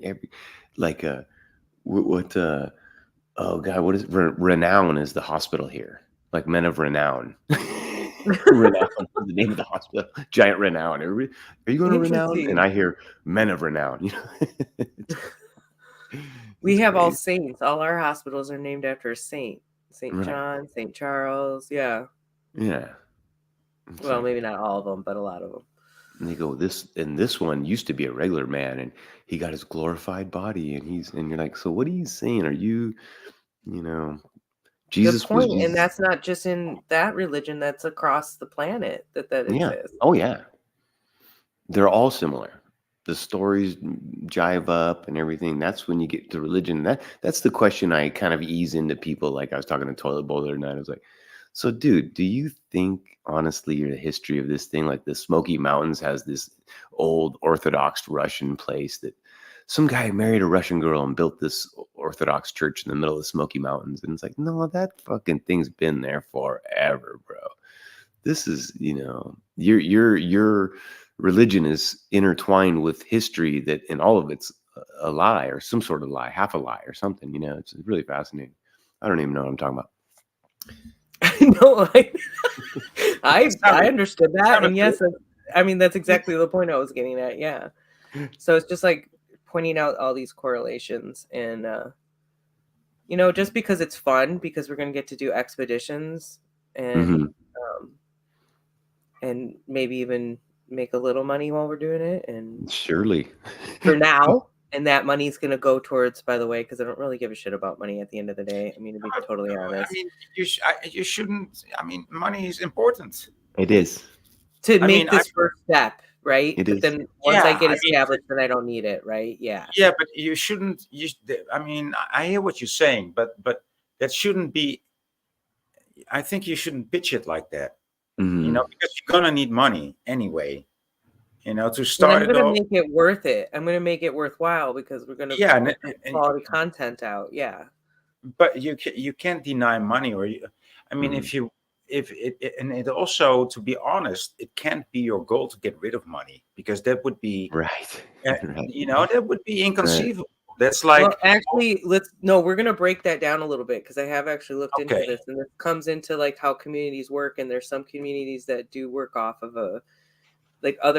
other types of ideas. Yeah, that's true. I want to break that down. Hey, and I'm open. I hear you out, boy. I'm not saying I got it all figured out, and this is sort of why I want to have these discussions. Like, let's break this down. That's awesome to bring up. Like dealing with the system is going to be. I hear what you say, because I've seen examples of villages or communities, as you might call them, that live without money, or hardly without any money. Well, not in the community itself, at least, and they actually just live by trading, and by ownership. If you with own ourselves, a form of trading, yes, and like skill sets, but see, that's why I say we're all there's sort of a responsibility, is the idea of this intentional community. It doesn't mean that I'm holding everybody to like some kind of job and some kind of 9-to-5 shit, okay? But I am saying that you're there with a purpose. You're not there to just lollygag. You're gonna flip it, Sarah. We're all gonna bring something to the table. That's the point. We're all unique beings. We all have something to offer. What if you get everybody out there and you're like, all right, everybody, this is your job. No. Listen up. Mom's in the house. Where's Bex when I need her? She's also mama. Listen up. You can have my wife too. She'll be, and by the way, boy, my wife was mad because he called my dog a small hat. She said, I told her, I did. Tiny one, only the tiny one. I think the big dog should have a top hat. Top hat. Yeah, he totally deserves that. Especially preschool dog. Especially since somebody took over his cushion. You know, I won't name his name. You know, because these tiny heads are very delicate. Oh. Delicate. Tippy toe. Sweet, man. I'm good. That's a good way to get the day started, man. I feel good right now. I know, that's what I was thinking too. Yeah. I also was like, I'm just gonna hang out until I might lose power, but it's actually looking like we're gonna be okay. Oh, really? Well, it's just been straight up freezing rain since I woke up this morning. So now it's been the like worst. 3 hours of it, I think. Yeah. Rather have snow. Exactly. Yeah. The good thing though, I don't see any trees starting to like lean, which is a good sign, which means it's not sticking like that. And that's what I was hoping for. So it's just like little ice crystals on the ground. Yeah. I'm gonna go skating down the hill here in a little bit. I'll do a video for you guys. Yeah. I should do a video of all the bent over trees in the forest I find from snow. They're like all bent over. Like I pass them a lot while I'm doing anything, but they're just so neat looking. They're like just from heavy snow all winter. I love that. I know. Oh, I miss that about Wisconsin, to be honest. Yeah. And I actually find myself like seeking snow out now every once in a while. And I do miss living in Central Oregon a little bit because we would get snow at least like once during the summer or during the winter. Yeah. But it would melt, like it wasn't a big deal, but we would get a good amount of it. So I could kind of enjoy it and then it was gone. But Wisconsin, it's literally it was growing up. Right. From October to May, like often. So it was like your entire year was like winter, you know, and it's a little much. It's beautiful, but yeah, I mean, Oregon is just ridiculously beautiful. I'm very glad I moved out. Damn, what happened? Anyone there? Yeah. We're here, bud. Yo, yo, yo.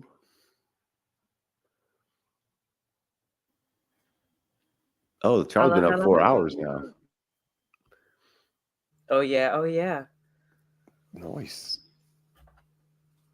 Yeah, Charles is good company. He is, man. Where'd everybody go? We're here, bud. Yeah, you're there. Good to meet. Maybe I can't hear nobody. Oh man. We should all just start like screaming. So when he comes on, he's like, "Oh no!" We should all just be like, "Ah!" What's wrong? What's wrong?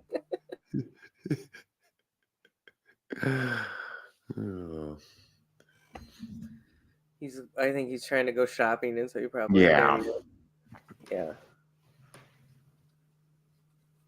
Hey Charles, can you hear us?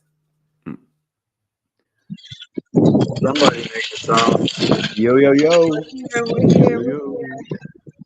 Oh, it's my headphones. Yeah, play my headphones. Yo. Yo, bust a move, dude. Come on. Just bust a move. I want to hear. You guys ever watch Rocky? Oh yeah. The scene where he's like, where Mickey comes to his apartment, you know, to convince him to fight again, and he's yelling at him, and after he kicks Mickey out, and he's just screaming at the door. He goes, "You come over here. You say I fight the fight. Yeah, I fight the fight. Big deal. I got my head punched in." But anyway, I want to hear Charles do that scene. Yeah. Fight the fight. Yeah, I'll fight the fight. Big deal. Get my head kicked in. Good. Like this. He starts punching the door. I can imagine why you want to hear Charles say that. Yeah. You do good Stallone. But that was a good reenactment, and I totally remember that scene now. Fight the fight. Yeah, I fight the fight. He's like, "You don't like my place? It stinks. This place stinks, or what?" He just starts screaming. It's so good, dude. It's so good. Now you should be able to hear me. My headphones went off. Where's everyone? We could hear you. You couldn't hear us. Yeah. Someone's jamming. Woo, yeah. Yeah, man. All right.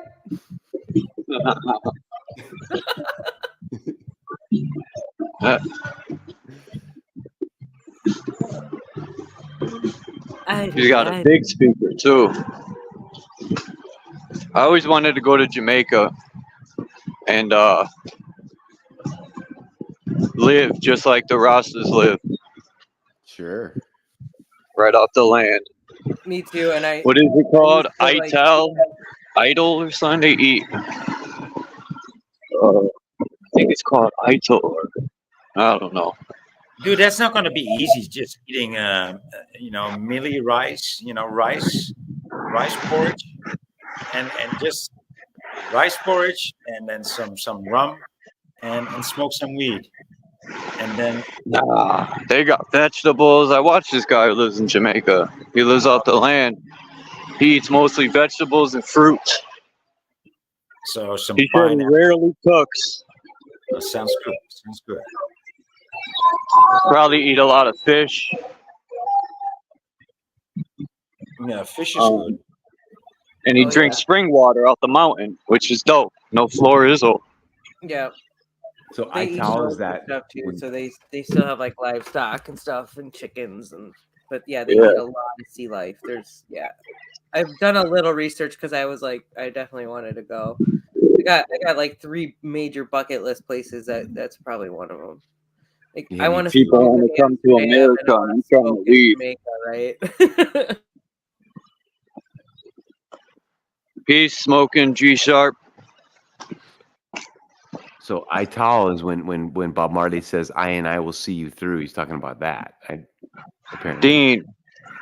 Sorry, Joe. I just want to say peace to Dean, Maggot, and smoking and G Sharp.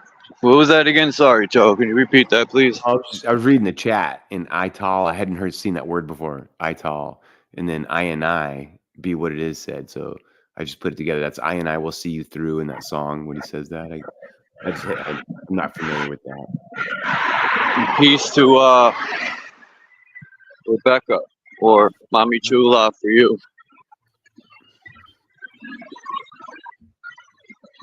Peace to the whole chat.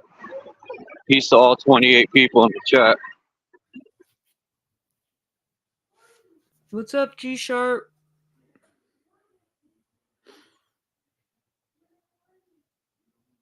Oh, I hear my little grandbaby I getting up. always say what up to this homeless guy. He's not homeless no more. He finally got his apartment. Nice. They made him live in the streets in the winter. They kick you out of the place at like 5 a.m.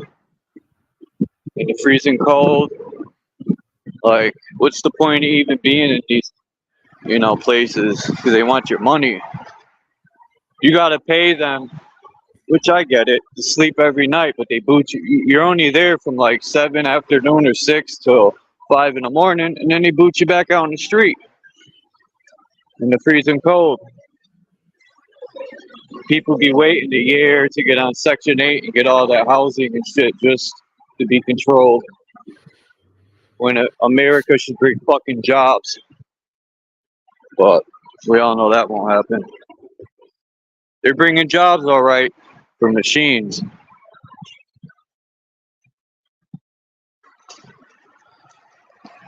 Yeah, hit the link if you want. Yeah, the eliminating the jobs thing. That's the only reason why too, like, just to point this out, there's certain tactics right now that are definitely to sort of instill a little bit of a fear in us. And one of those is you'll own nothing and be happy. And the other one is you're all going to eat bugs, which is coincidentally, I think, both Klaus Schwab, right? Regardless, I think both of those are, if you really break those down, like what we were just talking about with our idea, it's like none of that is actually that ridiculous. And so, but to me, it's made to put out there to get you stirred up and get you emotional about it. And then who knows what that does, with the power of manifestation.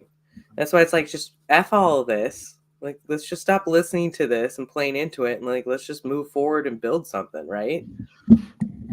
Yeah, with that, what you said goes also those giant cities, like, that are like 10 stories and look like giant apartments. They really want to build those things.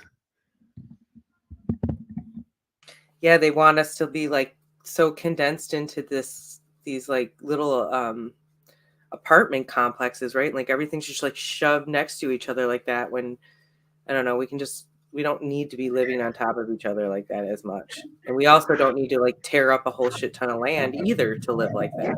We definitely live way more integrated. And oh, by the way, part of that's going to be kind of the sweetness is part of the style of the housing is, you know, like brim style housing. So you're like tucked into a hillside and you can grow your food on top of your house. And the water that you use to pour on top of your house can be drained down through piping to be reused for the system in your house. You know, like it's a beautiful thing. Hey, Dean, if you want to come up, hit the link.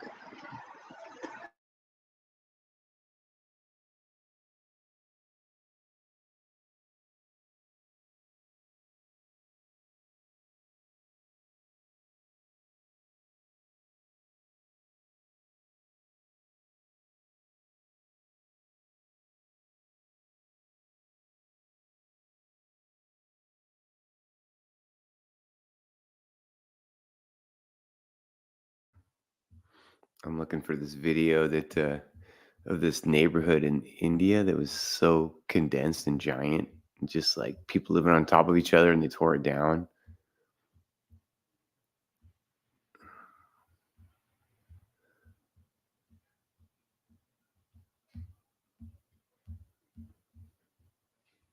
Exactly, Kimba. So it's like, and think about again, like survival tactics. This is shit I learned as a kid. Like I ate grubs from the ground. I ate crickets. Like I had like this really cool science teacher, and then he also like made us octopus and other things and took us mushroom hunting. But none of that stuff is like that bad. Like, and I'm not saying like that's the end all be all and that's what's going to happen, but it's sort of like the fear of that is, I think, worse than the actual reality of it. Oh yeah, that is so true. The fear of all this stuff if you haven't been through it. That's my whole thing with the immigration thing, man, is everybody's like freaking. And it's like, man, I lived my whole life a minority. So when you do that, you're like, understand that it just kind of is what it is. Oh, here it is right here. The densest city. It's not what it is. It's they can't take over your place, dude. No one can. You got your place. There's no laws that can displace you from it when another man can't take your stuff, can't take your job. It doesn't work like that. It doesn't work like that. You know, it's, I mean, I see how it works. No one knows more about. No, but it's been implemented top down, and it's not.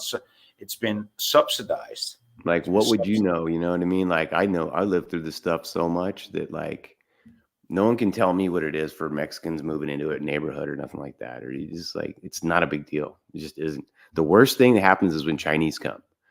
Chinese come in and they take your liquor stores and your restaurant, pizza place is gone, and you know they take it and make it their place. Like Asians do that. Like other people don't do that. Oh, Dean is in the back room, Charles.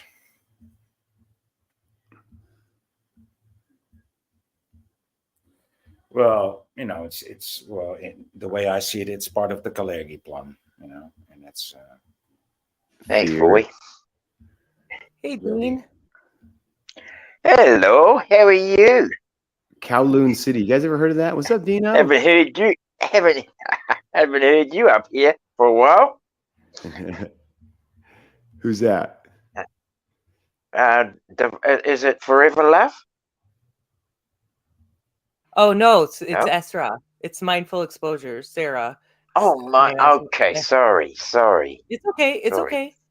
No, Sarah. How dare Sarah. you, Dean? Oh my God. Sarah. Right. Sorry. Like, what's up, girl? How dare I? How dare I? By golly, I know slap you're good that for it. man. It's all good. Slap It's that all man. good. Dean, tell me. Oh, I want to hear about surfing on don't Pine. say that. Maureen will daddy give me. Anyway. Dean, talk about surfing on pine needles. That sounds cool. Oh, right. Hey, yeah. Well, that was bloody dope. I mean, we used to.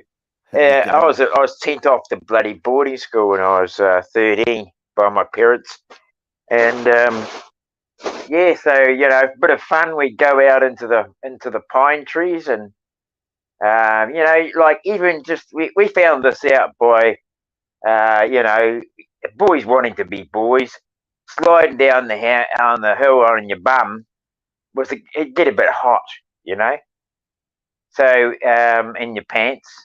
So we decided to get some boards, and we sanded them down in the woodwork shop. Some 6x1s, just long enough, you know, that you can stand on.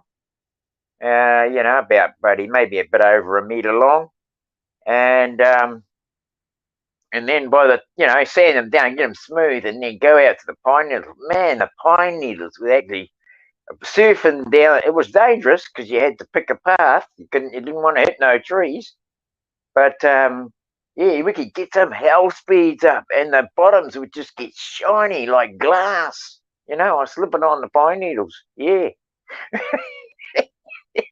Get a downhill run, you know, like Sick, even dude. bloody steep ass, you know, real steep.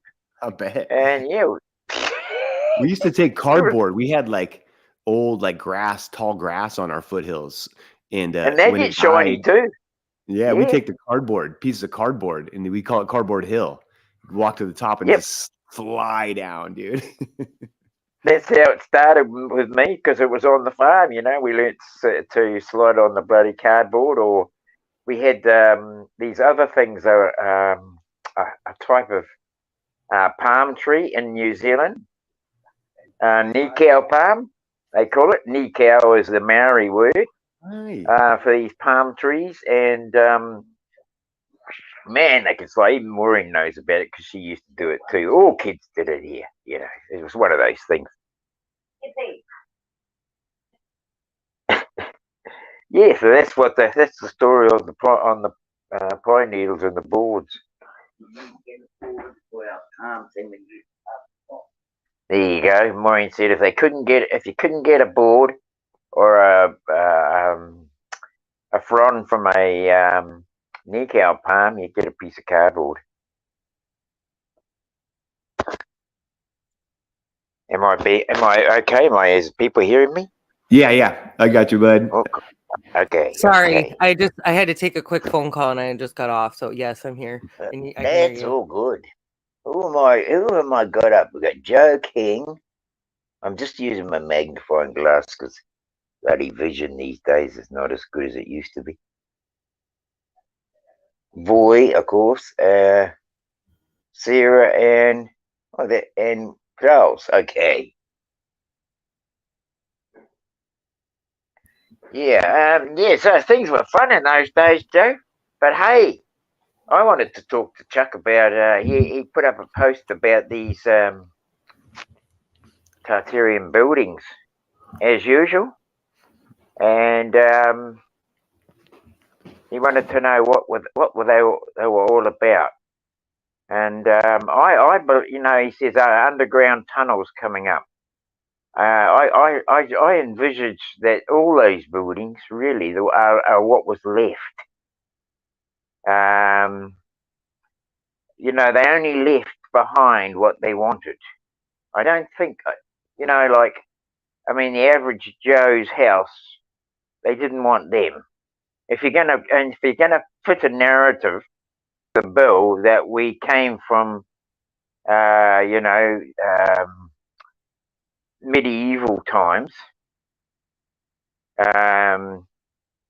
with no knowledge, into an era of inventions and electricity and all that. They wanted us to think that we were nothing really, and you had to establish that.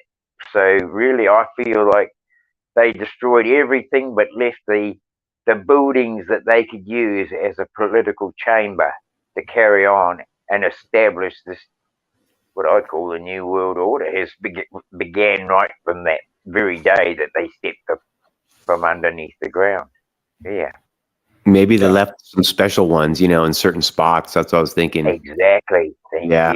Of course, yeah. they needed population here and there, to serve the elite that was left over. That was planted, so to Well, say. actually, I think they were all orphans. It's just shipped off to different countries myself, boy. Yeah.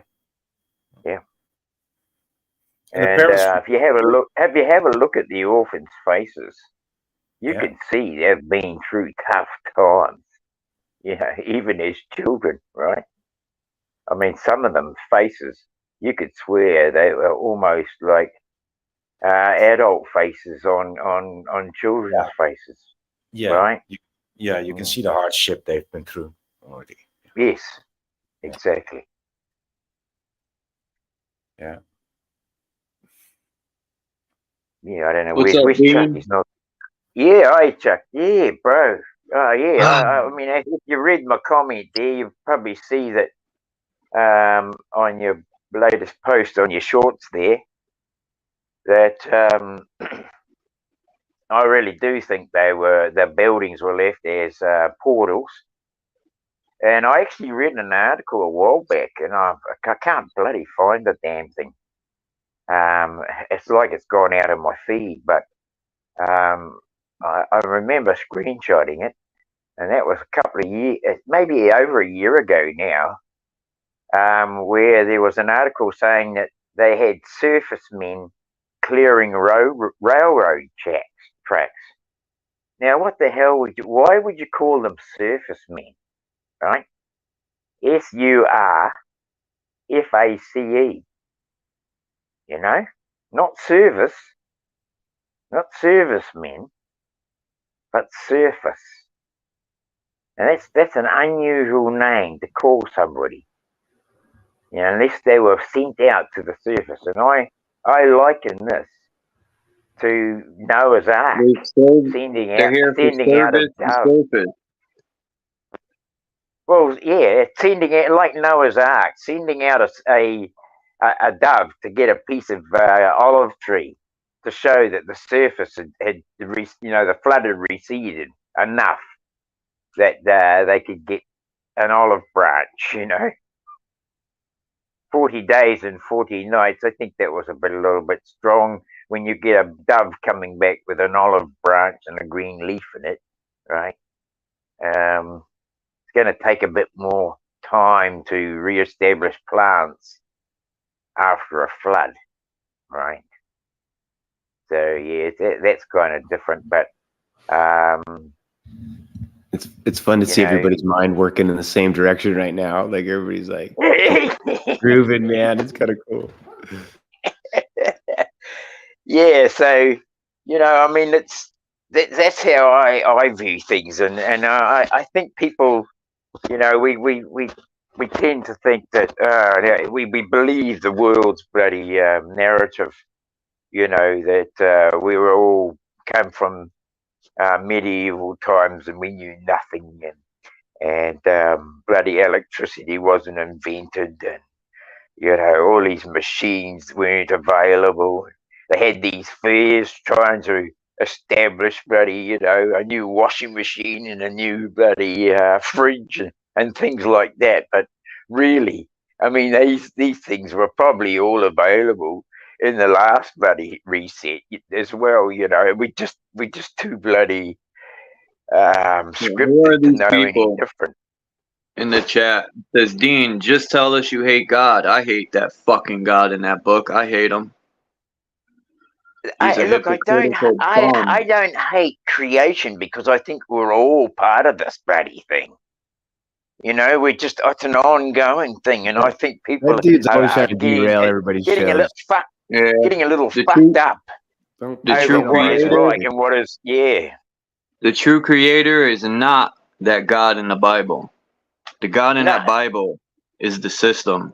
Government, religions, all the same. The true creator don't need to write books. Look within yourself. Exactly. It's all within. I mean, if you listen to the words, that there is the truth in that book. And it says the kingdom's within. And why are we building this bloody kingdom outside of ourselves, when the whole thing is we're right in the middle of us? To me, you've got to look at everything and take it per se, I would say, with a grain of salt to begin with, and then switch to the idea: how else can we look at this? You know, what other perspectives can we bring into play? When it said to me, you know, you were made in the image of us, made in the image of them. It's a plural thing. It wasn't singular when they said we were made in his. It wasn't their image. It wasn't in his image. It was in their image. And to me, too many have gone and made it outside of themselves. Too many have. I'm over it. If I have to bow down to something else that wants to be tyrannical and overpower my opinion, overpower my person, I'm not up for it. I'm not up for it. Well, there was this epiphany that you woke up with yesterday, right? Or the day before yesterday. Like, why? You said epiphany or an epiphany? Tiffany? Yeah. Yes, I woke. Yes. Yeah. Yeah. I thought you said he woke up with Tiffany yesterday. I was like, oh. No, that wasn't yesterday. Upset. He couldn't remember nothing. Oh, they just love. They just said that I woke up with Tiffany. Not an epiphany. Now I got a question. I mean, is it me or people of Christian religion or any religion come here knowing we're not religious, but yet they still come here instead of going to religious platforms? It just that's why it's 100% trolling. I could guarantee you these people ain't even true religion. And you know, I mean, like trolling people. I think your statement about the God in the Bible being the one that you hate, right? I don't hate. I don't hate anything really, but I dislike the misleading thing. Yeah. No, but it was Chuck saying that. But never mind. You know, I don't know, and I actually can agree with that, because if you see how many changes there have been in the Mandela effect, you know, in the Bible, and the Mandela effect is all about lies, right? Because no original thing changes ever. Only the official things change, and we know, you know, everything that goes through an office is corrupted, right? And I mean, the same goes for that Bible, that a so-called holy book. Well, it clearly is not. Clearly isn't. I mean, it's been corrupted. There's nothing holy about killing babies, mothers, and children, right? Right. And exactly. I like found in the name of the Bible, right? In the name of God, how many things this eye for an eye shit? I'm over it. There's got to be something else. And I find God more looking within myself. I don't need a book to find this creator. No, I think you're right. And besides that, you know, there's also something to be said about the book, for the book. I'm not saying that anybody who reads the book is evil, whatever, but because there's some truth in it, right? And there's some history there. And don't throw the baby out with the bathwater. Exactly. Yeah. Yes, exactly. Thank you, boy. Absolutely right. Yep. Yeah. So that's what I'm saying. And Cool. I agree. I mean, there are lots of things out of the Bible that I take to of course, build my moral compass. Yeah. Exactly. Yeah. My parents were not religious. They both grew up in religious homes, but they chose to have us go to a Unitarian church so that we could learn the basics and the principles, because they said to us there is good lessons. And they said, you know, if you there's some that you need to really analyze and take with a grain of salt, but there's some very good lessons in this. And now we understand that there is Absolutely. some relevance. And Well, this is again what I get at is like, I am going to break down that this connection of who Jesus is, and obviously people have done this research, especially with astrology and the movement of the stars, of this Sirius character and this, you know, the whole rising and coming back 3 days later, and the relevance with all these other gods that keep depicting this, and those who were born of a quote unquote virgin.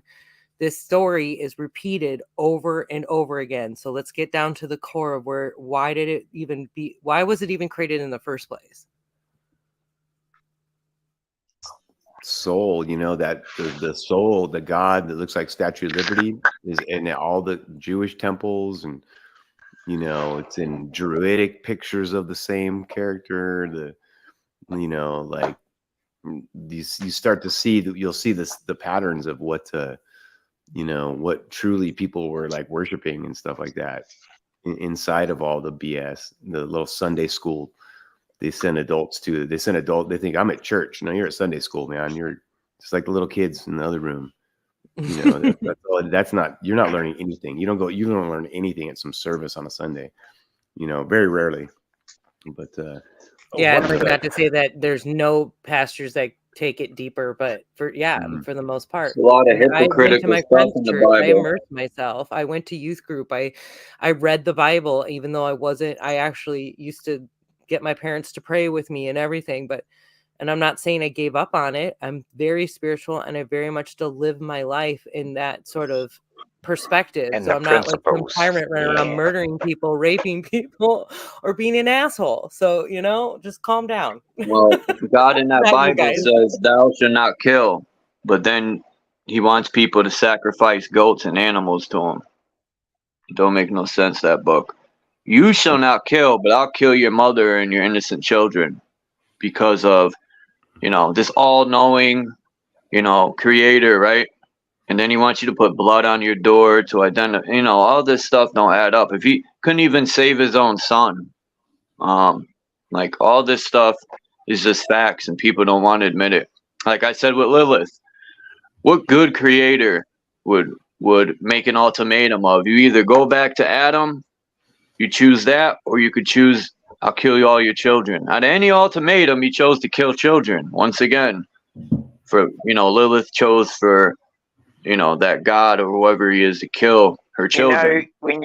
You know, when you talk about that, Chucker, it just sort of comes to my mind, and it's like that destruction of children, and to get that mindset that you're allowed to kill them, that you're allowed to destroy them, is pretty much a basis, I feel, for the mindset of all these bloody, I don't like to say it this way, but these bloody children who prey on children, men who prey on children, men and women who prey on children, pedophilia, because to me it just broke the respect of humanity, is to say that you could kill children and to even to destroy.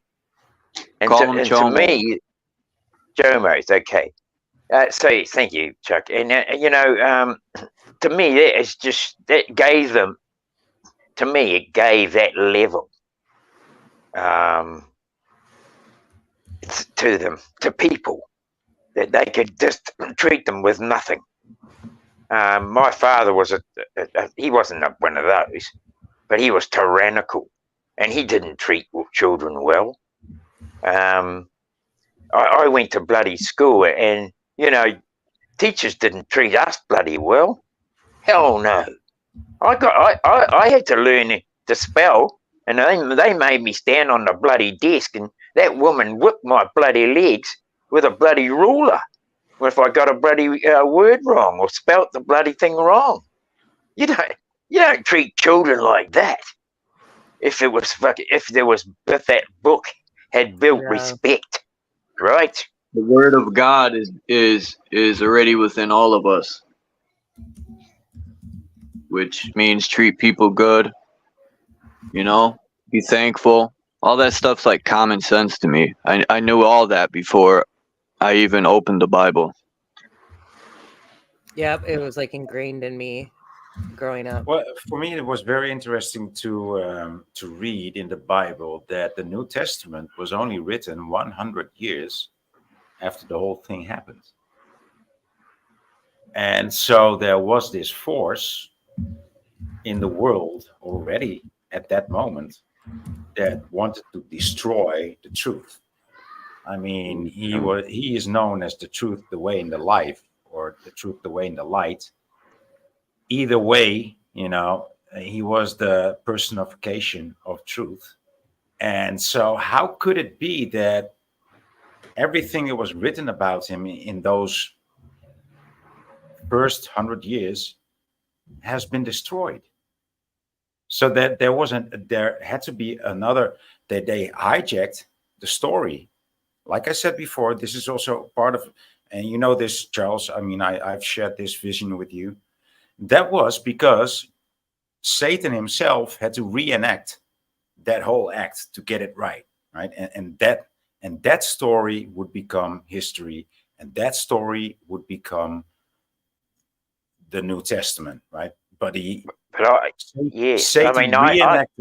Satan reenacted the actual holy life of somebody else, and probably he got it wrong 2 or 3 times before. You know, that's why I liken what you're saying. I liken what you're saying, boy, as to a bloody reset. That even they had a time before this where they enacted that Bible, and they realized they had a few flaws. And so with that, I'm saying that that the Christ actually is a real person that actually lived. But I'm also saying that the story that we know correlates with that actual story, but was a story that was reenacted by the devil himself, or a descendant, or whatever. A human with that devilish mind. Yeah. Yeah. Mm. Yeah. I mean, 100 years, dude. 100 years. If this man was such a mystical, you know, a divine person, everyone must have written about him, right? Everyone that heard about him. It's a long... And so everything first had to be destroyed. 100 years, dude. 100 years before this whole New Testament was written. That's a long time, dude. It's a very long time. So that's... Well, you can see how many generations can be born and die in that time. Exactly. Yeah. Yeah. So, yeah. I think another theme, unfortunately, that does come out of it is stifling our own personal ability to be stronger than we're told. It still plays out this narrative of us being like a slave and being subdued to something else, when I think that's, to be honest, part of it. It's like the whole idea that even aliens exist, because that's just to make us feel like we're inferior and potentially slaves. And I think it's deeper than that. I think that we actually have these abilities. We are godlike. It says this in multiple scriptures, and that we're being stifled to not be able to like play out those abilities.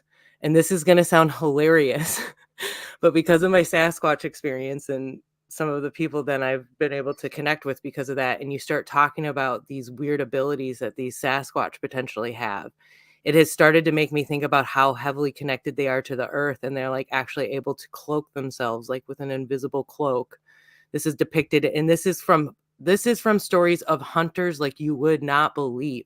People are finally coming out and telling their stories, and there are there are thousands, that I mean on the top of thousands of these cases and these depictions. And I actually didn't know that I had a Sasquatch experience until I started listening to this one. It was a specific podcast that gets into all these crazy details about the behavior and the sounds.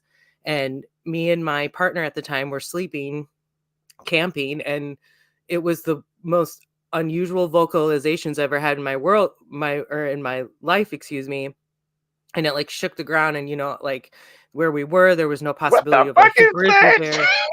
Anyway, it was like gibberish talk, which I now found out like people have recorded this, where they speak in like a gibberish. Anyways, what I'm getting at is their abilities, and they move like crazy. Of course, they're built differently, and I'm not saying, hey, let's all be Sasquatches, but just that concept alone potentially opens up that doorway for us to understand that we are way more powerful than what we've been told. Absolutely. Yeah. I got straight onto that. Especially when you said that cloaking part, because I've even imagined that I could walk past people without them knowing, just by cloaking myself in some invisible cloak. You know, so they can't see me when like an enemy. You know, oh shit, we don't want them seeing me. I'll just walk past them with an invisible cloak. And I wonder if you actually perform it when you're a child like that, you know, or oh, dude, when I you was know, a I child, mean, I was very good at that kind of trick. I remember hiding in the yeah, bushes and thinking that yeah, deeply, right? And looking into yeah, somebody's eyes. He was looking for me. I was looking in his eyes. And I was like, and yeah. I thinking did he it with sees my through me. dad. He sees through me. Meanwhile, couldn't believe it, but believed it enough, you know. He actually saw through Yeah. me. I was like, wow. So it does work. It does work. Like Ghost Dog, like in that movie Ghost Dog. So, is there any way that Brahma and Abraham are not two words that are No, those are the same. Abrahamic, Brahma? Yeah. Would that be an origin? You know what I mean? Like the bull hanging the bull up by his Achilles tendons and cutting open his belly and letting this guts and blood go all over you. And isn't that the origins of all that stuff? I don't think so. There's bulls everywhere, man. Can't get away from bulls. Like one group has bulls, the other group has deers. Deer. Yeah, like I think the English, didn't they have the deer? Like druidic stuff, man. And yeah, they raised them and milked them or whatever. I forget what I was seeing that recently on something, but yeah. I don't know, man. You get too caught up and say mine's right. It's supremacy. You're a religious supremacist. You're like if I'm Buddhist and you're that, and I subscribe to mine, then my religion's superior to yours. You know what I mean? It's just like yeah. people I are saying think to that's each other. probably Yeah, Divide and conquer tactics. it's silly, man. when I woke up with that epiphany yesterday Again. about how even after listening to Zetic Warrior explain how the mind works from the ears going through the thalamus to the cochleal, it's like a vase to look at, you know, the vessel, the underside of the brain. If you look at it in a different picture form, you can almost see that it looks like some kind of vase, and you can see how that, like the genie in a bottle type thing came about, you know. But what I got was when Zedek was talking about the eye itself, and Adrian showing how the connection between the all-seeing eye and a galaxy, what a galaxy looks like, right?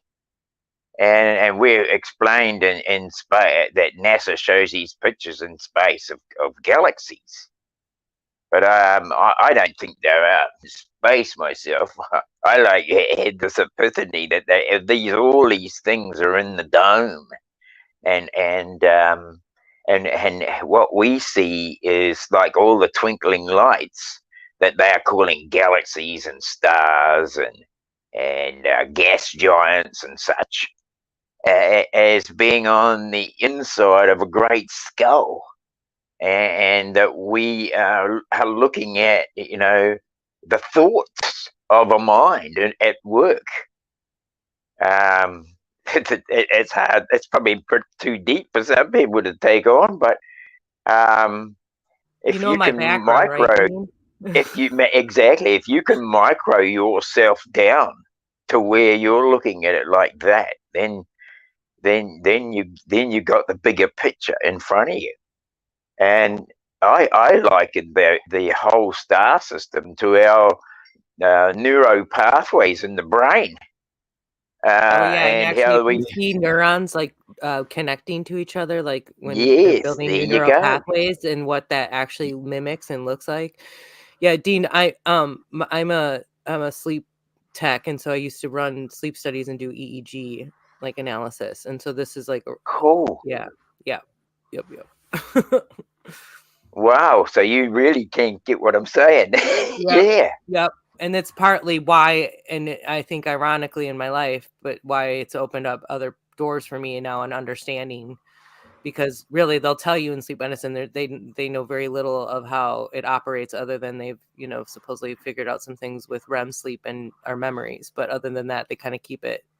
But I can tell you, and I can show you examples of what you look like when you're in dream sleep and what you look like when you're awake, and the actual what's happening. And so it's very it's very interesting how it connects in that what we've talked about lucid dreaming, and what sleep paralysis potentially is, because it's complicated. And anyway, it's very interesting. Totally, man. I feel like when I just want to relate that Maureen gets to listen and feel me when I go dreaming like that, right? At night, I'm quite a dreamer. Even though a lot of dreams I don't remember, but lately I've stopped chugging back the weed so I can remember my dreams. And that's how it works for me. He's a dreamer, nothing but a dreamer. Well, I mean, people say, well, you're nothing but a dreamer, and I get that now. And I used to think there was something terribly wrong with me, but it's actually not that at all. I realized that I dream a lot because that was how I dealt with life, because my father was such a tyrant that to escape him, I just went into dreamland all the time, right? I know when I'm with like with my wife, I feel like we dream like we go somewhere together or something, like, and when I'm by That's myself, it's cool. totally different. Yeah. And actually well documented. Yeah, it's very plausible to do that. It's definitely a different place. I've learned that. Yeah.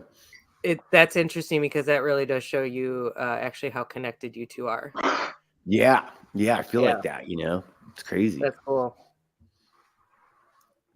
I know, like, that to is get, like, cool. in a mental state, like for wrestling when I was a kid, I had to literally go to a different place mentally than I was in that gym, like in order to calm myself. And I used to call it going somewhere else, back then, a long time ago.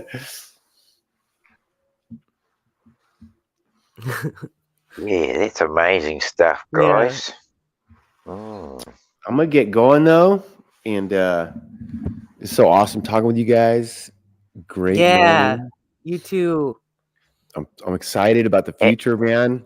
And literally, email me, Sarah, and I am in, and I'm like, when I say I'm gonna do something, I'll do it, man. I'm like, as far as stuff like that, and so I'm like, I'm excited, man. Future looks great. Yeah, thanks, Joe, for coming up. No problem. Yeah, brother. nice to chat with you, Joe. I think Absolutely, I think we're changing our perspectives, and by changing our perspectives, we have to. We have to, exactly. Yeah, we're growing up at last. Thank goodness for that. Everybody except boy staying the same. That was good getting together with you again, Joe, and with Sarah. Yeah. So I'll be listening, and I will talk to you guys later. Sounds good. Have a good rest of your day. Talk to you soon. Okay. One love. One love, Joe. Oops.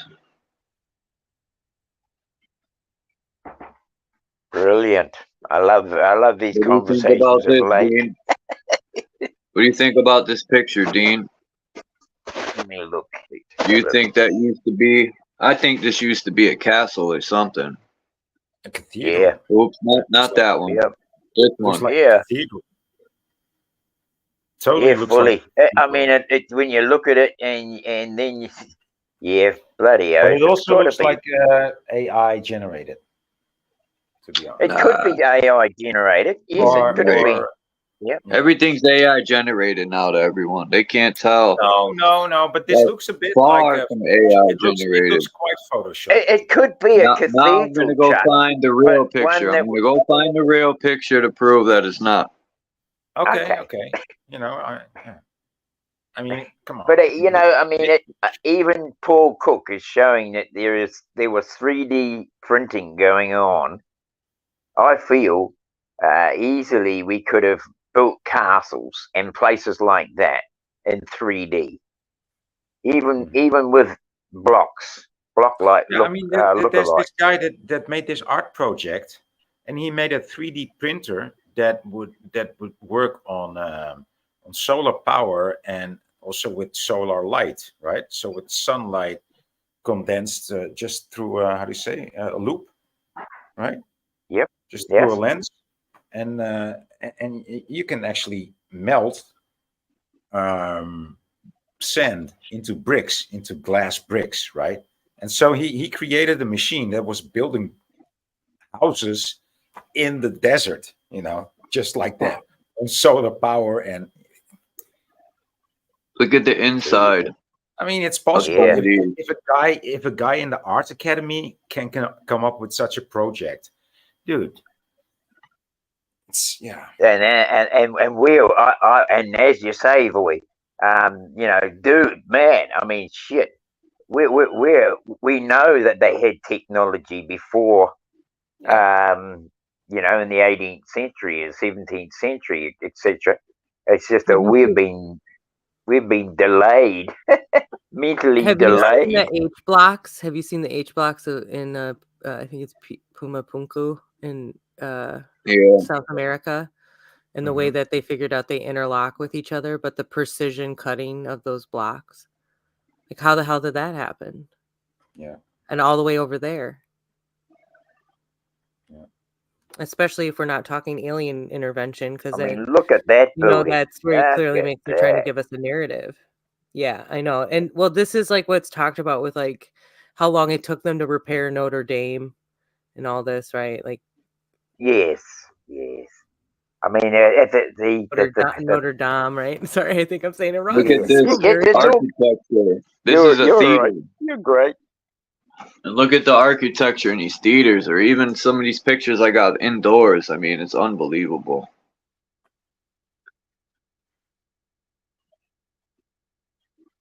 Racist.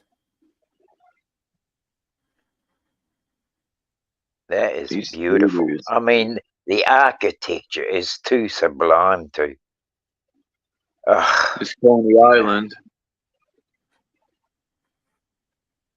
The indoor right here, this hallway. Oh my God! Just the if I could zoom in, it'd be awesome. It's like porcelain to me to look at.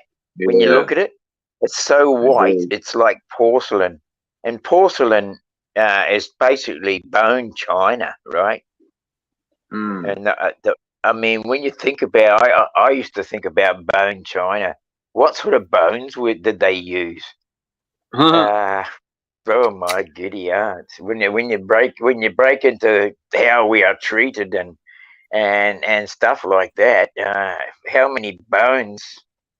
How many bones did the Smithsonians collect that were so whitened by the sun?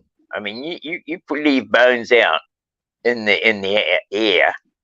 You leave them out for a couple of years, they go white as they absolutely get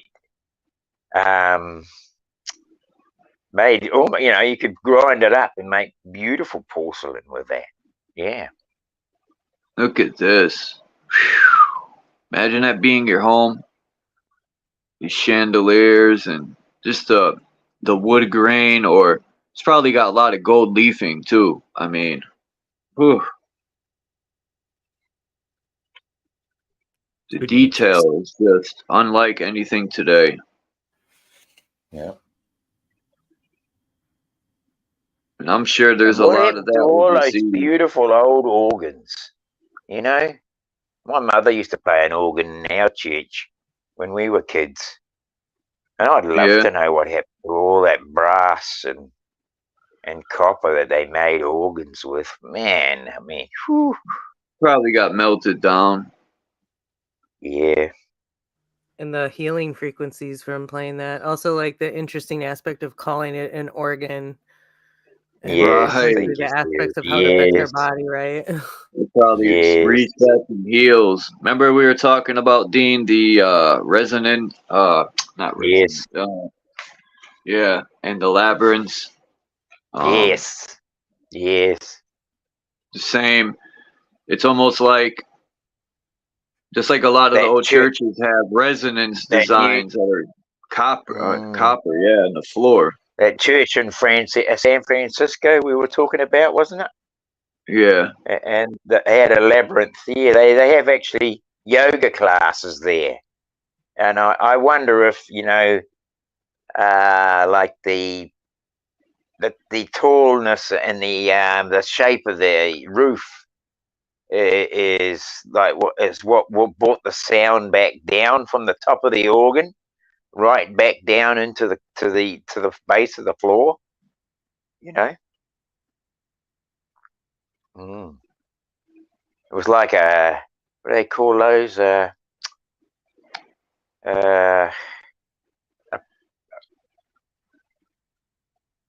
Crikey! Where people have shows, like a show, and they build the stage, and then they build the whole arena right round. It's just a particular shape. Yeah, they use the what are them things called they put together on the side of a building? Not planks. I can't think of the moment, but you know, like an amphitheater, like a natural amphitheater, right? I wonder if all bloody places where you've got these amphitheater type designs weren't built by some older, long forgotten culture that lived there once, right? Years ago, me and some friends, we went to this place in the top of the Takaka Mountains, or what they call the Takaka Hill. It's between Nelson and Golden Bay, and when we went up there, there's this like track you can go on, and we walked in the track, and you finally get to what they call Harwood's Hole. Now, Harwood's Hole, you could drop a 3-bedroom house in this sinkhole. That's how big it is. It's on the top of this mountain. I wouldn't like to fall into the bloody thing. It's 180 feet on the first drop, before the rock will hit the wall. We used to take rocks, and fairly good sized ones, and if you threw them out into the middle and got the right spot, you could get that rock to fall and it sound like a bloody jet engine going off. And the more it went down, the more it would roar, and then it would hit this rock at a certain place that jutted out, obviously, and then it would smash into pieces, and then you'd hear more roaring, and then it would hit smashing again, and then it would stop because obviously got to the floor. Now, that floor in that cave, cavers go in there now. You're not allowed to go anywhere near that with a rock now, because cavers go in there. But you can actually abseil down that hole and walk out the bottom, right? Now, I never did in the old day. I never abseiled down it, but I found out where it came out. And I used to walk in there, and you could see the light coming in from above. You can't see the hole at the top, of course, because of the shape of it, but you can see the light coming in. And so anyway, on the way in there, me and some mates, we're sitting in this one little spot, having a couple of joints, and I mean, mate, he's been lagging. He's like a big guy, and he's like been taking a while to get up the hill. And he yells out, and the echo went right around this little valley. And I thought, oh wow, that is bloody amazing. So we sort of, being stoned and that, we got up and we went for a walk around, and we thought, wow, it's like a little natural amphitheater. I wonder if it was built like this. It was just so incredible. It had terraces and all. And so we've got a bloody whole lot of equipment, and we actually had a party up in there. We took stereos and that, and a little like a generator. We took that in there. We set that up. We had the stereo blasting, and we took kegs of beer in there. And it was bloody hard work getting them in there, I tell you. But it was all good because we had gone in for a 3-day camp on a Easter weekend, and there was about 60, 70 people there. It was bloody fantastic. What a party, man! I'll never forget that. Yeah.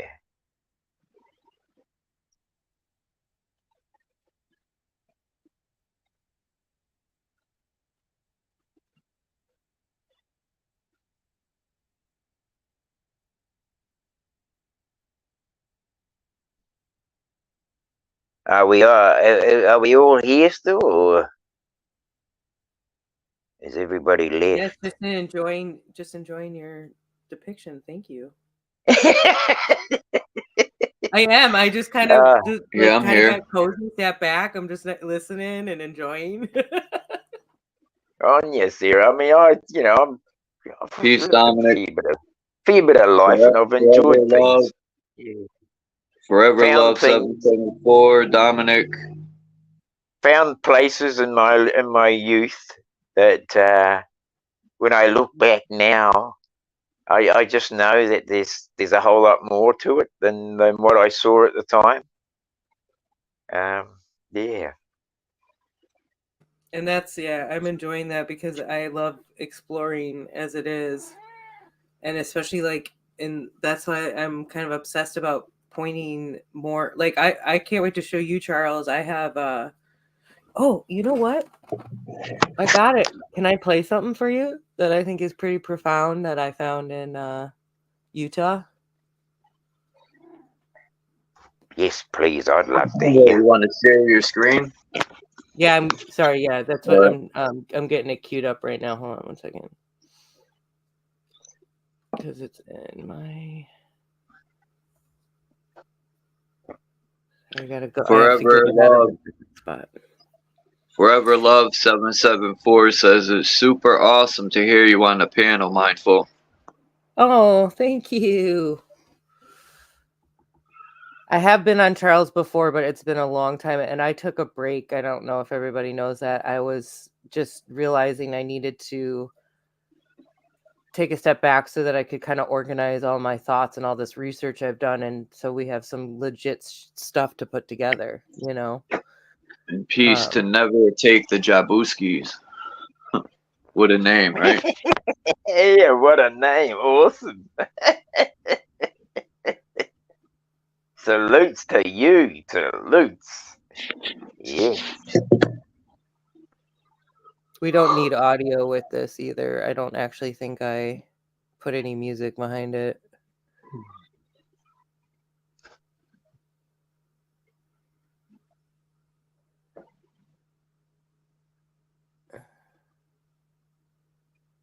And let me know if you see it. I tried to highlight it pretty good once you get into it. It's a little wobbly. This is just I just half-assed put this together to show for one of my lives when we were talking about after my trip. But man, when I saw this, what happened was I'm driving and then I come back around and I come driving back the other way, and it just stuck out to me like a sore thumb. That's beautiful. That's beautiful. I would love to live out there, man. What? Oh my God, right? Oh, and this is just, wait till I show you some of the other footage I have of the expanses with these other types of rock structures. But tell me if you can see what I'm trying to show. Yes, I think I can Looks see like the What is face. a butt what does it crack. kind of look Yep. like? A butt What does crack. it No, I'm joking. I know. Yeah. But his head does kind of look like a butt crack. Okay, so this is like kind of showing you what's around it or what's like nearby. And then, so what I see is I see an elongated skull statue. I see, if Yes. you look at the top of it, and you The can actually skull. see like lines that are like within a certain ratio of each other. So like up at the top of that headpiece. And then to me, I can see the two eyes. And as soon as you start to come around the corner, there's like a whole chunk on the other side of its face that's like you can see that it dropped down. So you can't see it past Trying to really like picture this it. part. But I see eyes right there. I see a mouth. I see a nose. It looks like an Pause it. elongated skull. Yeah. Yeah. You know, when you talk about this, mindful, Can you Maureen's. pause it? What was that? Something just flew by. It looked Oh, like it's someone bird. threw a stick. Or it might have been a bug. There was like bees around and So stuff like that. where you zoomed in, I kind of looked like an eyeball, but Oh, okay, I'll show you when we come back here because Wow, kinda- look I up think this there. whole place, Oh, all the like quarries or the Grand Canyon was a quarry, or it was bombed to oblivion to hide what was there, I come up on it. which I So think really quick, it's so both. here's the head. You can see my cursor, right? Yeah. I'll pause it real Yeah. quick. So well, hold on. Let me get where I zoom in on it again. I'm trying to see if this is I think I had other footage of it too where I checked it out twice. So I have like two different sets of footage of this. Oh yeah, here we go. Here we go. Here we go. Like trying to enhance it a little more. So the eyes are right here and right here, and the nose, like it's like a skull, think of it, and then the mouth is right here. And actually, let me go back here. Here we go. So again, here's the head. Here, see, here's a line. Here's a line. yes. Here's a line. Line down the middle. Eye. Nose is right here. You know, and then this is the whole part. This huge part right in here, and on the other side of it over here was on the ground. But this to me looks like that was like a mouth. And there's other statues like all through this area. There's actual statues that have been found that were like, there's stories of fully intact carved bears. Like actually they got these people that found it got scared thinking it was a real bear. And then realized it wasn't moving, and like said They that got it was so well elephants too. carved. Yeah. I've seen And elephants. you know, when you're talking like when you raccoons. said that, mindful, you know what made me actually think was, you know, I've been looking at this and thinking like there's huge big heads carved in the mountains. I don't know where, somewhere in America. Yes, Mount Rushmore. Like that's it, Mount Rushmore. And I was just thinking to myself, you know, I mean, look at the size of them, and we're just a small man carving them. You know, in if there was another reset and that was all upheavaled, shot at with cannons or whatever, you know, half destroyed, and then a new culture, a new reset comes in, those people will be looked as gods from a different time, right? Yep. And with the technology, people are gonna when they reset, they're gonna think people are aliens and gods, like you said, with the technology. Like we did. We got fooled. In my opinion. We got fooled. Exactly.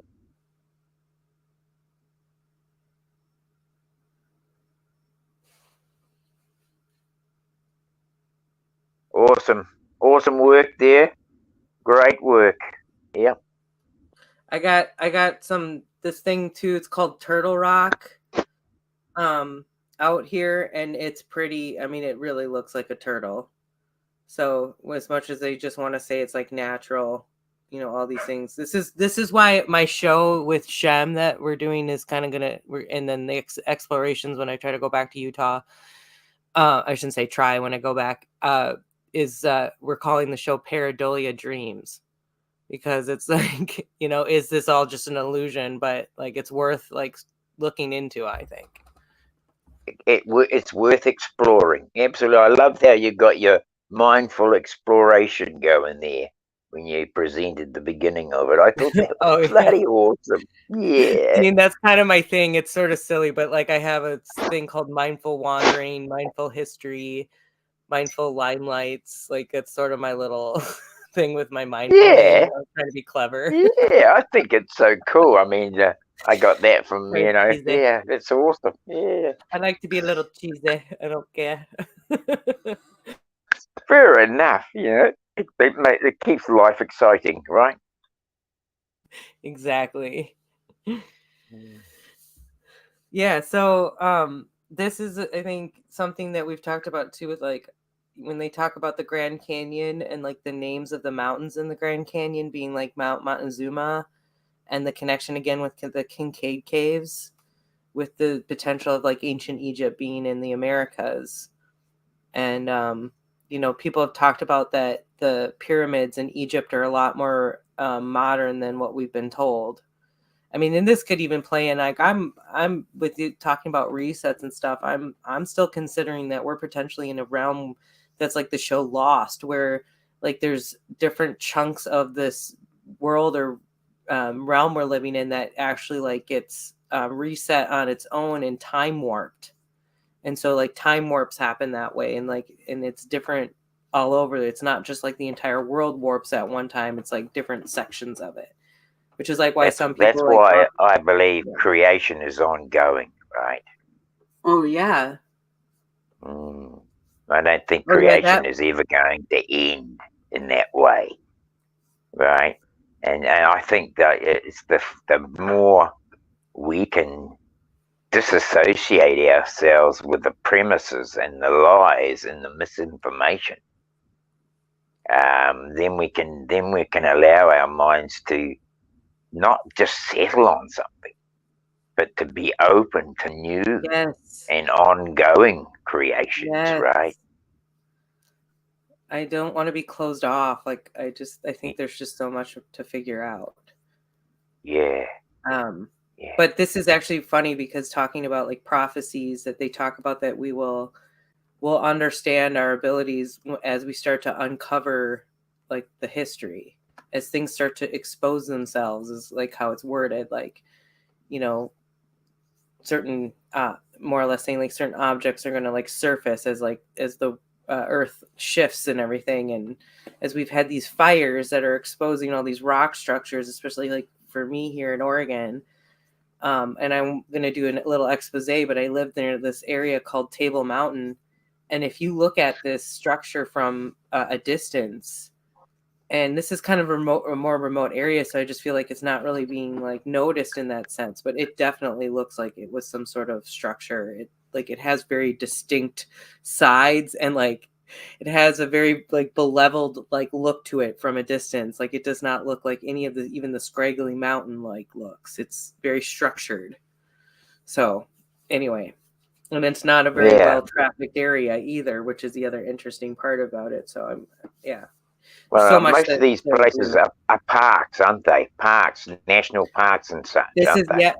This is a national forest, and actually this whole area got just nailed by massive forest fires, but that mountaintop actually was salvaged, so it still has like decent tree coverage. But again, from a distance you can still see the structure. You can still see like the trees still outline it. You can see it's very distinct. And there's to that in Oregon for a long time, as far as science goes, it was known to have the I think it's now considered again to have the oldest known human settlement. And again, you know, this is all things we have to take a little bit with a grain of salt because of the potential of it being the narrative. Yes, of course. You know? Yeah. Yeah. On you go. By crikey. the first time I've spoken with you, and yeah, you're already Stuff, right? You're good stuff too. you're already busting out stuff out of my head. You know, stuff that crap that I've held on to. Right? That's that's what I like about this generation that we're moving into. Yeah. I feel Is that it we're too.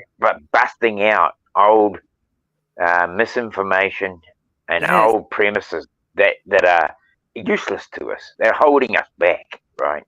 Yes. And even the ones that we have adopted during this like transition and this time, I feel like we're beating that stuff out. We're figuring it out. We like kind of got ourselves sucked into some things. Now we're like, oh, wait a second. Well, maybe not. especially the New Age movement, right? That's one that really took people in a different direction, right?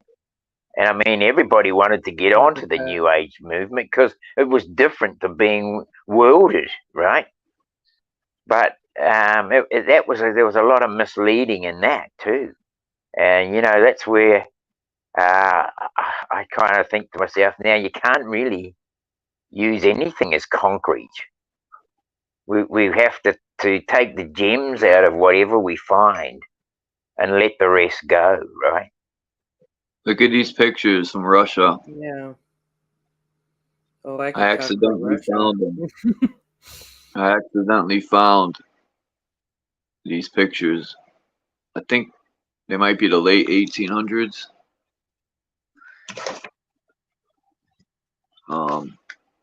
But they're beautiful pictures nonetheless. Well, the lighting expresses a lot, doesn't it, for a start?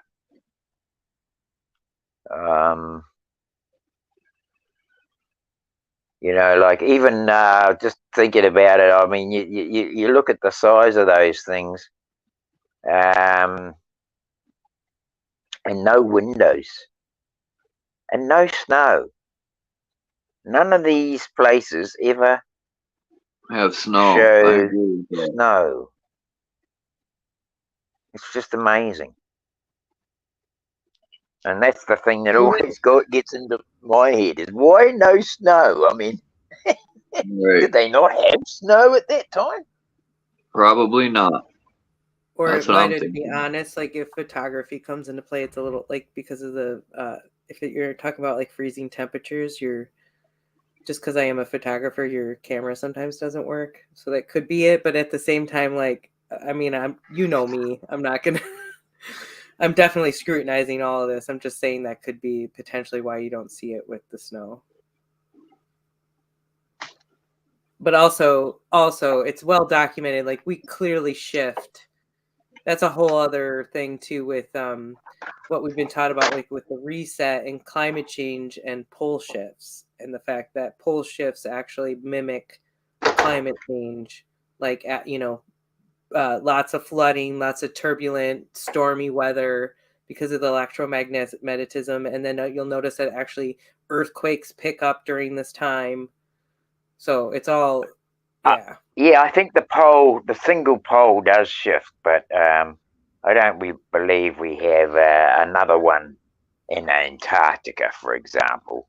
I mean, I live near New Zealand, right? I'm in New Zealand. We're probably closer to Antarctica than, say, even Australia is. And people say, well,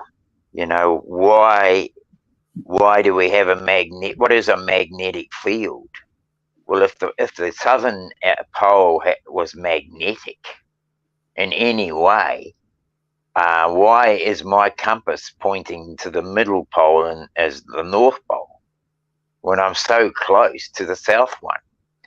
I mean, you can put your phone down next. You should see where it's saying the poles are actually now, and I'm not going to deny that there could be some of that. I guess my biggest argument with that is the concepts of polarity. Yeah. And yeah. the I mean, I no longer hook to the ball thing, but I do understand about the polarity, and I do understand about the magnetic side of it, and I've been following the central pole shift one, and you try. When people go, well, you know, the central one's moving, so the bottom one must be moving as well. But you never, ever, ever hear of where the bottom one's moving to. They suggest that, oh, it might be up around South America somewhere or whatever. But you know, They it's do not have it mapped out, but it doesn't mean that it's not. But it's not pinpointed like the one in the North Pole, and how that shifted from where was it, by Canada, and it's moving across towards Siberia, right? Yeah, they do have the southern one Yes. mapped. It's like moving towards some of the set of islands out of Yeah, Antarctica. on the But regardless, like, what if that's still a concept of like as within, so without? So it's actually like, I don't know. I actually, my belief is I that we're take that living on more some as sort of like holographic under Earth. the Like, earth. it's not quite flat. Like, Yeah. yes, our existence is on a plane right now, maybe, but also like there's still a heavy like refracting element to it, and just like what we understand about our ability to bend light. So again, like, what is darkness? The absence of light. And so anyway, Well, I'm just not liken ready to it say like like we live on a completely flat Earth. I and don't there's say just I'm not one talking pole. flat either. I'm not talking Okay. flat either. Okay. But what I'm talking about is an expanse. And I mean, if you put a torch, just do this yourself. Put a torch on the table at one end. Get a big sheet of paper, right, and lay it across the table. Turn the lights out at night. Do this at night. Shine the torch across the table, and you will see how the light goes right across to the other side. Now, if you've ever walked along a lake edge or the ocean, and either sunrise or sunset, and seen how the light shines across the water right to your feet, right? And you can do this with a torch on a table, and then you can get a ruler or a piece of something, whatever, stick it underneath that paper and start to lift it, right? And as you lift it, you will see you will cut that light in half so that it does not shine on the table like on the water coming towards you. It then shifts that light so that the water isn't coming towards your feet. So if we had curvature, you would never see that light walking across the water Hold to on. your Can I show you something? I'm not saying there's curvature, but there is our ability to bend light with particular elements. So let me show you this is like a 1940s video. I actually just put it together on my channel. I just like to re-show it. I've done that with just a couple of videos. Like I did that with the Carillion photography. I gotta jump off in like 20 minutes, but okay. yeah. This won't take. No, I'm just gonna. This all right. isn't long. We don't need to watch this either. This is like we could literally play in the background and just so you can see what I'm saying. But hold on, I was trying to get it queued up and I messed it up.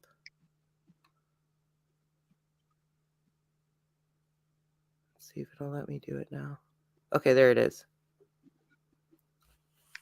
It's copyright. I have like a copyright music in the background. Otherwise, I could play the audio if you want, if you don't care. But I think are you monetized, Yeah. Charles? I don't even know. No. I had the chance to get monetized, but then I can't be me, and I don't like that. I don't feel good. Oh, what happened? I'm gonna do since that's the case, I want to play this through Chrome. Oh wait, I don't think I can if I'm not already logged into Chrome. Yeah, I can't share I can't, but I'm in Firefox. Another time, but yeah, I'd like to see that. Yeah. Well, hold on. I can do this pretty quick. You guys chat, and I'm gonna pop out actually, and then I'll pop back in. So I'll be right back. Okay? No worries. Dean, go review these pictures. See you in a sec. Look at this picture. After I took a shit one day, this is what happened when I went outside. I farted. It blew back the whole neighborhood. Now, these were the giants I was talking about that day, the Patagonians. That Yes. and look at South America. That's South America connecting to the Antarctic ice wall allegedly, right? That's Yeah, it's supposed to got be a land connected. bridge. Yeah, a lot of old maps show that, and then they disconnected that. Just like the North Pole had lands, and that disappeared. Just like I find old maps with thousands of islands that are all disappeared on the new maps. Yeah, well, I mean, if you've got the Panama Canal, right? Yeah. Now that goes through from the Atlantic to the Pacific. That's to stop people traveling down round the bottom of South America. And I'm almost in the position to say if through the use of electromagnetics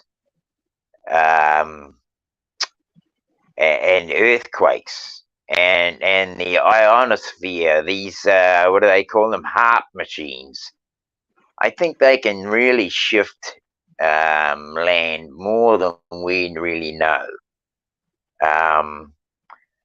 It just doesn't, to me, I'm still on the edge of it, but I think in a way that they have used these HARP machines, that get up into the ionosphere. I think they have used these to generate not only above but also below ground, and maybe even used. Like who's to say that a giant being had an empty cavity in its body that was so large that when it collapsed, it took out, it made an ocean.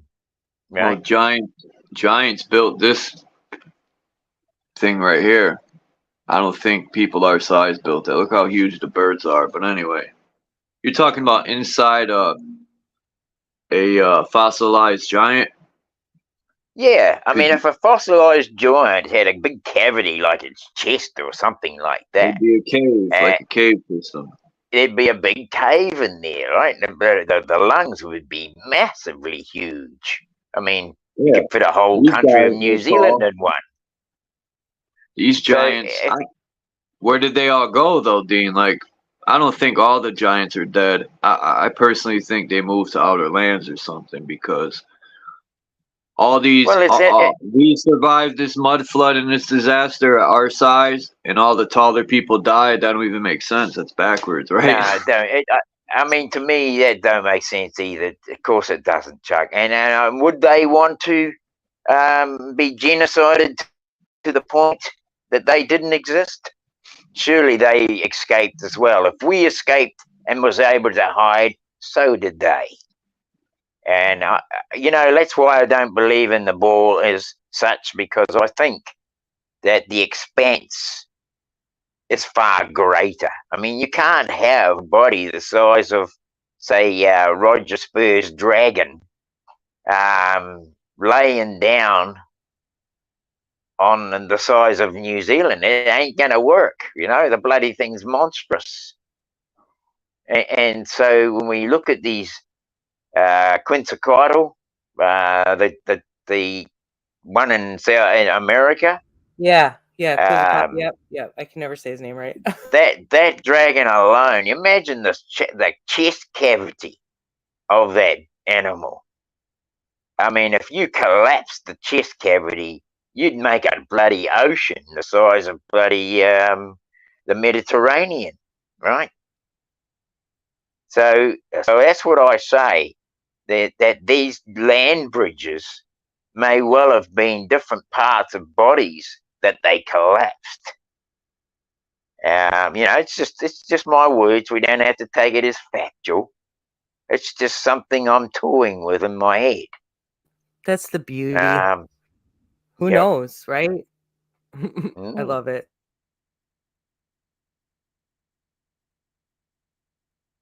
Nothing wrong with talking about it.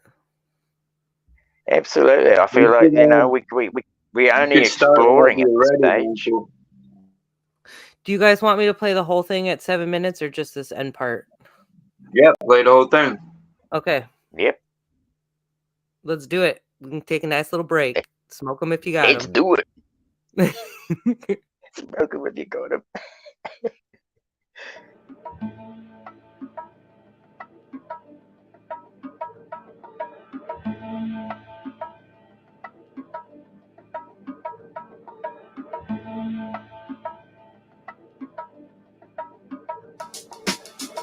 Light is magic.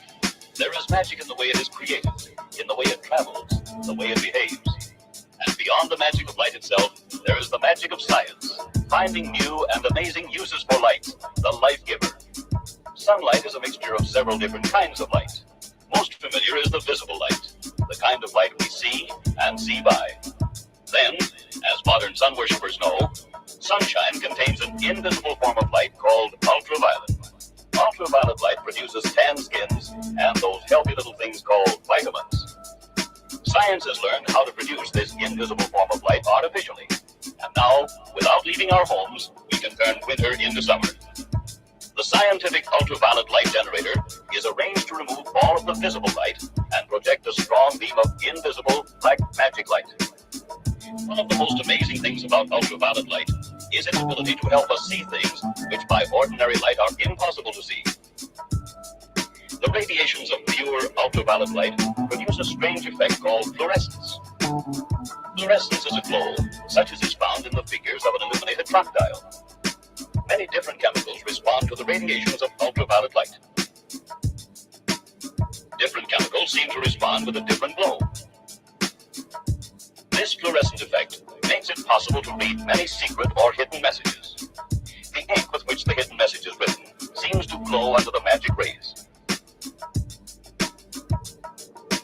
By the same principle on altered documents, erasures and changes may be brought out so that the attempted alteration is clearly visible.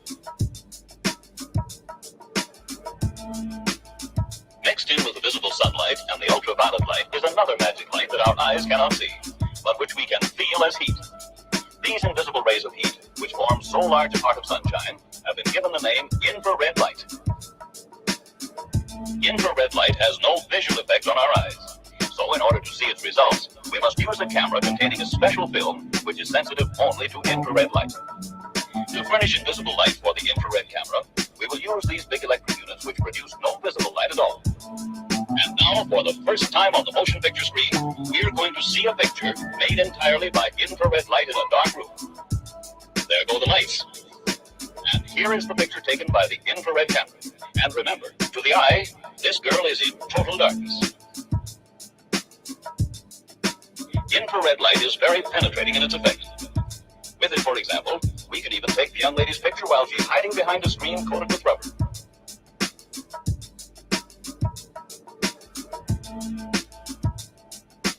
The magic light shows that even a brand new shave isn't good enough when you are posing for the infrared camera.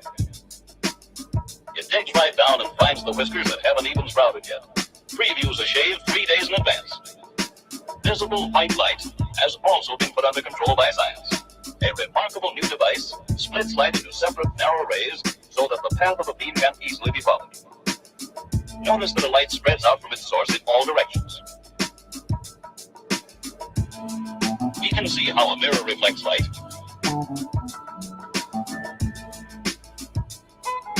How a prism bends the rays in different directions.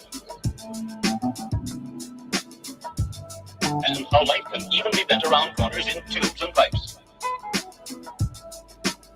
Now let's see the effect of a simple reflecting surface used to control light. The rays leave their source, strike the reflector, and bounce back on themselves in the same path.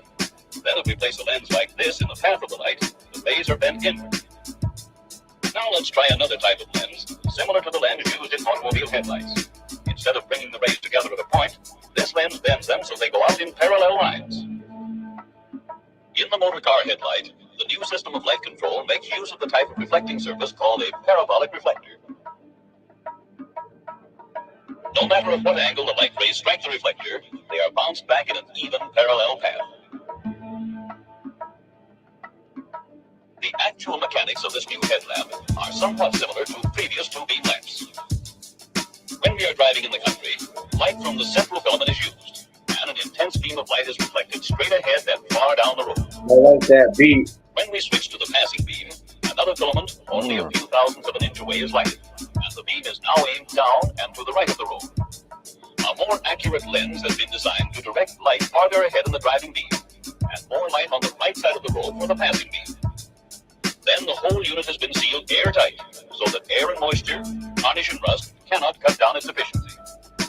And so today, we drive with headlights that apply the latest principle of scientific light control. Headlights suited to the speeds at which we travel. On the high road, controlled light makes possible safe speed, because we can always stop within the range of our own headlights. In city driving, and in passing other cars on the highway, our controlled passing beam continues to light the right side of the road without shining in the other fellow's eyes. If we drive safely and always dim our lights when passing, we can take full advantage of the new control science has given us.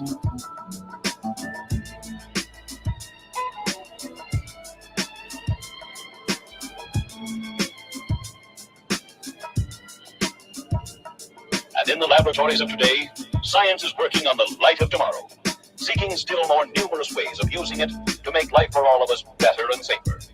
Who knows what miracles are yet to come from the amazing development of visible and invisible light, when the magic light of tomorrow comes into its own.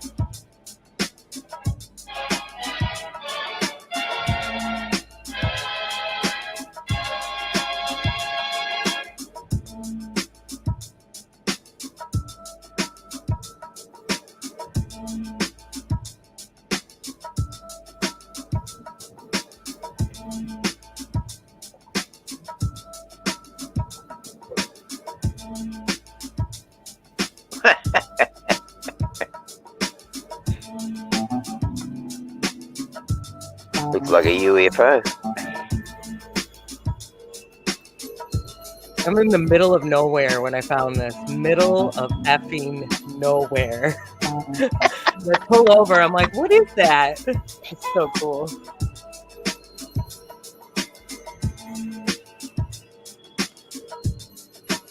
So what I was getting at with that video was obviously the bending aspect. And then did you see when they're literally showing you, they're showing you a controlled environment. He like literally puts like a, like you see how he, you know, and then he's like restricting the light into it. So this is why I talk so much about like fractal earth and that kind of concept. And I don't necessarily feel like that's exactly it anymore. I always joke now about the model of the flying rainbow lasagna, because I feel like that it's sort of, you know, it's a little bit less structured. Actually, it's a little more like organic looking in a way, but that resonates with the ability for also, again, for the way light would reflect. So I like feel how like the videos. Sorry. Yeah. No, say what you're going to say. Sorry, I'm done. I was going to say, I liked how it started, and it just sort of showed to me the light coming like on a plane rather than coming over a ball. Because it's interesting. It's interesting when we play around with light. Exactly. You know, we can shift its perspective just by using different objects. Yep, like this right here, right? Yeah, exactly. And so you know, but the one thing about the sun, you know, people say it looks like it's rising, but if you, as I say, if you use an experiment on a table, you can just sit the torch on a table or even on a floor, turn the light out, and you can put a couple of like chairs in the way and things, and just pretend they're mountains or hills or something. The light is still on the floor, even though it comes across. It's illuminating what's in front of it, just like the car light he's showing there. You know, keep it on traffic beam, not on high beam, is what he meant. But and well, you with see high like the beam, shift, right? Here's the high beam. so the high here's the beam low. actually goes across, so it catches the other side of the road as well. Whereas Yeah. with it's on low beam, you're directing the light to just your side of the road, right? High beam, yeah. Mm.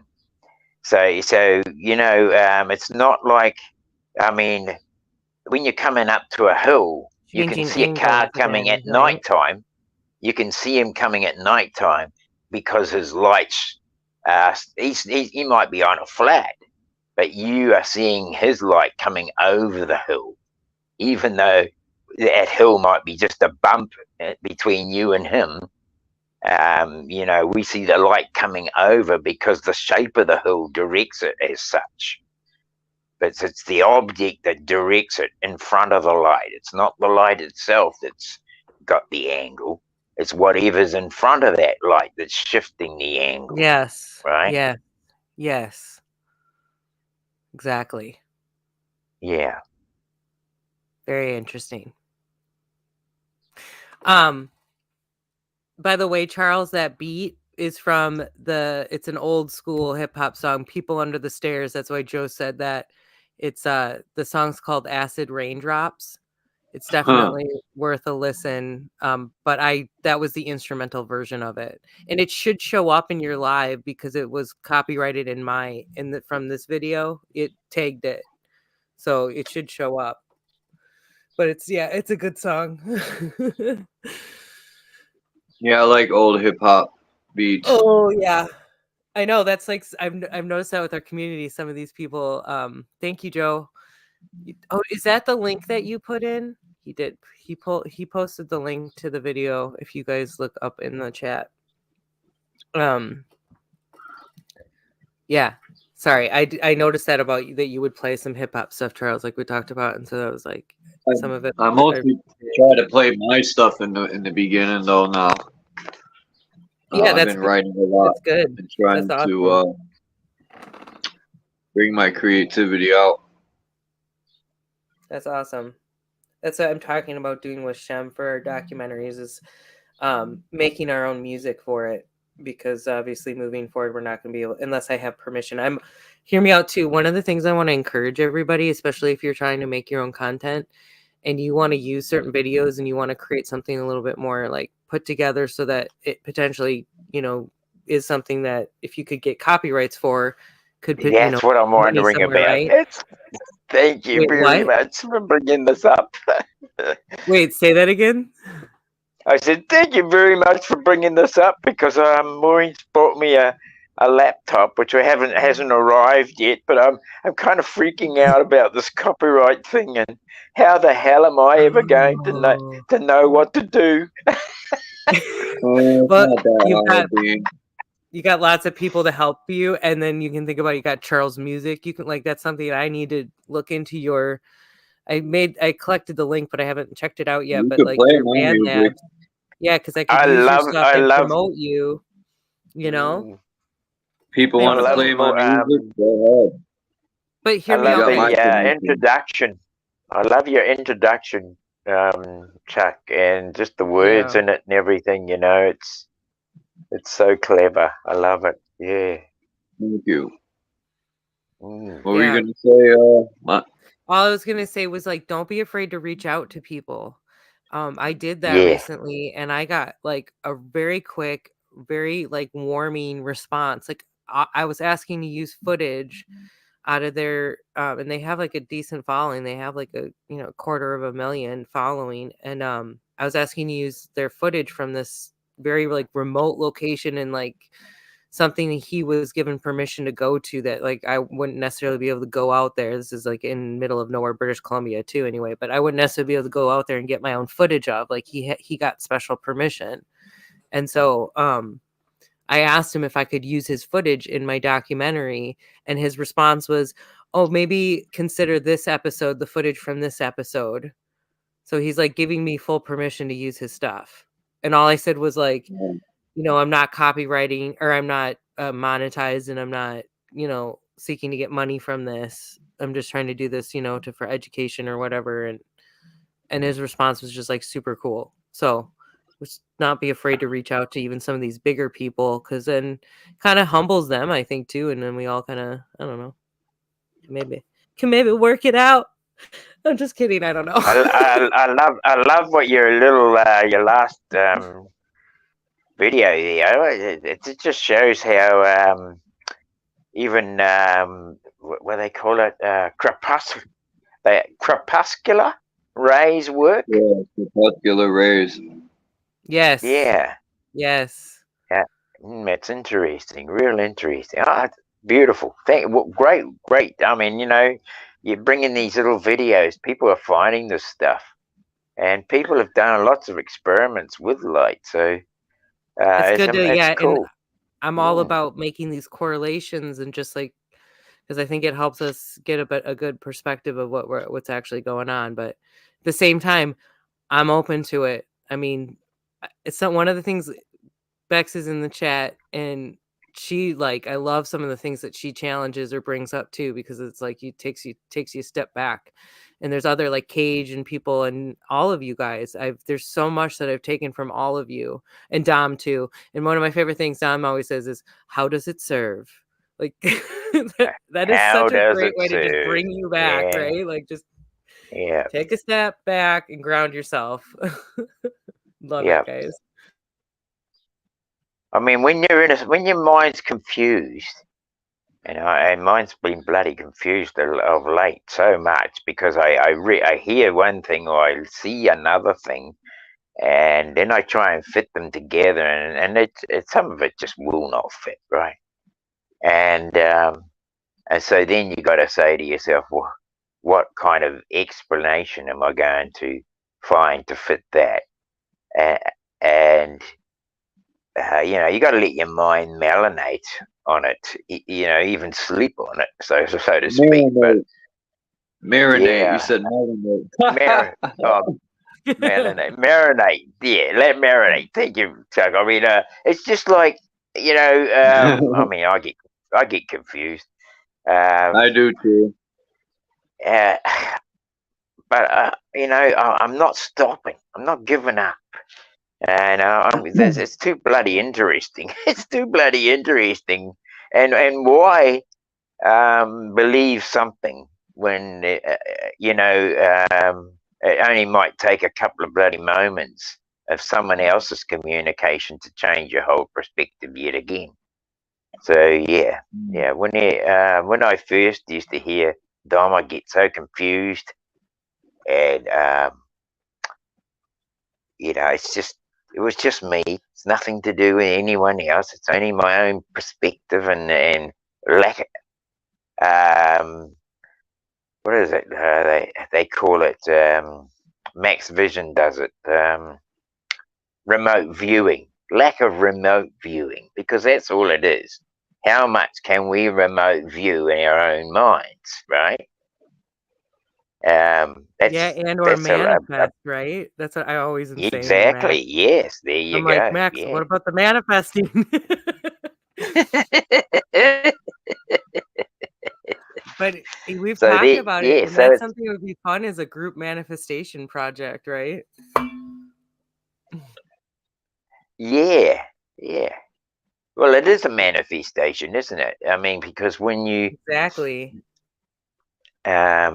project, push your mind into those places, you place your mind there, then whatever you're seeing, you can project out. We're just like a bloody great projector. Imagine if we all got together right now and well, this is actually why my next live, I was like, let's talk about what does everybody's idea of utopia look like? Because it's not all the same, right? And so when we talk about manifesting what that would be, is that actually the right thing to do? Because again, we all have kind of different ideas. So I thought it'd be kind of fun to dissect what everybody's ideas are of it initially. But you really need to dissect people's mind sets, because we've all done. I was trying to explain this in something one of the replies I was putting to Adrian, to London Man's rebuttal bar yesterday. Is that I'm kind of losing it, really. It's hard to grasp onto when you when you're only on the side of it, and then you go talking about something else, and your bloody brain shifts. ADHD. I'm gonna end this at 6 hours. Okay, well, Chuck, I well, said I thanks was very gonna end much. it. But it got 20 so minutes good. ago. Yeah. Well, 2.5 hours ago, I said I was gonna end it, but everyone Thank you, came Charles. in. And it got it kept getting better and better. So Well, it's just rebuttal. Yeah, I had a amazing. I lot mean, of fun this morning. This was awesome. this I is gotta, it. Charles. When we talk I to gotta somebody, get London Man to come. I gotta get London Man to come up here and speak on some of the stuff he's been speaking on. Yeah, I got to And pop it'll have over to be to just London Man by himself because I know he don't get Yeah. along with some other people, so I'll just have him up on his own. Bring it. yeah, We're all supposed to I'd challenge each definitely other, love so to hear we're gonna that. keep it up. Yes. It's Bloody been a while since London came by. And it came up and had a build. London Man used to come through and we would have such good builds. Well, he did the rebuttal bar yesterday, and I mean, he said he's going to have karaoke night. Well, I mean, it was a few minutes into it before I realised just how it was all going. Actually, I was caught off guard a bit because I said, "Oh yeah, I'll come and have a go at it," and then I realised, holy shit, do I have to sing? That's what I was thinking. Do I have to sing? And then uh, he'd already had somebody lined up, but it was all part of the show. But for a while, I was lost in the sauce, and I ended up singing the song 10 Guitars, which was sung by a guy called Engelbert Humbledink. And that was his stage name in New Zealand. He's a New Zealand Maori boy. And you can see he was very young when he sang that song. I'd like to hear it. It's a beautiful song. I love it. I mean, I still remember some of it. Maureen and I rewrote it out from what we remember yesterday after I'd finished because I said, "Oh, look, I stuffed it up," with one of the verses at the end.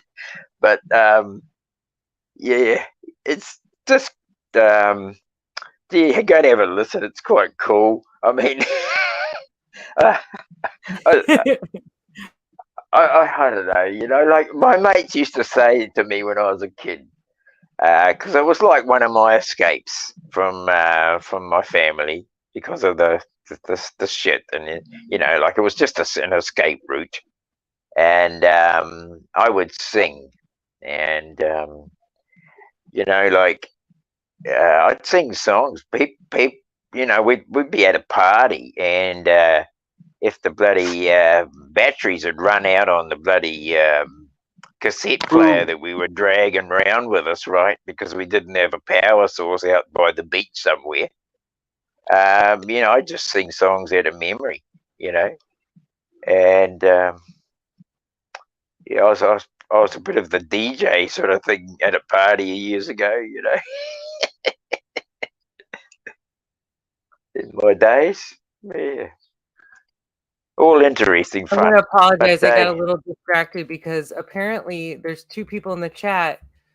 So really quick, I gotta ask this: Smoking and G Sharp. I'm forgetting who's in Oregon, and those 2 places I know very well. Let's just say that. Not living in those places, but like I travel, there's like forest roads, and that's what I was talking about earlier with the Table Rock thing is the Malala River Road. So you did a bit of camping. Oh, that's right. You've told me that. I'm so sorry. See, I get confused. And I remember G Sharp's told me that she used to live in Portland. And this isn't crazy far from that. Hey, I want to go. Gee, I love her. She's bloody awesome. Awesome.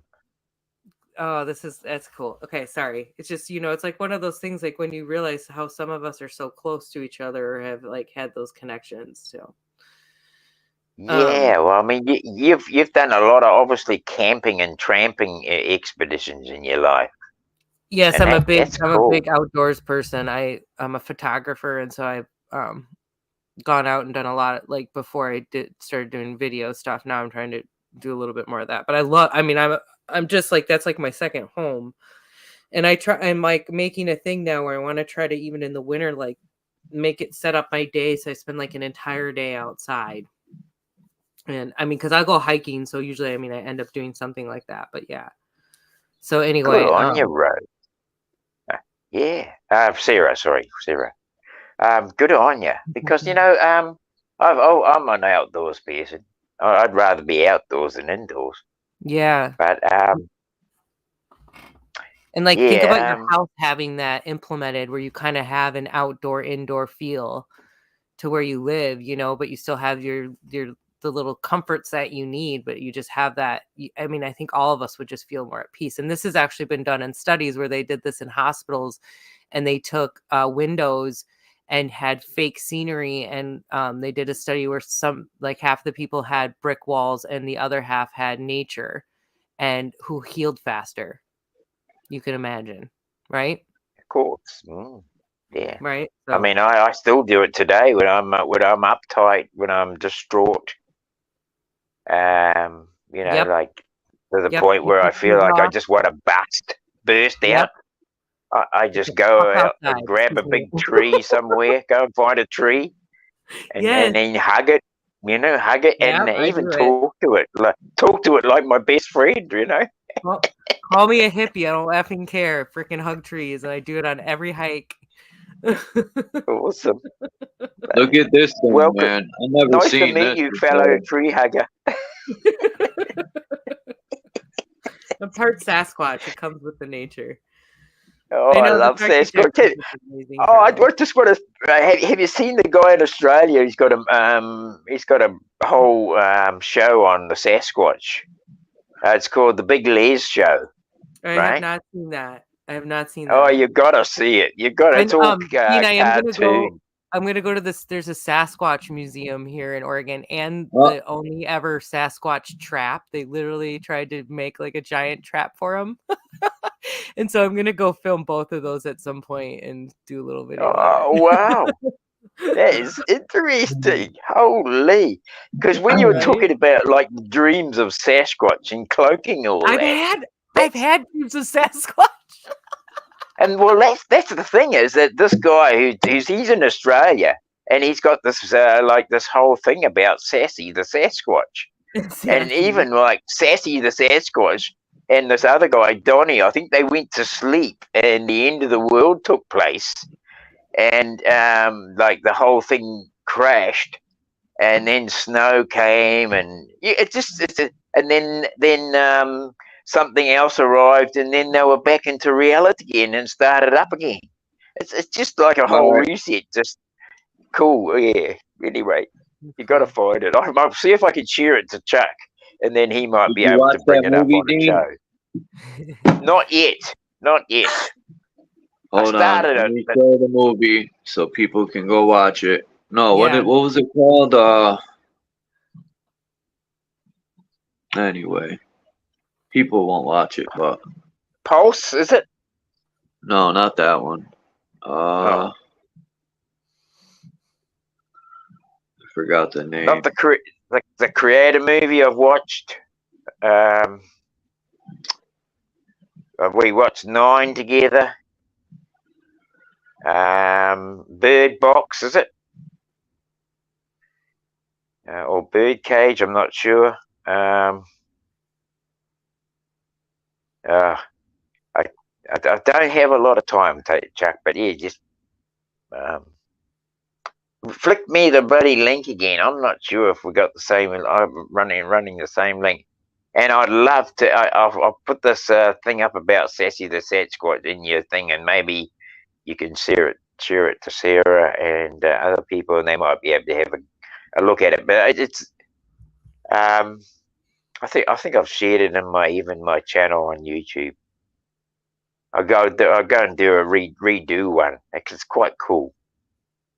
It actually goes with a lot of what you're talking about. Mindful exposure. Okay. Nice. Yeah. Mm. Appreciate that. We lost Charles again. I feel like we just like kicking him out. We're like taking over his show, Dean. No, I gotta go and leave him to buddy. I know. I gotta Fixes get going too. Actually, I have some bread I got to make. Some more sourdough.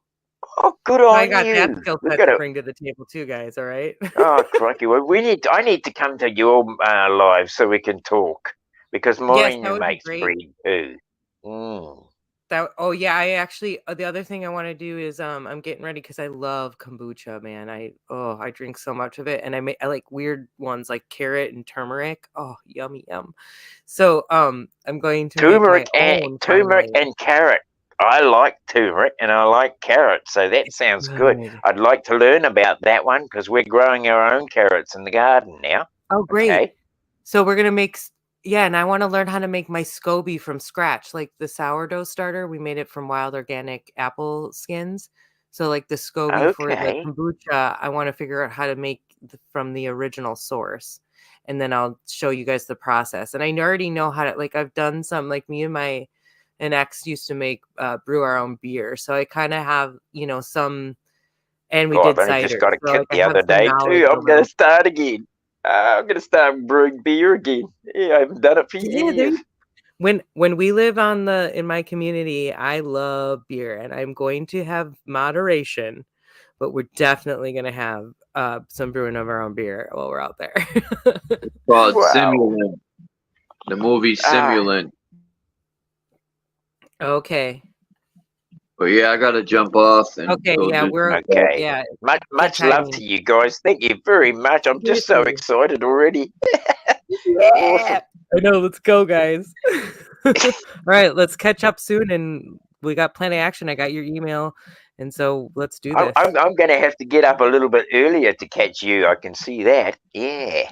Well, I got it. It's a little flexible, so we'll just keep that in mind. It might actually be a little earlier than what I have it right now, too. So. Okay. Cool. Peace to everyone in the chat. I usually say everyone's name, but there's so many people. Just peace and love to everyone. I appreciate you all.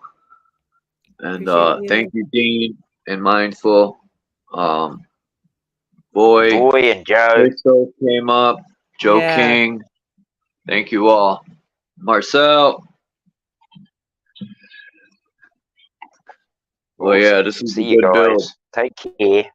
Much love. If this live isn't up on this channel, I'm gonna leave it up on my other channel, my backup, because I'm on live on 2 channels right now. So if people want to watch it again, you're gonna have to go to my Free Thinkers Lounge channel. Okay, I've got all them. Peace, Renegade. Much love. Renegade and Marcel came at the end. You guys should go back and watch it. I will. Thank you. Will do. And yeah, Renegade, you guys missed a good show. Peace out, guys. Later. Peace, Dean. Have a great day, bro. One love. Bye. And thank you again, Mindful Exposures. Hopefully you come back for more. Yeah, you know it. And like I said, I'll be sending you an email. Thank you. All right. Thank you. Have a great day. And peace to everyone. I appreciate you all, and I'll check you out tomorrow, man. Have a great day. One love and peace of the gods.